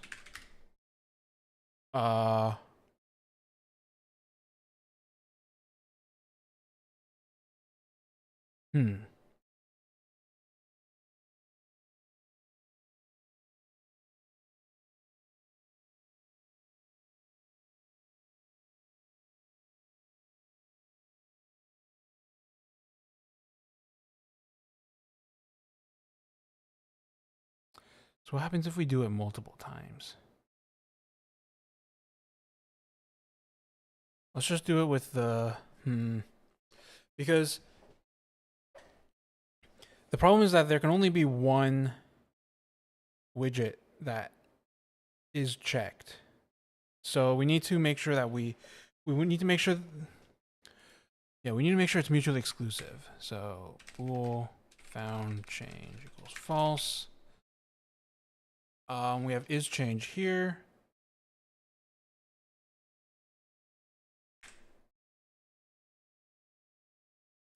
So if not found change and it is change, then we do that, then found change equals true.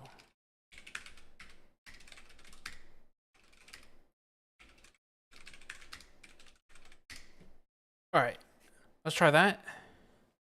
Hopefully this will be the last iteration.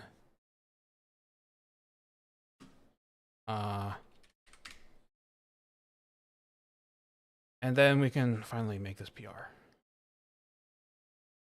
Oh, for fuck's sake.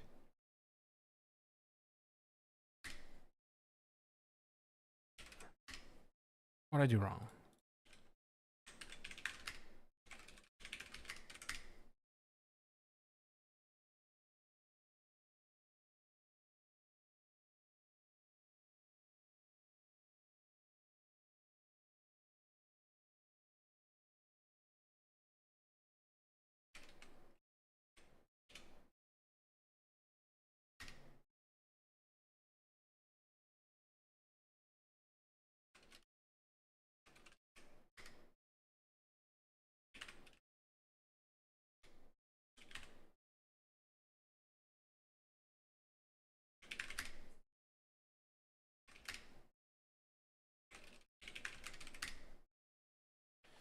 Okay. Come on. Fucking A.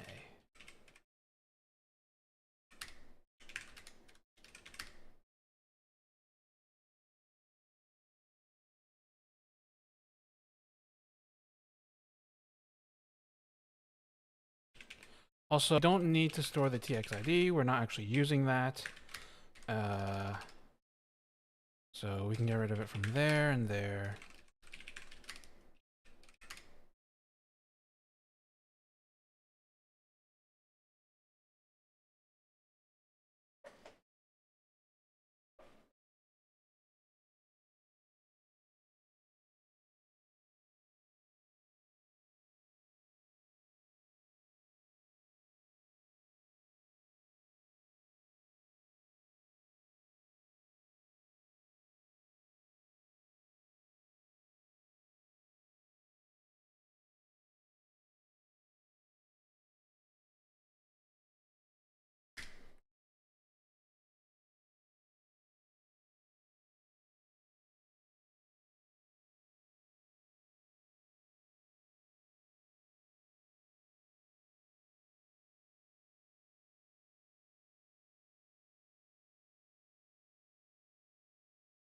There we go. Hey, it worked.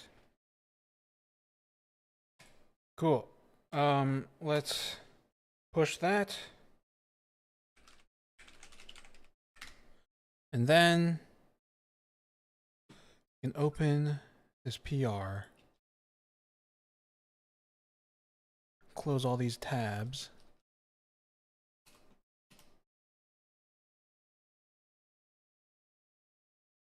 Okay.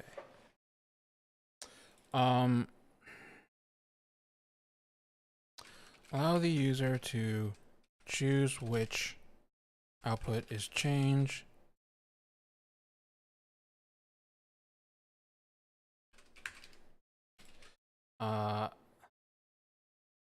When bumping the transaction fee, we first try to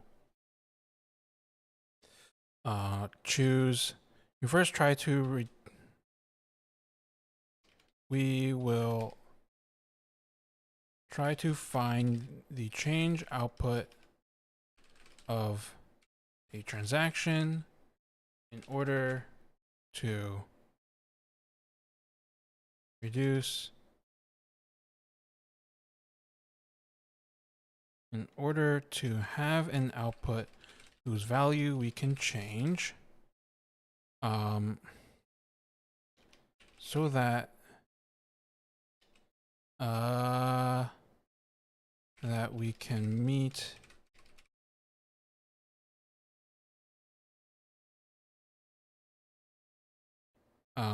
the target fee rate.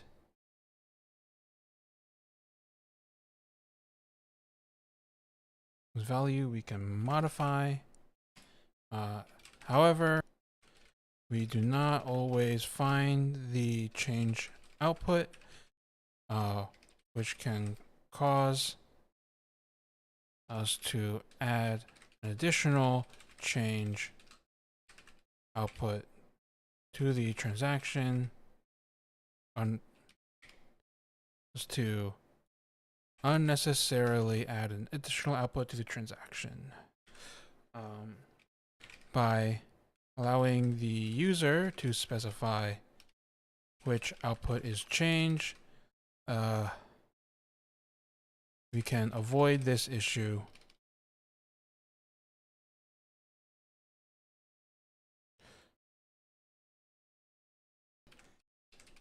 the determination of change to the user if they so desire. This PR adds an option to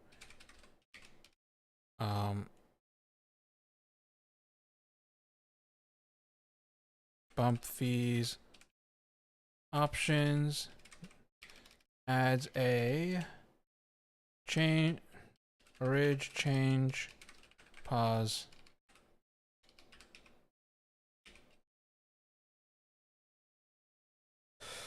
option to bump fee, which the user can use to specify the index of the change output. Additionally, the GUI, a new dialog is added to the GUI that allows the user to select the change output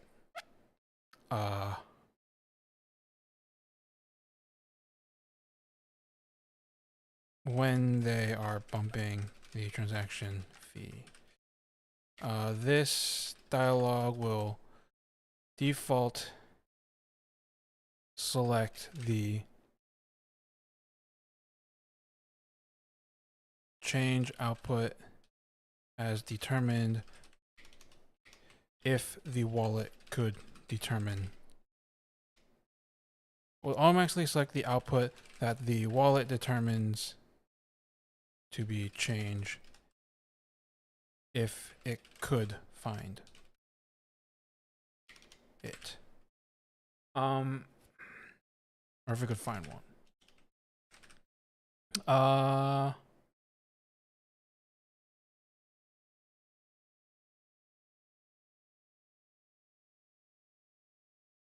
Anything else to mention? There's tests.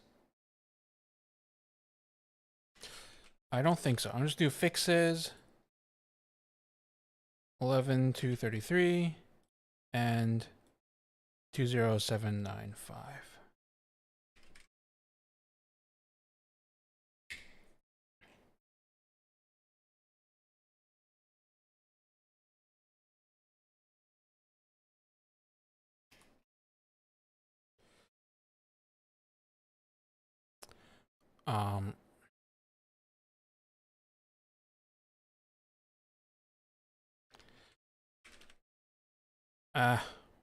I'll let people complain about the dialogue if it's in the wrong spot, whatever. Let's create that. Awesome. So, cool. Finally resolve these two issues. We still have to deal with SFFO. Real pain in the ass to do that. And then this is orthogonal related, but not really the same thing, is to be able to prevent adding new inputs. But that's all stuff to do at a later time. So I think I shall stop here for today. This took far longer than I expected. Really just shows you how painful Qt is to work on. I think I spent like an hour on the actual thing and then like 3 working on Qt. So yeah, I'm gonna stop here for today. Thank you all for watching, and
All right, let's get started. So today I'm going to be working on some older issues, mostly related to bump fee, and also probably going to review a PR related to CPFP.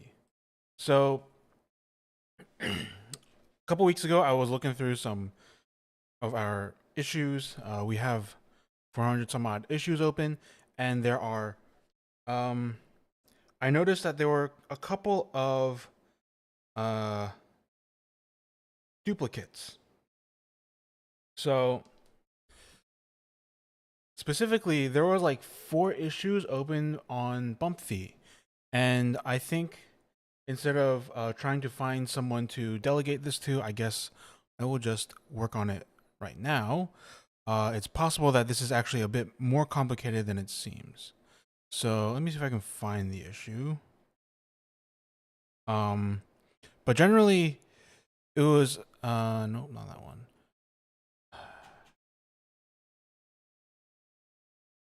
Maybe it was this one. I might have removed the duplicates from my big list. Yeah. So this is a pretty old issue, but there's like three other issues open that are approximately the same thing. And the problem is basically that bump fee does something a little weird when it cannot detect change addresses in the transaction that is being bumped.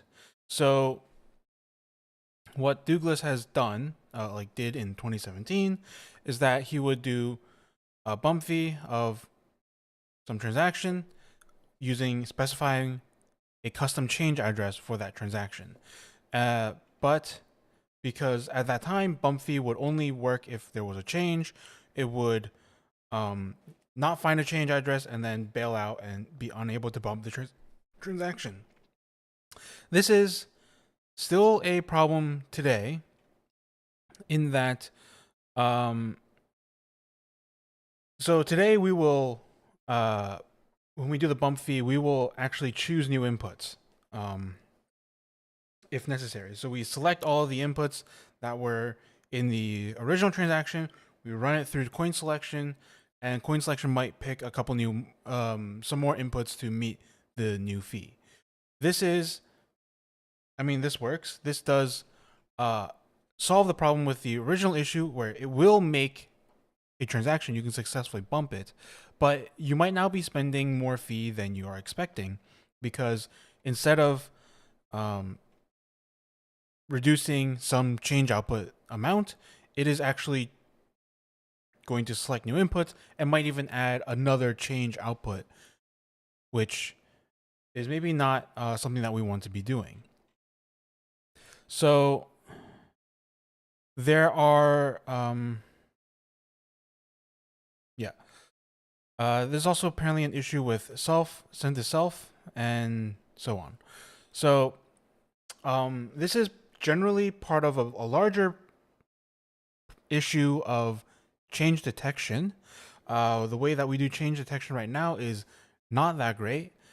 So firstly, open this PR in September to make changes how change detection works. And while I think we should do better change detection, I'm going to ignore the question of change detection for now and actually just make it easier for bump fee for bump fee to work with subtracting fees from outputs. So my thinking is, actually let me go back. Well, first I need to replicate this issue, but my thinking is that the way that we can do this is so the way wallet fee bumper. So right now what it does is it will it goes through every output and figures out if one of these is changed, and if it is, it will set that as the change destination and so on. So my thinking is that we can just solve this issue by we can fall back to this output is change thing, But if the user wants to, but we can add like an option to bump fee and just say like choose this, choose the output at this index as the transact as the quote unquote change output, and instead of trying to figure out change, we just pawn it off to the user, let the user figure that out for us while we try to improve our change detection. I'm not sure how that would work in the GUI. So in the GUI, if you do bump fee, there might have to be like another dialog, which is like choose the output to reduce fee from, or add more fees to. I mean, the options are basically choose output to reduce fee from,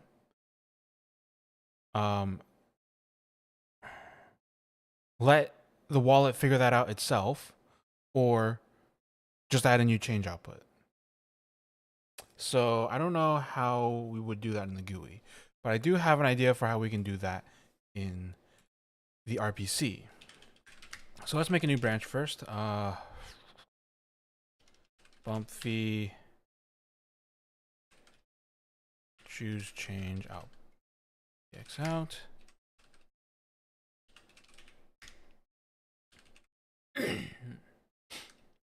So I want to try.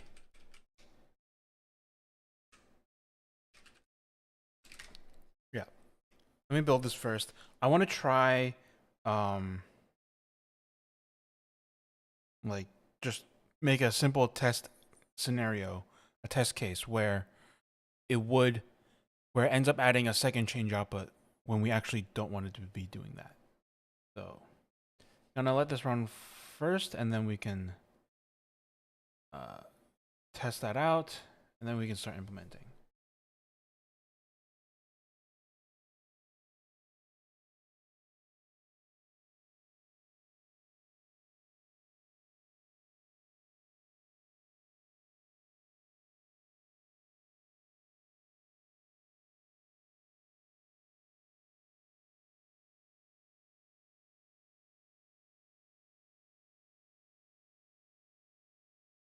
So actually, this probably isn't that complicated.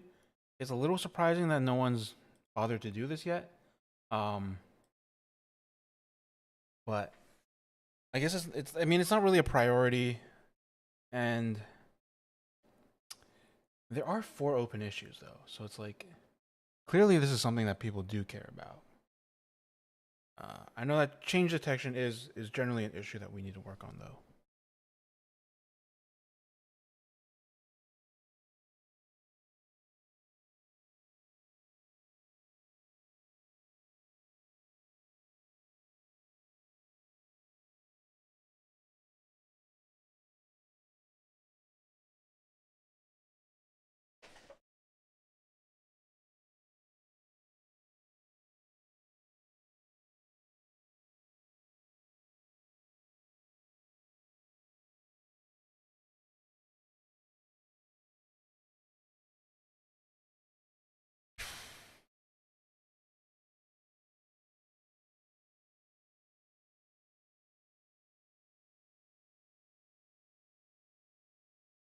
Okay.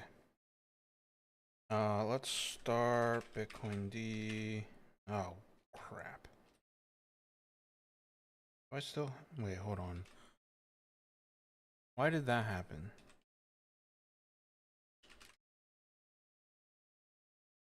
Ew. Huh. Why did I do that?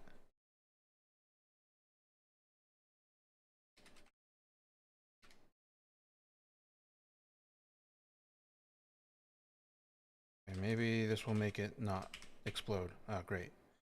We want reg test, fallback fee. Test, list wallets. Oh, come on.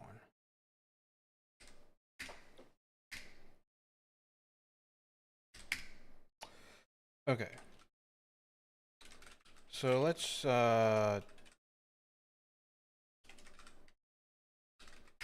make sure that there's nothing in the mempool. Then we can get new.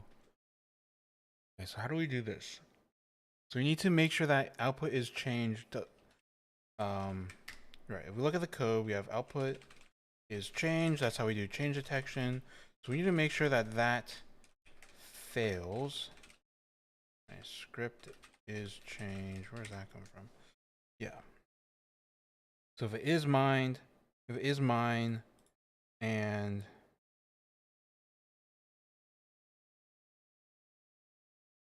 wait.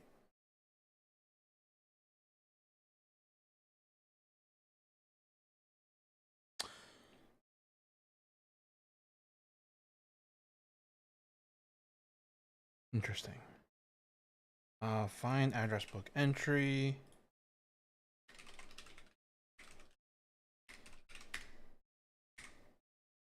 Yeah, just look, make sure that we have an address book entry for that address. So if we do get new address, get address info.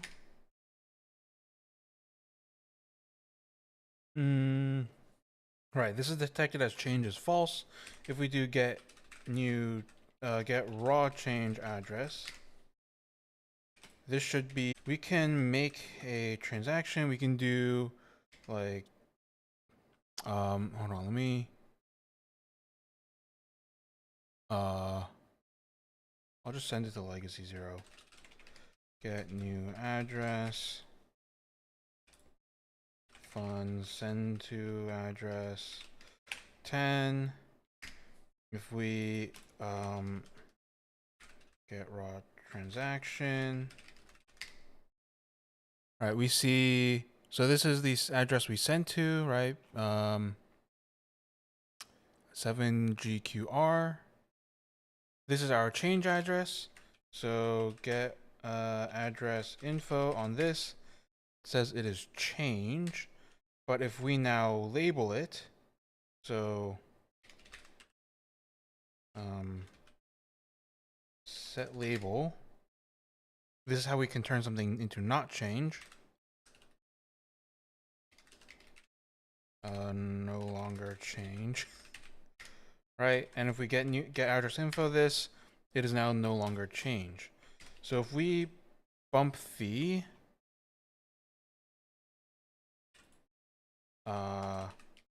bump fee. All right, we got a new transaction, get raw transaction. You can see that we've added another output. Right, so this is our original. This is our second. This is our first change output, and this is now our second change output. And that's the issue that this is the issue that Douglas had posted, and a couple other people as well. So we can resolve this. I think we can resolve this by just saying, by adding another option to bump fee that says, you know, output 2, like reduce from output 2, or not even reduce from output 2. Let's just like, essentially, we're adding subtract fee from outputs to bump fee. This is essentially what we're doing. So I guess the question there is, do we want to the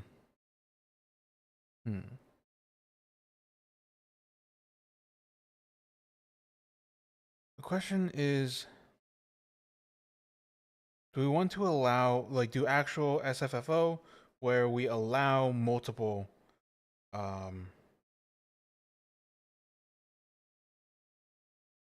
outputs to be specified, or do we want to just do it simply with, you know, reduce from this particular change output?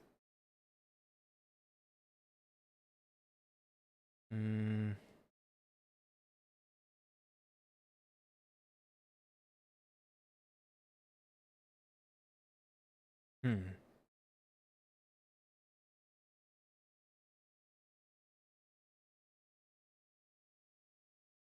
So I'm inclined to say, so the reason that there is a difference here, and maybe this is better, maybe we can actually do this to set up for having multiple change outputs too, um, which would actually be, this is a different tangent. Uh, we may want to create multiple change outputs because this also breaks heuristics. So it's a bit better for privacy, a little worse for fees. The thing with multiple change outputs is that you can have um, well, the way it improves privacy is that instead of, if you look at a transaction that just has two outputs, it's highly likely one is, one is the transaction, one is change, and you can do some things on that, on matching on that, by like checking, is one of the outputs smaller? Is there like unnecessary input heuristic to make one of the outputs? Is there um, is like one of the inputs an even number, like a nice human number, or is one of the outputs like really close to a nice number for a payment in fiat, right? Something like that. But if you have three outputs, you kind of break that apart a little bit. It becomes a lot harder now. You have to match against three things. So there is some benefit to having multiple change outputs. So now back to this fee bumping thing. If we want to allow multiple outputs, it would be better to do that as multiple change outputs.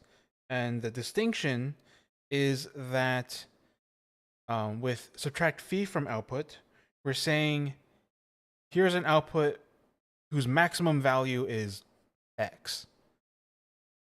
And we want to remove the fee from that. Whereas what we're doing is these outputs are just change split up over them. So I think, unless we want to do the multiple output things right now, that might be extremely complicated. Uh, I'll do that afterwards, and then we can like rebase and experiment, because this actually should be pretty simple. Just doing one output, just specify which one is a change, should be pretty simple. And then we can take this tangent of doing multiple and multiple change outputs. And I need to talk to Merch about that, actually. I think that's something he wants to do, but because there is a question of, if you do multiple change outputs, how is the change value distributed? Who knows? Okay. So I think we are just going to do one output for now. So that would be spend, I think. Bump fee helper. Yep. Okay, let me close these so I have more screen real estate. Yeah. So we're gonna add, we have options here. So we're just gonna add another option. It's gonna be called change index, or change pause.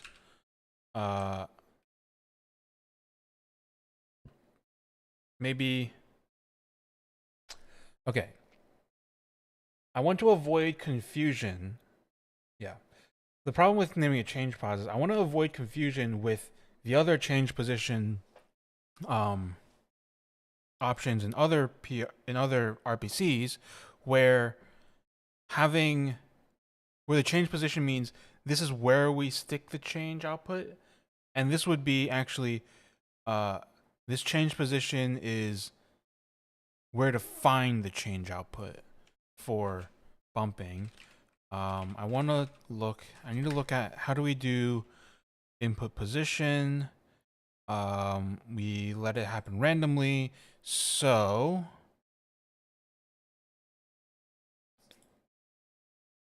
I think we just need to be, we could be clear on that.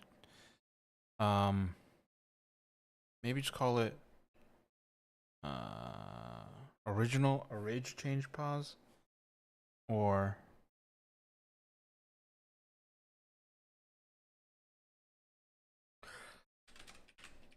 We can bike shed the name later, I guess. So this will be a number. Call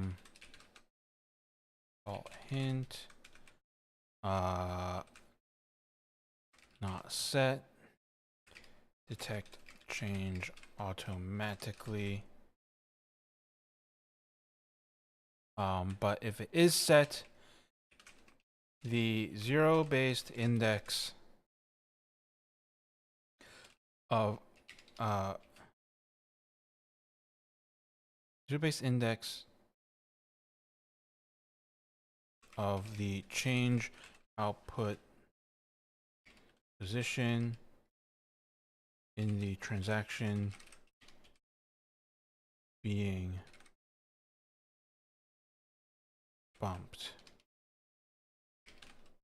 Used to the fee, the additional fee will be deducted from this output.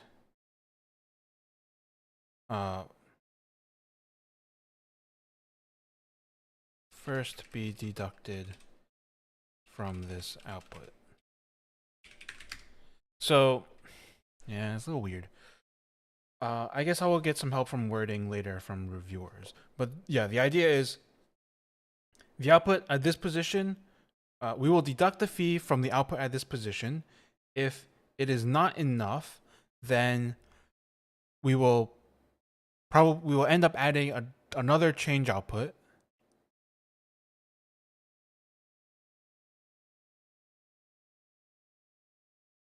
With probably the same address, actually. That's such a privacy leak. Now that I think about it. Oh, that's such a huge privacy leak. Because I'm gonna troll Peter Todd with this, I think. This is hilarious. Oh, maybe I can convince okay. RBF is a major privacy leak, actually. Besides the fingerprinting stuff. If you observe what's changed, and how did they change? So you can see, let's say we RBF the transaction and output at index 1 now has a different amount. There's a very good chance that that was the change output, wasn't it? Right? If the other one is unchanged, so you know that there's only two outputs, then you know the one whose amount changed in the lower direction, probably, or even if new inputs are added, it was like its amount changed. That was probably the change output, because the other amount is the payment amount, and that would remain fixed. So that's a privacy leak. But if you just didn't do that, so you might preserve that the one of the two original outputs is not identifiable as change, but we added a third output because we had to add an input to deal with the increased fee. Now we